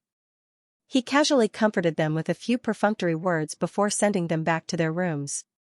In order to wake himself up, Xiaolian took off all his bandages and clothes. After taking a careless bath, he fell asleep. When he woke up the next day, he thought in a daze, "Why didn't Feng Xian wake me up?" Only after a while did he remember that Feng Xian had already left. Xiaolian turned over and sat up. After staring blankly for a while, he thought of another matter. Even if Feng Xian had left, what about his imperial father and empress mother? Why didn't his imperial father and empress mother come in? Usually, at this time, the king's coughing would have long since been audible. However, today, it was extremely quiet. For some reason, Xiaolian felt a wave of unease. He put on his clothes and got out of bed. After grabbing twice, he realized that the white silk he used to cover his face was gone. Pushing open the door to the next room, he said, "Imperial mother, did you see my..." As soon as he pushed open the door, his pupils instantly shrank into two tiny dots. His white silk had been found. The white silk was suspended above the sorghum, and there were still two motionless figures of old people hanging from it. They had long since become stiff. It was his imperial father and empress mother. Xiaolian suspected that he was still in a dream. He swayed and barely managed to support himself against the wall. He swayed back and forth, but he didn't manage to hold on and slid down the wall. He sat on the ground and covered his face with his hands. Suddenly, he had difficulty breathing. Crying and laughing and crying, he said, I. It was unknown who he was talking to, but after a while, he said again, no, I didn't. Wait, I can't, In the end, he couldn't even say a complete word. He turned around and screamed, slamming his head against the wall a dozen or so times. He should have thought of this earlier. His father was such an old-fashioned monarch, and his mother was the kind of mother who couldn't bear to see her loved ones suffer, especially for them. Both of them were nobles who lived like princes. It was already a miracle that they could hold on until now. After Xiaolian slammed his head against the wall a few hundred times, he muttered, Feng Xian, my imperial father and empress mother are gone. No one was listening. Only then did he think of putting his parents' bodies down. After putting them down, Xiaolian seemed to have nothing to do. He paced around the room and saw a few cold and ugly dishes on the table. He didn't eat them last night and let the queen take them away. Now, he picked them up in a daze and ate them all. He didn't dare to miss a single dish, for fear that he would miss a grain of rice. After eating, he started to vomit again. Suddenly, Xiaolian grabbed the white silk and threw it on the beam, putting it around his neck. Waves of suffocation assaulted him, but he was still conscious. Even if his eyes were bloodshot and his neck bones were cracking, he was still conscious. Moreover, he didn't know why, but as he hung, the white silk automatically loosened. Xiaolian fell heavily on the ground. In his dizziness, he found that the white silk was actually moving without any wind, like a poisonous snake, slowly coiling up. This thing actually gave birth to its own soul. It was infused with magic power, stained with Xiaolian's blood, and even hanged 2 members of the royal family. If Xiaolian could die, then it would be 3. Such a white silk, with such deep resentment and evil energy, it would be strange if it didn't become a monster. This little monster that had just come to this world was completely unaware of the desperate situation under which it was born. It happily swam towards the person who gave it its soul, as if it was looking forward to an intimate action. However, in Xiaolian's eyes, it did not exist at all. He held his head and roared, Who? Who will kill me? He only hoped that someone would immediately come and take his life, and help him get rid of this endless pain and torture. At this time, there was a deafening sound of gongs and drums in the distance. Xiaolian breathed heavily, his eyes were bloodshot, and he thought, Who? What is it? Some kind of force drove him to stagger up, and he went out to investigate. After walking for a long time, he finally discovered that it was the sound of celebration for the establishment of Yong'an, the relocation of the royal capital, and the completion of the new palace. The whole world was celebrating. The old citizens of Xianlu country were now cheering for Yong'an. On the streets, the smiles on everyone's faces were so bright, so familiar. Xiaolian remembered, during the Upper Yuan sacrifice, the people of Xianlu country also cheered like this. Xiaolian staggered back and sat paralyzed on the ground. Why did they let him see the laughter of the people of Yong'an when the corpses of the Xianlu country's ruler and empress were lying at his feet? Xiaolian buried his face in his hands, crying and laughing, ha ha ha ha, sob sob sob. After a while, he said with a smile, It's not that easy. A voice flashed in his mind, the human-faced plague, its resentment. The method to create the human-faced plague is. A fierce light flashed in his eyes, and he suddenly said in a soft voice, Don't think you'll have it easy. The expression on his face seemed to be crying and laughing, happy and sad. He slowly stood up along the wall, saying, Yong'an, Yong'an? Don't even think about it. Don't ever think about it. I curse you all. I curse you all. I want all of you to die, absolutely die. Ha ha, ha ha, ha ha ha ha ha. Laughing and laughing, Xiaolian rushed out like a gust of wind. When he passed by the mirror, he suddenly paused and turned his head back. His appearance in the mirror had completely changed. What he was wearing was not that white Taoist robe that had been washed to the point of being worn out, but a snow-white mourning robe. His face was also no longer his own face, but a face that was half crying and half laughing, full of sorrow and joy. If it was the Xiaolian of before, seeing his current appearance in the mirror, he would definitely scream in fright. But now, he was not the least bit afraid. He turned a blind eye to it, laughing madly without end. Stumbling, he knocked open the door, and ran out. The old Xianxia country's imperial city was now an unbearably dilapidated ruin. Near the ruins, there were still residents who had luckily survived and refugees who had nowhere to go. Ever since the outbreak of the human face plague and the destruction of the imperial city, this once magnificent capital had often been filled with chilly winds that caused people to tremble in fear. But today, it seemed to be especially chilling. Several beggars in ragged clothes ran away like a wisp of smoke, looking up at the sky as they ran. Everyone felt that something terrible was about to happen, so it was better not to stay any longer. In front of the imperial city's dilapidated gate was the battlefield. Usually, no one dared to go there. Now, only an old Taoist was running here and there, catching those wandering souls. He stuffed them into his bag and prepared to make lanterns. As he was catching them, he suddenly discovered that, at some unknown time, a strange figure in white had appeared at the end of the battlefield. It was really strange, really strange. He was wearing mourning robes with wide sleeves. A piece of white silk was rolled up on his sleeves, fluttering in the wind as if it was alive. On his face was a deathly white mask. Half of his face was crying, while the other half was smiling. That old Taoist felt a chill run down his spine. Before he could react, his legs had already brought him out of the battlefield. His heart was still in a state of shock, so he stopped and looked back. The man in white didn't say a word as he strolled on the battlefield. The cold wind blew, and with every step he took, he stepped on the corpses of the dead.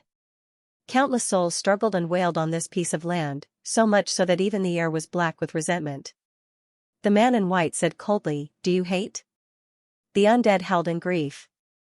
The man in white took a few more steps and said, "The people you swore to protect are now citizens of Xian country. Do you hate?" The wails of the souls were mixed with screams. The man in white said slowly, "They have forgotten you who died on the battlefield, forgotten your sacrifice, and cheered for the people who took your lives. Do you hate?" Among the screams, there were hisses and roars. The man in white said sternly, "What's the use of just screaming?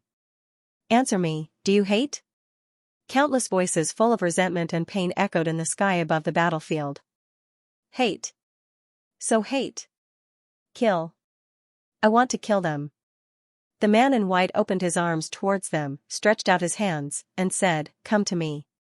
He said word by word, "I promise, those who live in eternal peace will never find peace." Amidst the heaven-shaking screams, and roars, the souls of the Xianlu soldiers and the souls of the people infected with the man-face plague resonated with each other. Within the black fog that covered the sky, they took shape. The old Taoist who was watching from afar saw this scene and trembled in fear. This is. In an instant, only 4 words appeared in his mind. White close calamity. At this time, the man in white heard the voice of a young man behind him, "Your Highness." The reason why he said it was a youth was determined from his voice and figure. He was dressed neatly as a martial artist. His figure was tall, but it was like a newly plucked bamboo, not losing the inexperienced feeling of a youth. His black clothes were like ink, and his hair was also like ink, tied up. A knife hung from his waist, slender. He slowly raised his head, his face was also covered by a snow-white mask, on the mask was a curved smiling face. One after another, balls of black energy took shape amidst the hissing sound. They were all sucked into the universe creator sleeve by the white-clothed man. It was as if a river was being poured into a small jade bottle. And that youth remained motionless in the violent black wind. The white-clothed man said, "Who are you calling?" The black-clothed youth was still kneeling on one knee, as if he was submitting, and as if he was making an oath, he replied, "I'm calling you, Your Highness the Crown Prince."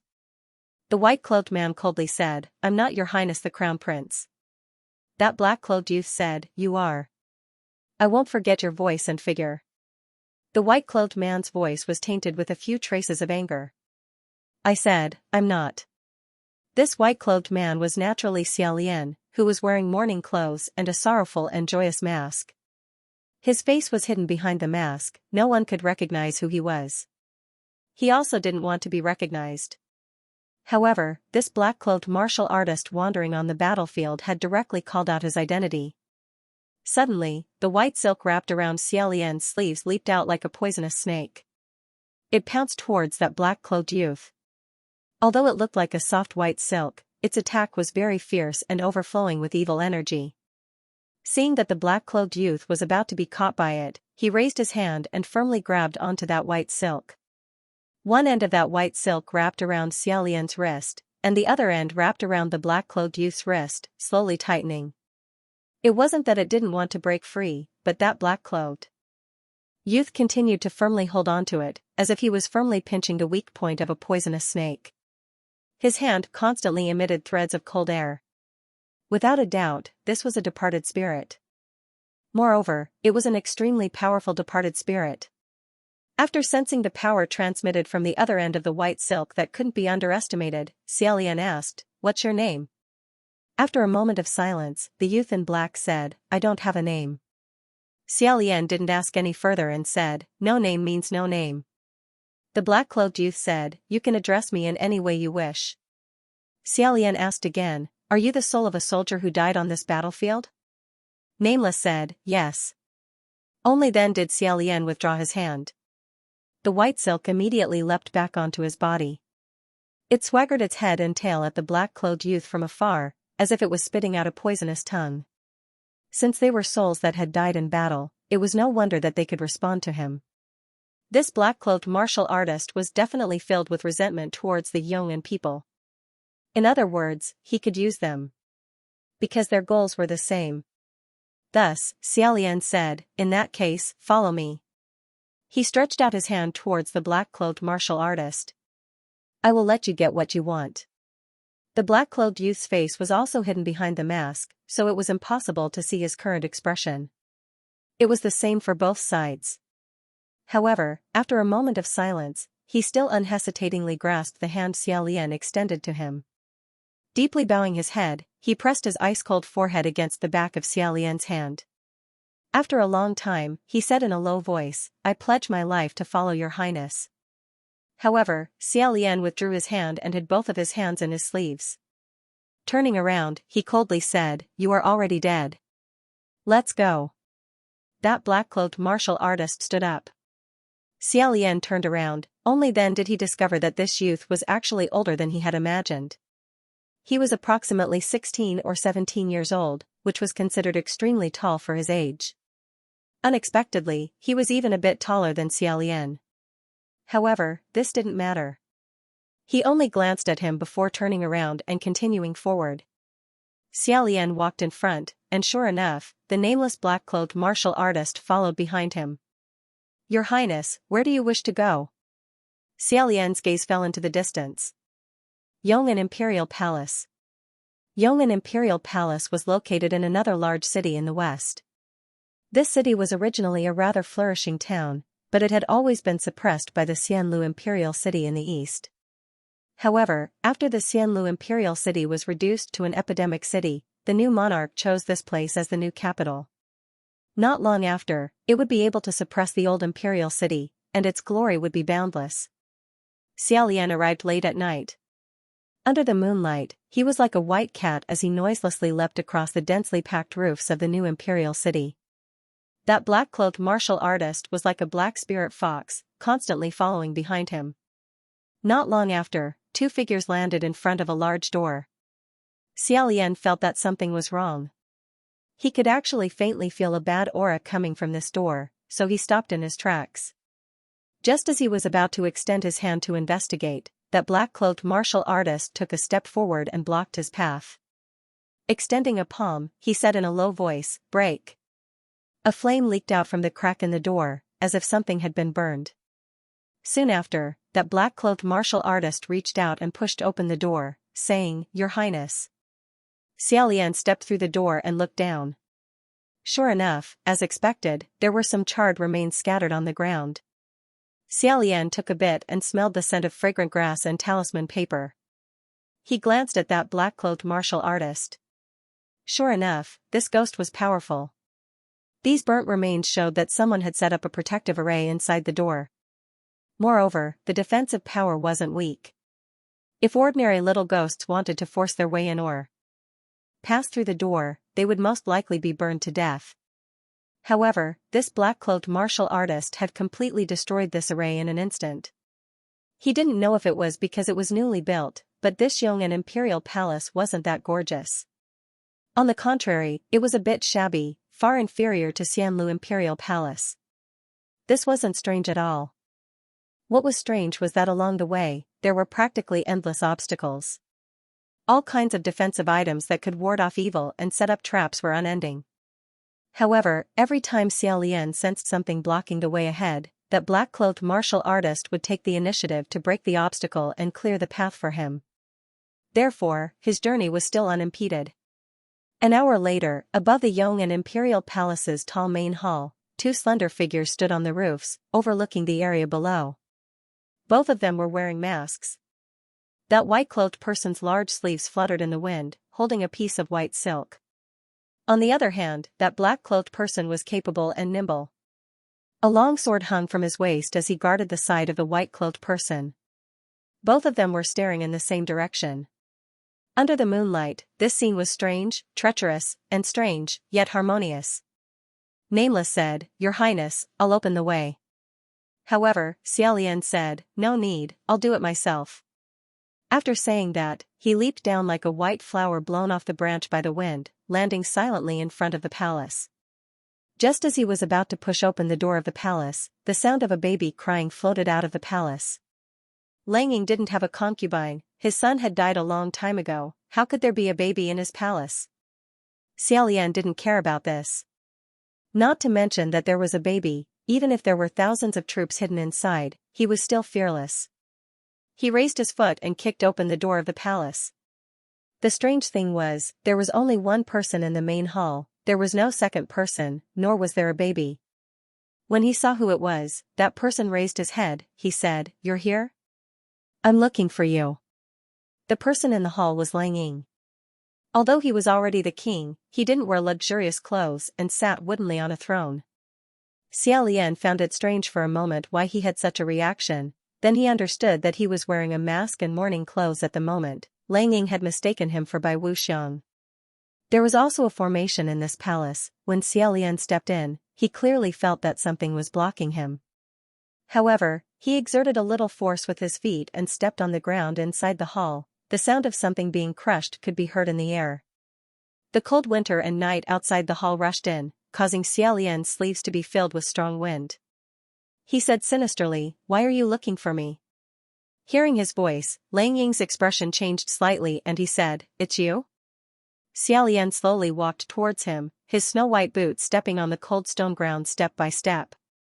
He said, "It's me." Lang Ying was a boorish man who had led troops to destroy Xianlu. With the aura of an emperor, ordinary evil spirits couldn't get close to him. But at this moment, Xiaolian had brought thousands of souls that had died in battle. He didn't believe that such a large number of vengeful spirits with such strong resentment wouldn't be able to do anything to Lang Ying. As expected, the vengeful spirits were restless. They couldn't wait to break free and parasitize the enemy's fresh flesh and blood. It was impossible for anyone not to hear that restless voice, but Lang Ying did not turn pale with fright. "Are you here to kill me?" Xiaolian didn't answer. In the next moment, he flashed in front of Lang Ying, grabbed his hair, and pressed him into the ground. Success! The corners of Xiaolian's mouth unconsciously curled up. As expected, as expected. He could defeat Lang Ying. Originally, he was bound by his identity as a divine priest and had no way to deal with this person who had the fate of an emperor. However, after abandoning his identity as a divine priest, he could finally defeat Lang Ying. Xiaolian's heart thumped wildly. Just as he was about to make his next move, his expression suddenly changed. "What's that sound?" "Ee, woo woo," he heard that tiny cry of a baby again. But there was clearly no baby in this hall. He checked again. Something was wrong. That cry came from his subordinate Lang Ying's mouth. To be more precise, it was Lang Ying. Xiaolian tore off his clothes. His eyes widened as he stood up. "What is this?" Lang Ying slowly sat up and said, "Don't be afraid." This sentence wasn't said to Xiaolian, but to the thing on his body. On Lang Ying's chest, there were two faces. Each face was the size of a real person, and there was a huge tumor protruding from it. The face of the older one was beautiful, and vaguely resembled that of a woman. The face of the younger one was wrinkled, like that of a baby. The intermittent cries came from the mouth of this baby. Human face plague. Xiaolian was stunned. How can you have a human face plague? Lang Ying said, this isn't a human face plague. Xiaolian said, how is this not a human face plague? If this isn't a human face plague, then what is? Lang Ying said, these are my wife and son. It's not the kind of thing you're talking about. As he spoke in a low voice, he raised his hand and gently stroked the two faces on his body. It really was the appearance of a husband and father caressing their wife and child. However, those two faces either couldn't open their eyes or only knew how to cry with their mouths open. They had the shape of a human, but they didn't look like a human. In a flash, Lang Ying raised his head and said, where's Bai Wuxiang? He said that my wife would come back like this, but it's already been so long. Why can't she speak? What's going on? Quickly tell him to come find me. Hearing this, Xiaolian understood and said, you, let Bai Wuxiang raise the resentful spirits of your wife and son on your body? So it was like this. Along the way, those arrays in the imperial palace weren't meant to guard against external things, but to prevent the things hidden inside from escaping. Lang Ying, who had already become the king, was actually using his own flesh and blood to secretly feed these two resentful spirits. Xiaolian still wanted to find him to settle accounts, but who knew that he didn't even need to do anything. Lang Ying had already planted the human face plague on himself. Those two infected faces had definitely been growing on his body for a long time. Even their tiny hands and feet had grown out, and they hung down cumbersomely. They were deformed and terrifying. Moreover, they had already sucked all the nutrients from their host. Lang Ying's 2 rows of ribs were abnormally protruding, and his lower abdomen had also shrunk. His skin was waxy yellow, and his figure was haggard. He looked as if he didn't have many days to live. He was a completely different person from the brave and fierce martial artist he was on the battlefield. It seemed that even though he had won the war and become the king, his life wasn't that great. Xiaolian didn't feel happy at all. He grabbed Lang Ying and angrily said, what kind of joke is this? He hadn't even taken his enemy's life, but his enemy was already about to die. What was this? What should he do? With this grab, something fell from Lang Ying's body. It glowed with a red light, bounced off, and rolled far away. Lang Ying grabbed Xiaolian's hand. It seemed that even doing this movement was difficult for him. Panting, he said, bead. That bead. Xiaolian turned his head to look. The thing rolling on the ground was actually the red coral bead he had given to Lang Ying. Lang Ying said, I've always wanted to say thank you for your bead. Hearing this sentence, Xiaolian stared blankly. He didn't expect Lang Ying to suddenly say these words. It was as if something had risen in his heart, but he forcefully suppressed it. He said, you. In a low voice, Lang Ying said, it would have been fine if you had given it to me earlier. Unfortunately. Before he could finish speaking, the body that Xiaolian was grabbing sank. Lang Ying's eyes were wide open as he collapsed. Before Xiaolian could react, Wu Ming said, Your Highness, he's dead. Xiaolian asked, dead? Lowering his head to look, Lang Ying's pupils had already begun to slacken. He really was dead. Xiaolian muttered, how could he die like this? He hadn't done anything to Lang Ying yet, so how could he die? Moreover, speaking of which, he had died quite satisfactorily and happily. He had completed his revenge against Xian Lu. He had brought along his loved ones and was preparing to meet them in the Yellow Springs.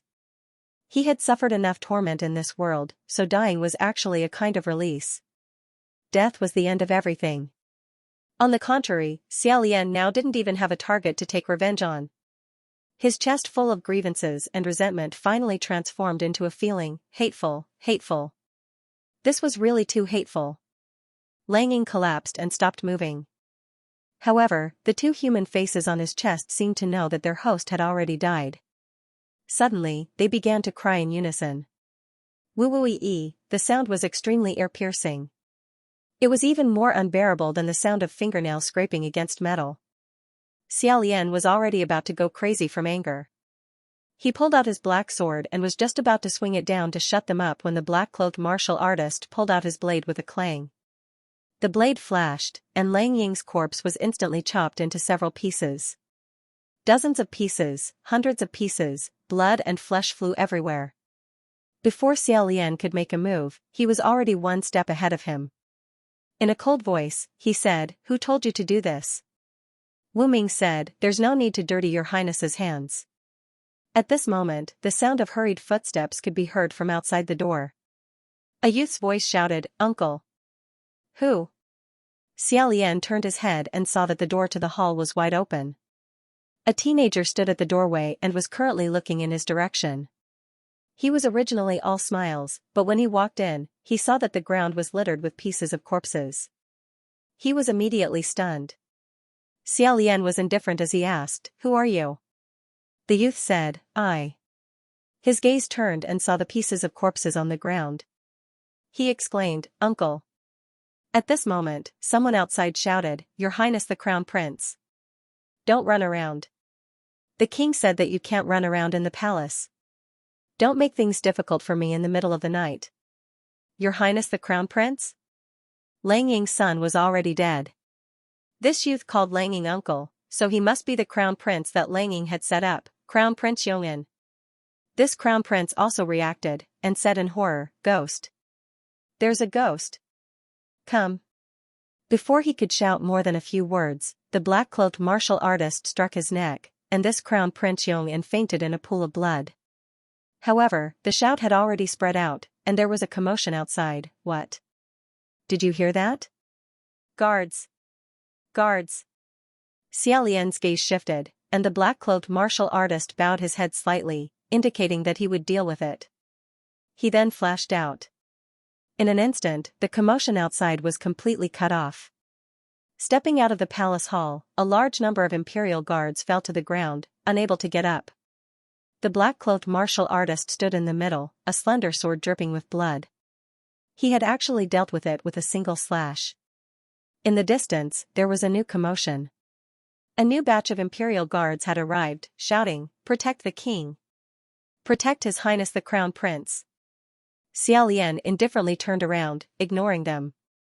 Sure enough, in less than a moment, those voices seemed to have been harvested by a blade, completely annihilated. Following which, the black-cloaked martial artist silently followed behind. Xiaolian slightly tilted his head, saying, "Burn the palace." Wu Ming nodded, yes.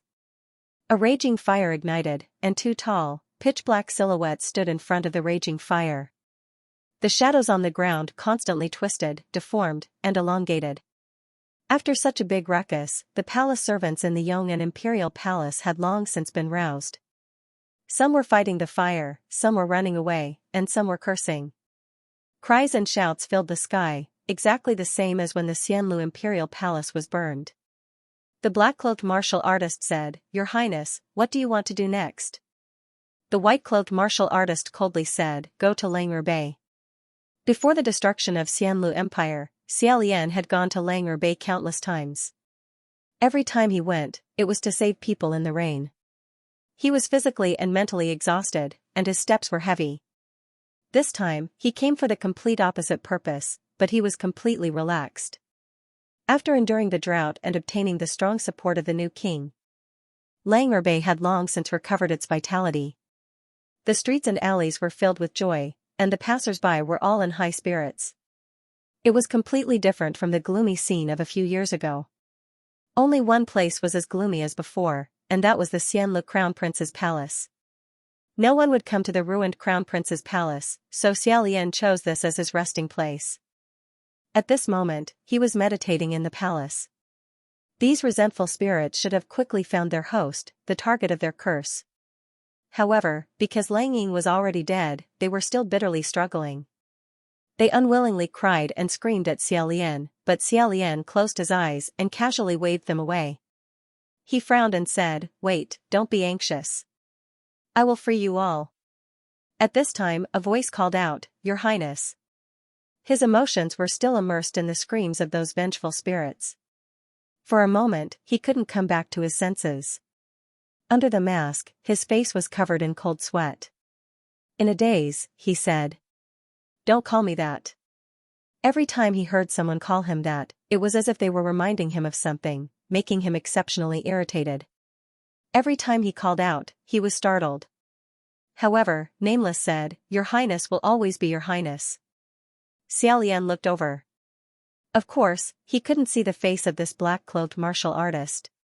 He could only see a smiling face. And when the other party looked at his face, he could only see a deathly white mask.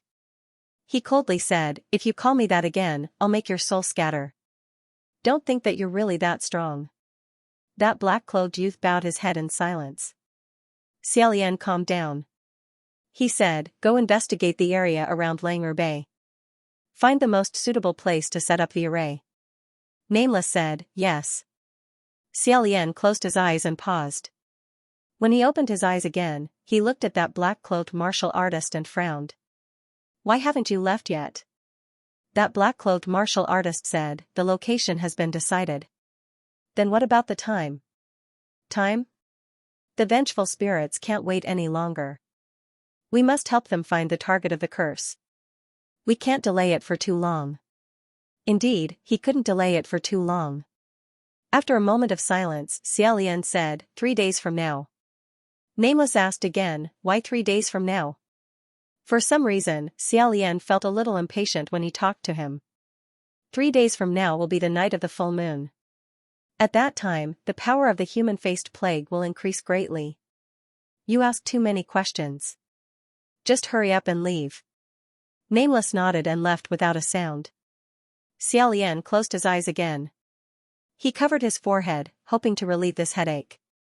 At that moment, he heard a few cold mockery coming from behind him. When he heard this familiar sneer, all the blood in Xiaolian's body seemed to freeze.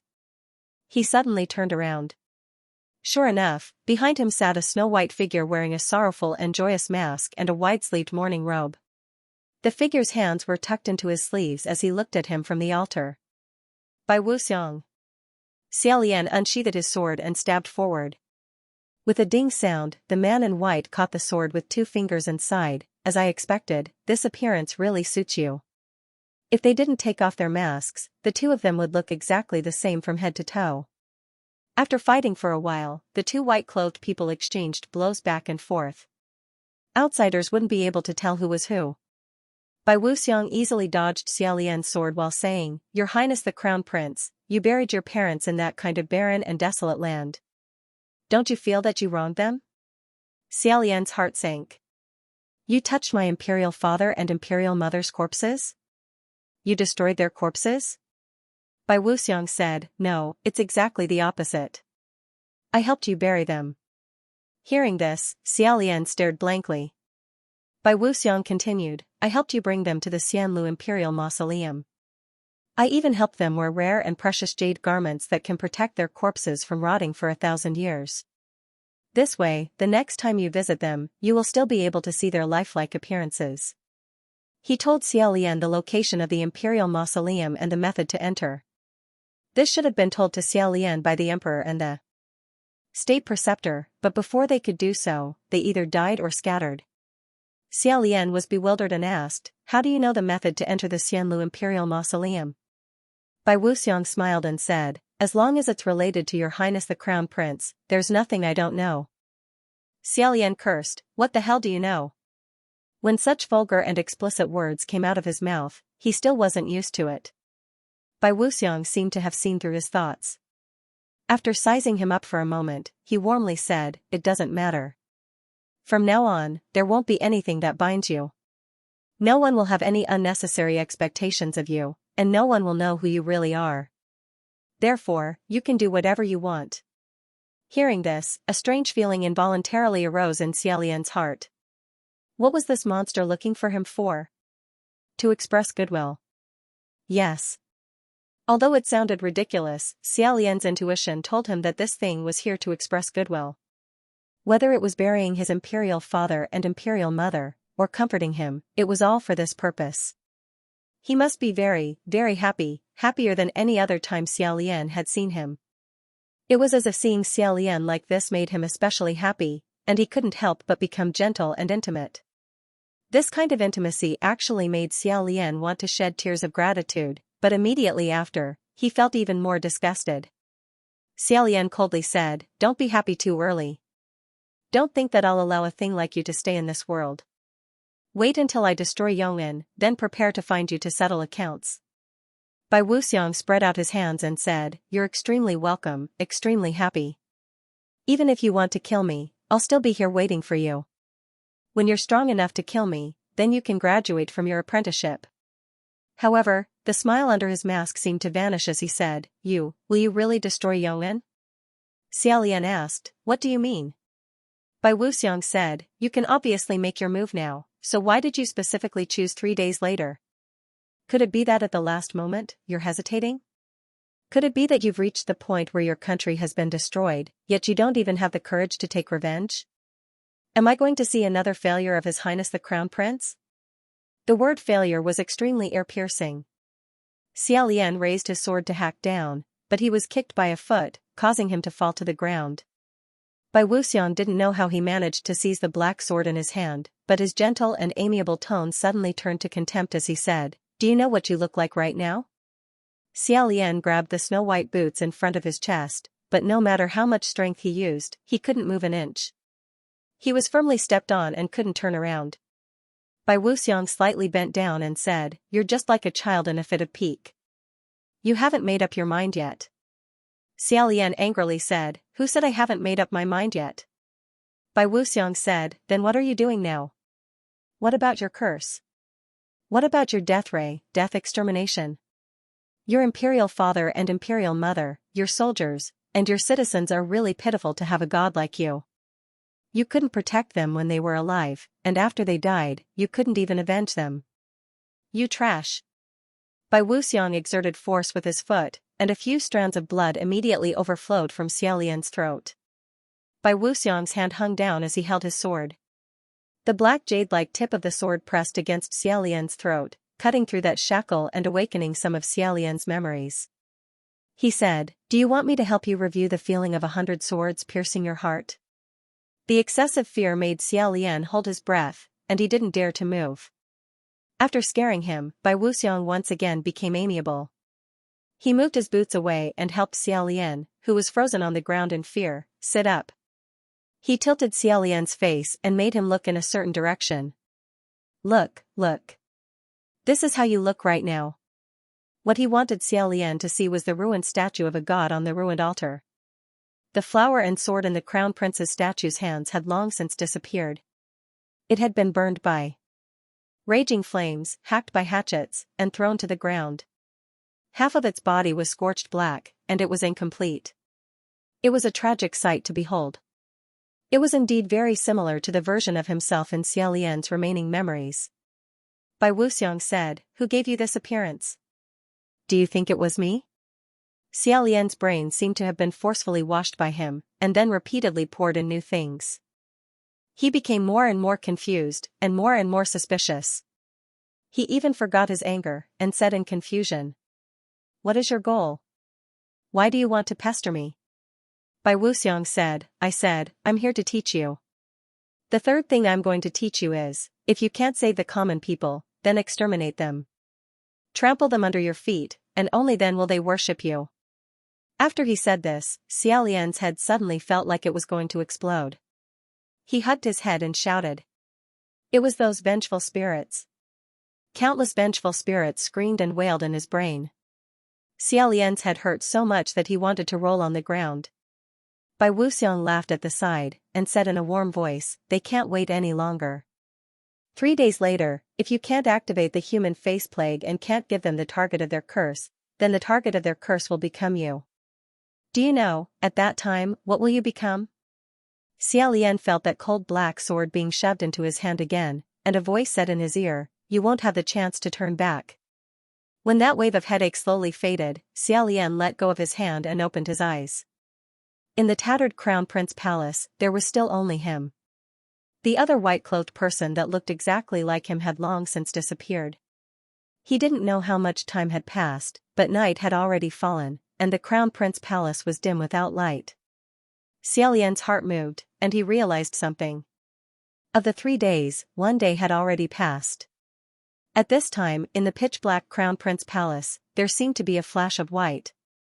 Curiously, Xiaolian turned his head, and when he saw clearly what that flash of white was, the pupils under the mask shrank. He snatched that thing, and said, what's with this flower? It was a fresh and delicate little white flower, and it was placed on the damaged, charred left hand of the deity statue. It looked especially white as snow, and also especially miserable. It looked as if the statue had become riddled with scars in order to protect this bouquet of flowers. Xiaolian didn't know why he was so angry when he saw this scene, and he shouted, "Ghost, come out!" Not long after, the black-cloaked martial artist with the sword appeared. Before he could say anything, Xiaolian said, "What's with this flower? Who made it?" "You made it?" Wu Ming slightly bowed his head, his gaze fixated on the flower in Xiaolian's hand that seemed to be suffocating. Finally, he said in a low voice, "It wasn't me." Xiaolian said, "Then who put this thing here?" Wu Ming asked, "Why does your highness feel so irritated when you see this flower?" Xiaolian's face darkened, and he threw the flower on the ground, saying, "This kind of prank is disgusting." Hearing this sentence, Xiaolian felt as if he was suddenly slapped in the face. Looking at him, he asked, "Are you mocking me?" Wu Ming replied, "No." Xiaolian said, "Then don't say such nonsense. How could there be that kind of thing?" After a pause, Wu Ming said, "Not necessarily." Xiaolian couldn't help but say, "Enough, what are you trying to say? Aren't you a soldier of Xianlu? I didn't wake you up from the battlefield to listen to you speak for the people of Youan. You only need to listen to my orders." The flower on the ground pierced his heart. It pierced his eyes. It made him suddenly embarrassed. As if to vent his anger, Xiaolian rushed up and trampled it to pieces. After trampling it, he found this action inexplicable. Why was there a need to be so angry at such a small flower? He immediately rushed out of the Crown Prince temple. The cold wind blew, then gradually calmed down. Behind him, the black-cloaked martial artist also followed. Xiaolian said, "You've already explored this area. Is there anything unusual?" Wu Ming said, "No." Xiaolian said, "Are you sure? To activate the human face plague, there can't be a single mistake." Wu Ming said, "Indeed." Xiaolian was speechless. He looked up at the sky. After a moment of silence, Wu Ming said, "Your Highness, have you thought of how to activate the vengeful spirit plague?" Xiaolian said, "I'm thinking." He looked down at the black sword hanging at his waist. Thousands of vengeful spirits were sealed by him in this black sword, but it could only be sealed for a while. At this time, Wu Ming said, "Your Highness, I have a presumptuous request." "Speak." Wu Ming said, "I hope your Highness can give this sword to me and let me activate the human face plague." Xiaolian turned around and asked, "Why?" The eyes of the black-cloaked martial artist behind the mask stared at him. He said, "My beloved was seriously injured in this war. His life is worse than death. I watched helplessly as he suffered and struggled in pain." Xiaolian said, So, I hope I can be the person holding the sword and avenge him." His reason was very reasonable, but Xiaolian didn't really trust him. He narrowed his eyes and said, "I think you're a little strange." He turned around and walked around Wu Ming. He said coldly, "As far as I can see, you don't look like a vengeful person. Are you really asking me this for the sake of starting the human face plague? That being said, if it wasn't to start the human face plague, then what could it be for?" The nameless black-cloaked martial artist bowed slightly to him and said, "Your Highness, I wish for these people to die more than anyone else. Moreover, I hope that they will die by my hands. If you don't believe me, I can prove it to you right now." Xiaolian asked, "How do you want to prove it?" The black-cloaked martial artist placed his hand on his saber and slowly retreated. When he took 3 steps back, Xiaolian suddenly realized what he wanted to do. He was going to kill someone to prove that he had the heart to take revenge. Xiaolian immediately said, "Stop." As expected, Wu Ming stopped. After examining him for a moment, Xiaolian resolutely said, "No. I want to start it myself." The black-cloaked martial artist lowered his head and was still wearing his mask. It was unknown how he would react. Xiaolian also didn't care about other people's reactions. He turned around and softly said, "However, before that, I still have one more thing to do." As he said this, Xiaolian raised that jade-like black sword and stared at the edge of his hand. A strange light flashed through his eyes. The black-cloaked martial artist sensed something was wrong and said, "Your Highness, what do you want to do?" He had no time to stop him. In the next moment, Xiaolian reversed the edge of the sword and stabbed that black sword into his abdomen. The next day, on the streets of Lang'er Bay. Recently, the weather hadn't been good. It was gloomy and filled with energy. Sometimes there would be violent winds, and other times there would be an evil rain. Speaking of which, recently, everywhere hadn't been peaceful. It was said that the newly built imperial palace was also on fire. The king and the crown prince were both seriously ill and couldn't get out of bed. They were so sick that they couldn't even see anyone. It was a complete mess, full of ominous signs. Only the young children didn't understand anything. They were carefree and still chased and played around.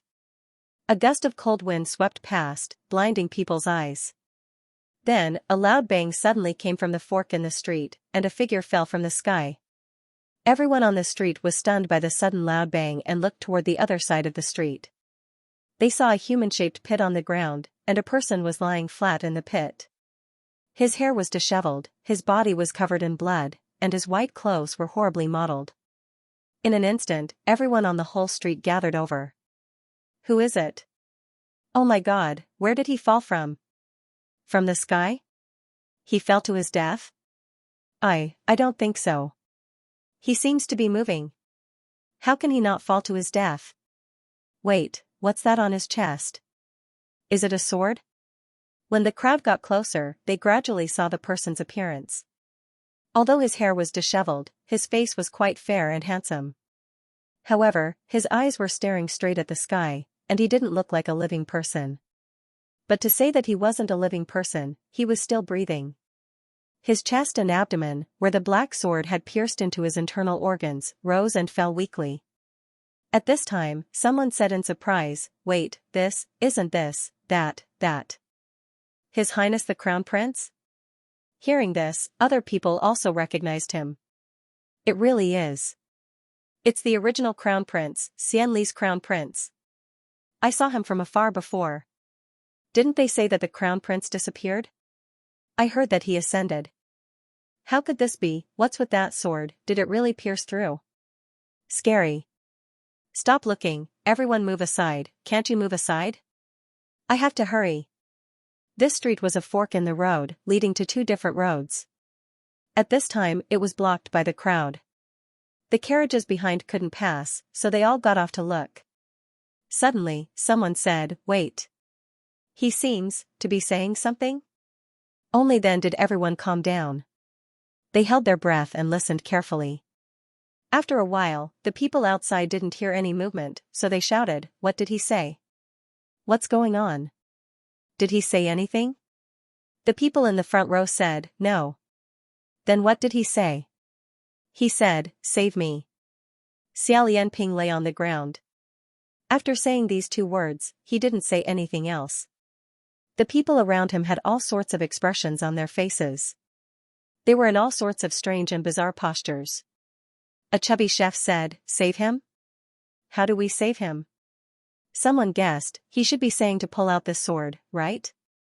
That chef looked quite bold and was about to go up to try when he was immediately stopped by the people around him. Don't, absolutely don't." That person didn't understand. Why? The people around him then told him why. "You can't do that. Haven't you heard? Didn't Xianlu lose the battle?" Why did they lose the battle? Because of that human face plague. Why do people have a human face plague? Because there's a god of plague, that is. God of plague? Really? Once these words came out, no one dared to rashly make a move. A large empty space immediately appeared around that huge human-shaped pit. After all, no one knew what was going on with this crown prince of the previous dynasty. Was he a god of plague? Would I be infected with the legendary human face plague if it came into contact with his body? Or would they become extremely unlucky? Moreover, from the looks of it, even if they didn't pull out the sword, he wouldn't die for a while. Since he didn't die after falling from an unknown height with such a loud crash, then he was definitely not an ordinary person. After a moment, someone timidly said, "Let's report this to the authorities." Didn't they say that this crown prince has ascended to immortality? What's the use of reporting to the authorities? Then what should we do? Everyone talked at once, but in the end, they couldn't come up with any results. They could only call someone to report. As for the rest, they couldn't do anything. Lie down? Then just lie down. Everyone went their separate ways. And so, Xiaolian slept in that human-shaped pit, watching as the crowd around him gradually thinned and disappeared. The blocked carriages bypassed him and left on their own. The children who had been playing on the street were all pulled back into their houses by their parents, but there were still people passing by from time to time. He remained expressionless and didn't say a word. A water peddler couldn't bear to see him and quietly asked his wife, "Is it really okay to leave him like this? Why don't we give him a glass of water?" The peddler's wife hesitated for a moment, looked around, and softly said, "Let's not. If he really is a god of plague, no one knows what will happen if we get too close." The peddler also hesitated and looked around. A group of other peddlers also stared at him with nervous expressions, as if he went up, they would draw a line and stay away from him. In the end, he didn't dare to go up alone and gave up on this plan. Xiaolian just lay there from the morning when the thin dew filled the air, to noon when the sun was high in the sky, and then from sunset until late at night. During this period, many people saw him, but very few people got close to him, and no one helped him pull out the black sword from his stomach. Late at night, there was no one on the street. Xiaolian was still lying on the ground, facing the sky. In the dark night, stars twinkled. Just as he was thinking about something, he suddenly heard a clear laughter from above, "Ha ha ha ha. What are you doing?" Xiaolian, who was in the pit, moved slightly, but he didn't get up. After the owner of this voice had visited him a few times, his reaction was no longer as intense as before. However, he didn't receive Xiaolian's surprised and angry welcome. Instead, the owner of the voice took the initiative to walk over and stand in front of Xiaolian's head. He bent down, and from the sound of his voice, it seemed to be a bit regretful. He bent down and said, "What are you waiting for?" A half-crying, half-smiling mask was turned upside down, just enough to block Xiaolian's entire line of sight. Xiaolian coldly said, "Scram, you're blocking my view of the sky." Being told to scram, Bai Wuxiang didn't show the slightest bit of displeasure. He smiled and straightened his back, as if he was an elder who tolerated a willful child. He became even more amiable and said, "What's so good about the sky?" Xiaolian said, "It's better looking than you." Bai Wuxiang said, "Why are you so angry? I didn't stab you with this sword, and I also didn't throw you here this time. Everything was done by you. Regardless of whether you got the result you wanted or not, you can't blame me." Xiaolian remained silent. Bai Wuxiang then said, "Today, you wasted an entire day here. What are you trying to prove? Or are you trying to convince yourself of something?" Xiaolian said, "None of your business." Xiaolian forcefully retorted, "I know no one will come." "It's none of your business." Bai Wuxiang leisurely asked, "Then why did you poke a hole in yourself and leave it like this? Are you angry with someone? Right now, no one will feel sorry for you." Xiaolian continued to retort, "I'm happy." "It's none of your business." Bai Wuxiang said, "If someone comes to help you, what will you do? No one will help you, what will you do?" Xiaolian scolded, "Why do you have so much nonsense? I'm going to vomit." "It's none of your business, none of your business." His words became more and more vulgar and rude, and his tone became more and more irritable. However, he could only scold these few words. Bai Wuxiang seemed to be amused by him and laughed out loud. He sighed, "Silly child." He turned around and said, "Forget it. Anyway, there's only one day left. There's no harm in letting you struggle like an idiot. In any case, no one will come to give you a cup of water or help you pull out this black sword. Remember," Bai Wuxiang reminded him again, "tomorrow, after the sun sets, if you haven't started the human-faced plague, the curse will descend on you." Xiaolian listened quietly, not moving a muscle. On the third day, Xiaolian was still lying in the human-shaped pit at the fork in the road. Even his posture didn't change. Today's crowd was no different from yesterday's crowd. They all walked far away from him. Each went their own way.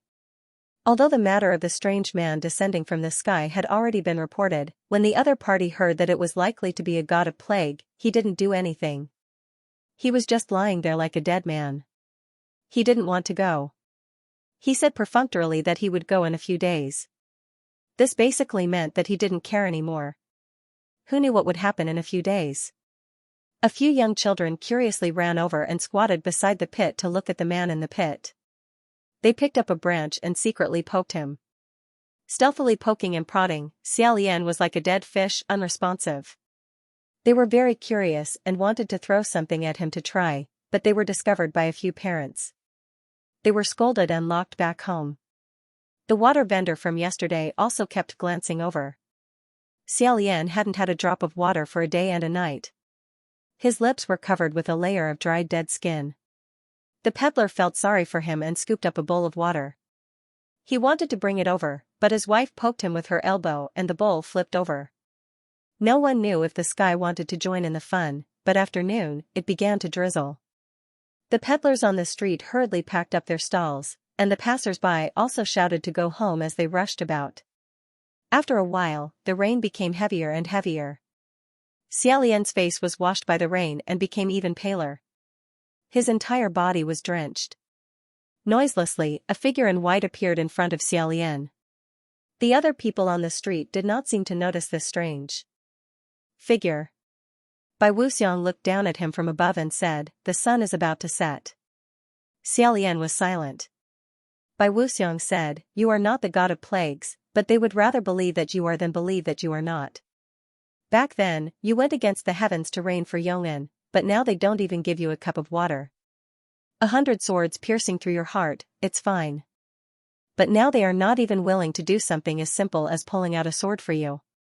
They find it difficult." He said with pity, "I told you, no one will help you." There was a voice in Xiaolian's heart that was screaming hysterically. Admit it. What he said was right. No, no, no. There really was no one, not a single person. As if he heard the scream in his heart, Bai Wuxiang seemed to smile. He stretched out his hand and grabbed the hilt of the black sword. He said, "But, it doesn't matter. If they won't help you, I will." With that, he used a bit of force and pulled out the black sword from Xiaolian's abdomen. With a dang sound, he threw it to Xiaolian's side. Then, the white-cloaked figure in the rain chuckled softly, as if he had succeeded and retreated, leaving the rest to Xiaolian alone. Then, he disappeared. After pulling out the black sword, Xiaolian's wound was completely exposed.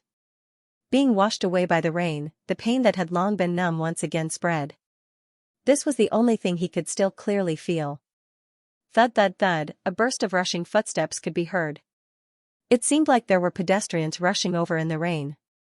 However, Xiaolian was no longer secretly concerned about it like before. He slowly sat up. Who knew that just as he got up, he would hear a blood-curdling scream. Someone beside him fell heavily to the ground. That person was carrying a big basket and wore a bamboo hat to shield him from the rain. Probably because the rain was too heavy, he did not see clearly that there was a person in a pit on the road. When he was near, Xiaolian suddenly sat up and realized it. In addition, this person ran very fast and braked very fiercely. This fall was also very heavy. With a somersault, he sprawled on the side of the human-shaped pit that Xiaolian was lying in. He immediately cursed, "F***ck your mother." The bamboo hat flew away. The basket on his back also flipped over. The shining white rice spilled all over the ground.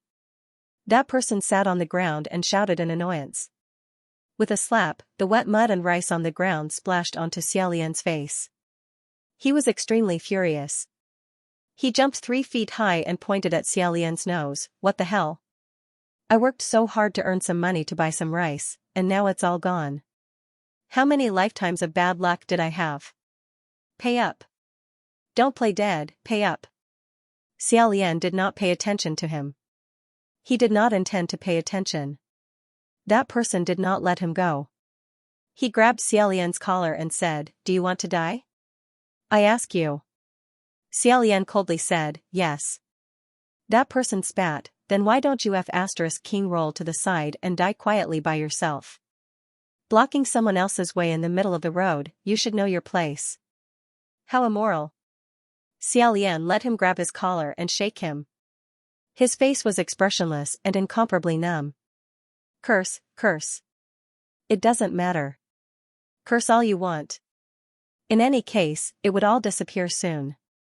The sun was about to set. That person grabbed the unresponsive Xiaolian and forced him to pay up. If he didn't pay up, he cursed at him. After pushing and shoving for a long time, he finally picked up his bamboo hat from the ground and put it on.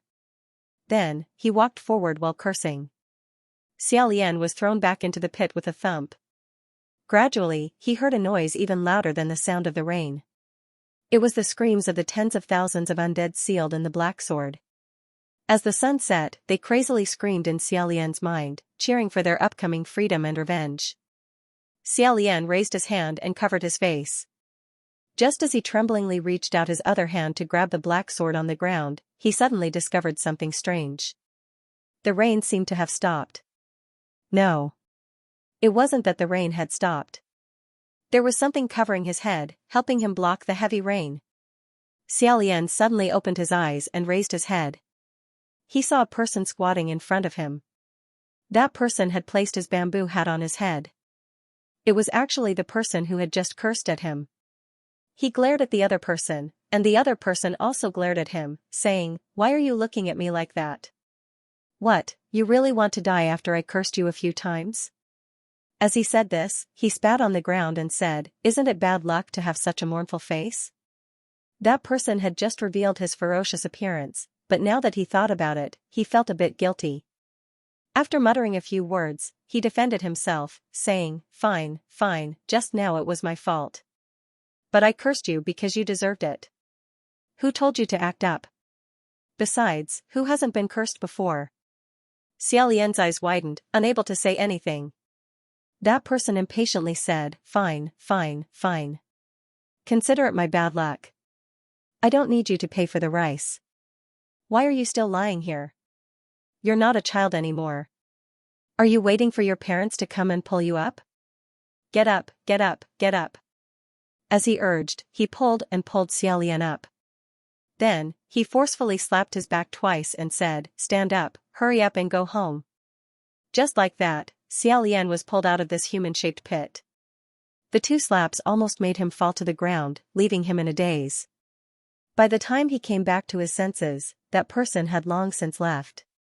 Only the straw-woven bamboo hat was left on his head, reminding him that he had just been pulled out. It wasn't an illusion. After an unknown amount of time, Bai Wuxiang once again appeared behind him. This time, he wasn't smiling, and his tone wasn't as leisurely and contented. On the contrary, he seemed to be faintly unhappy and uneasy as he said, "What are you doing?" The rain was still pouring down, and Xiaolian was wearing the bamboo hat that someone had given him. Although his body had long been drenched, at least his head and face were no longer drenched. However, his cheeks were still drenched.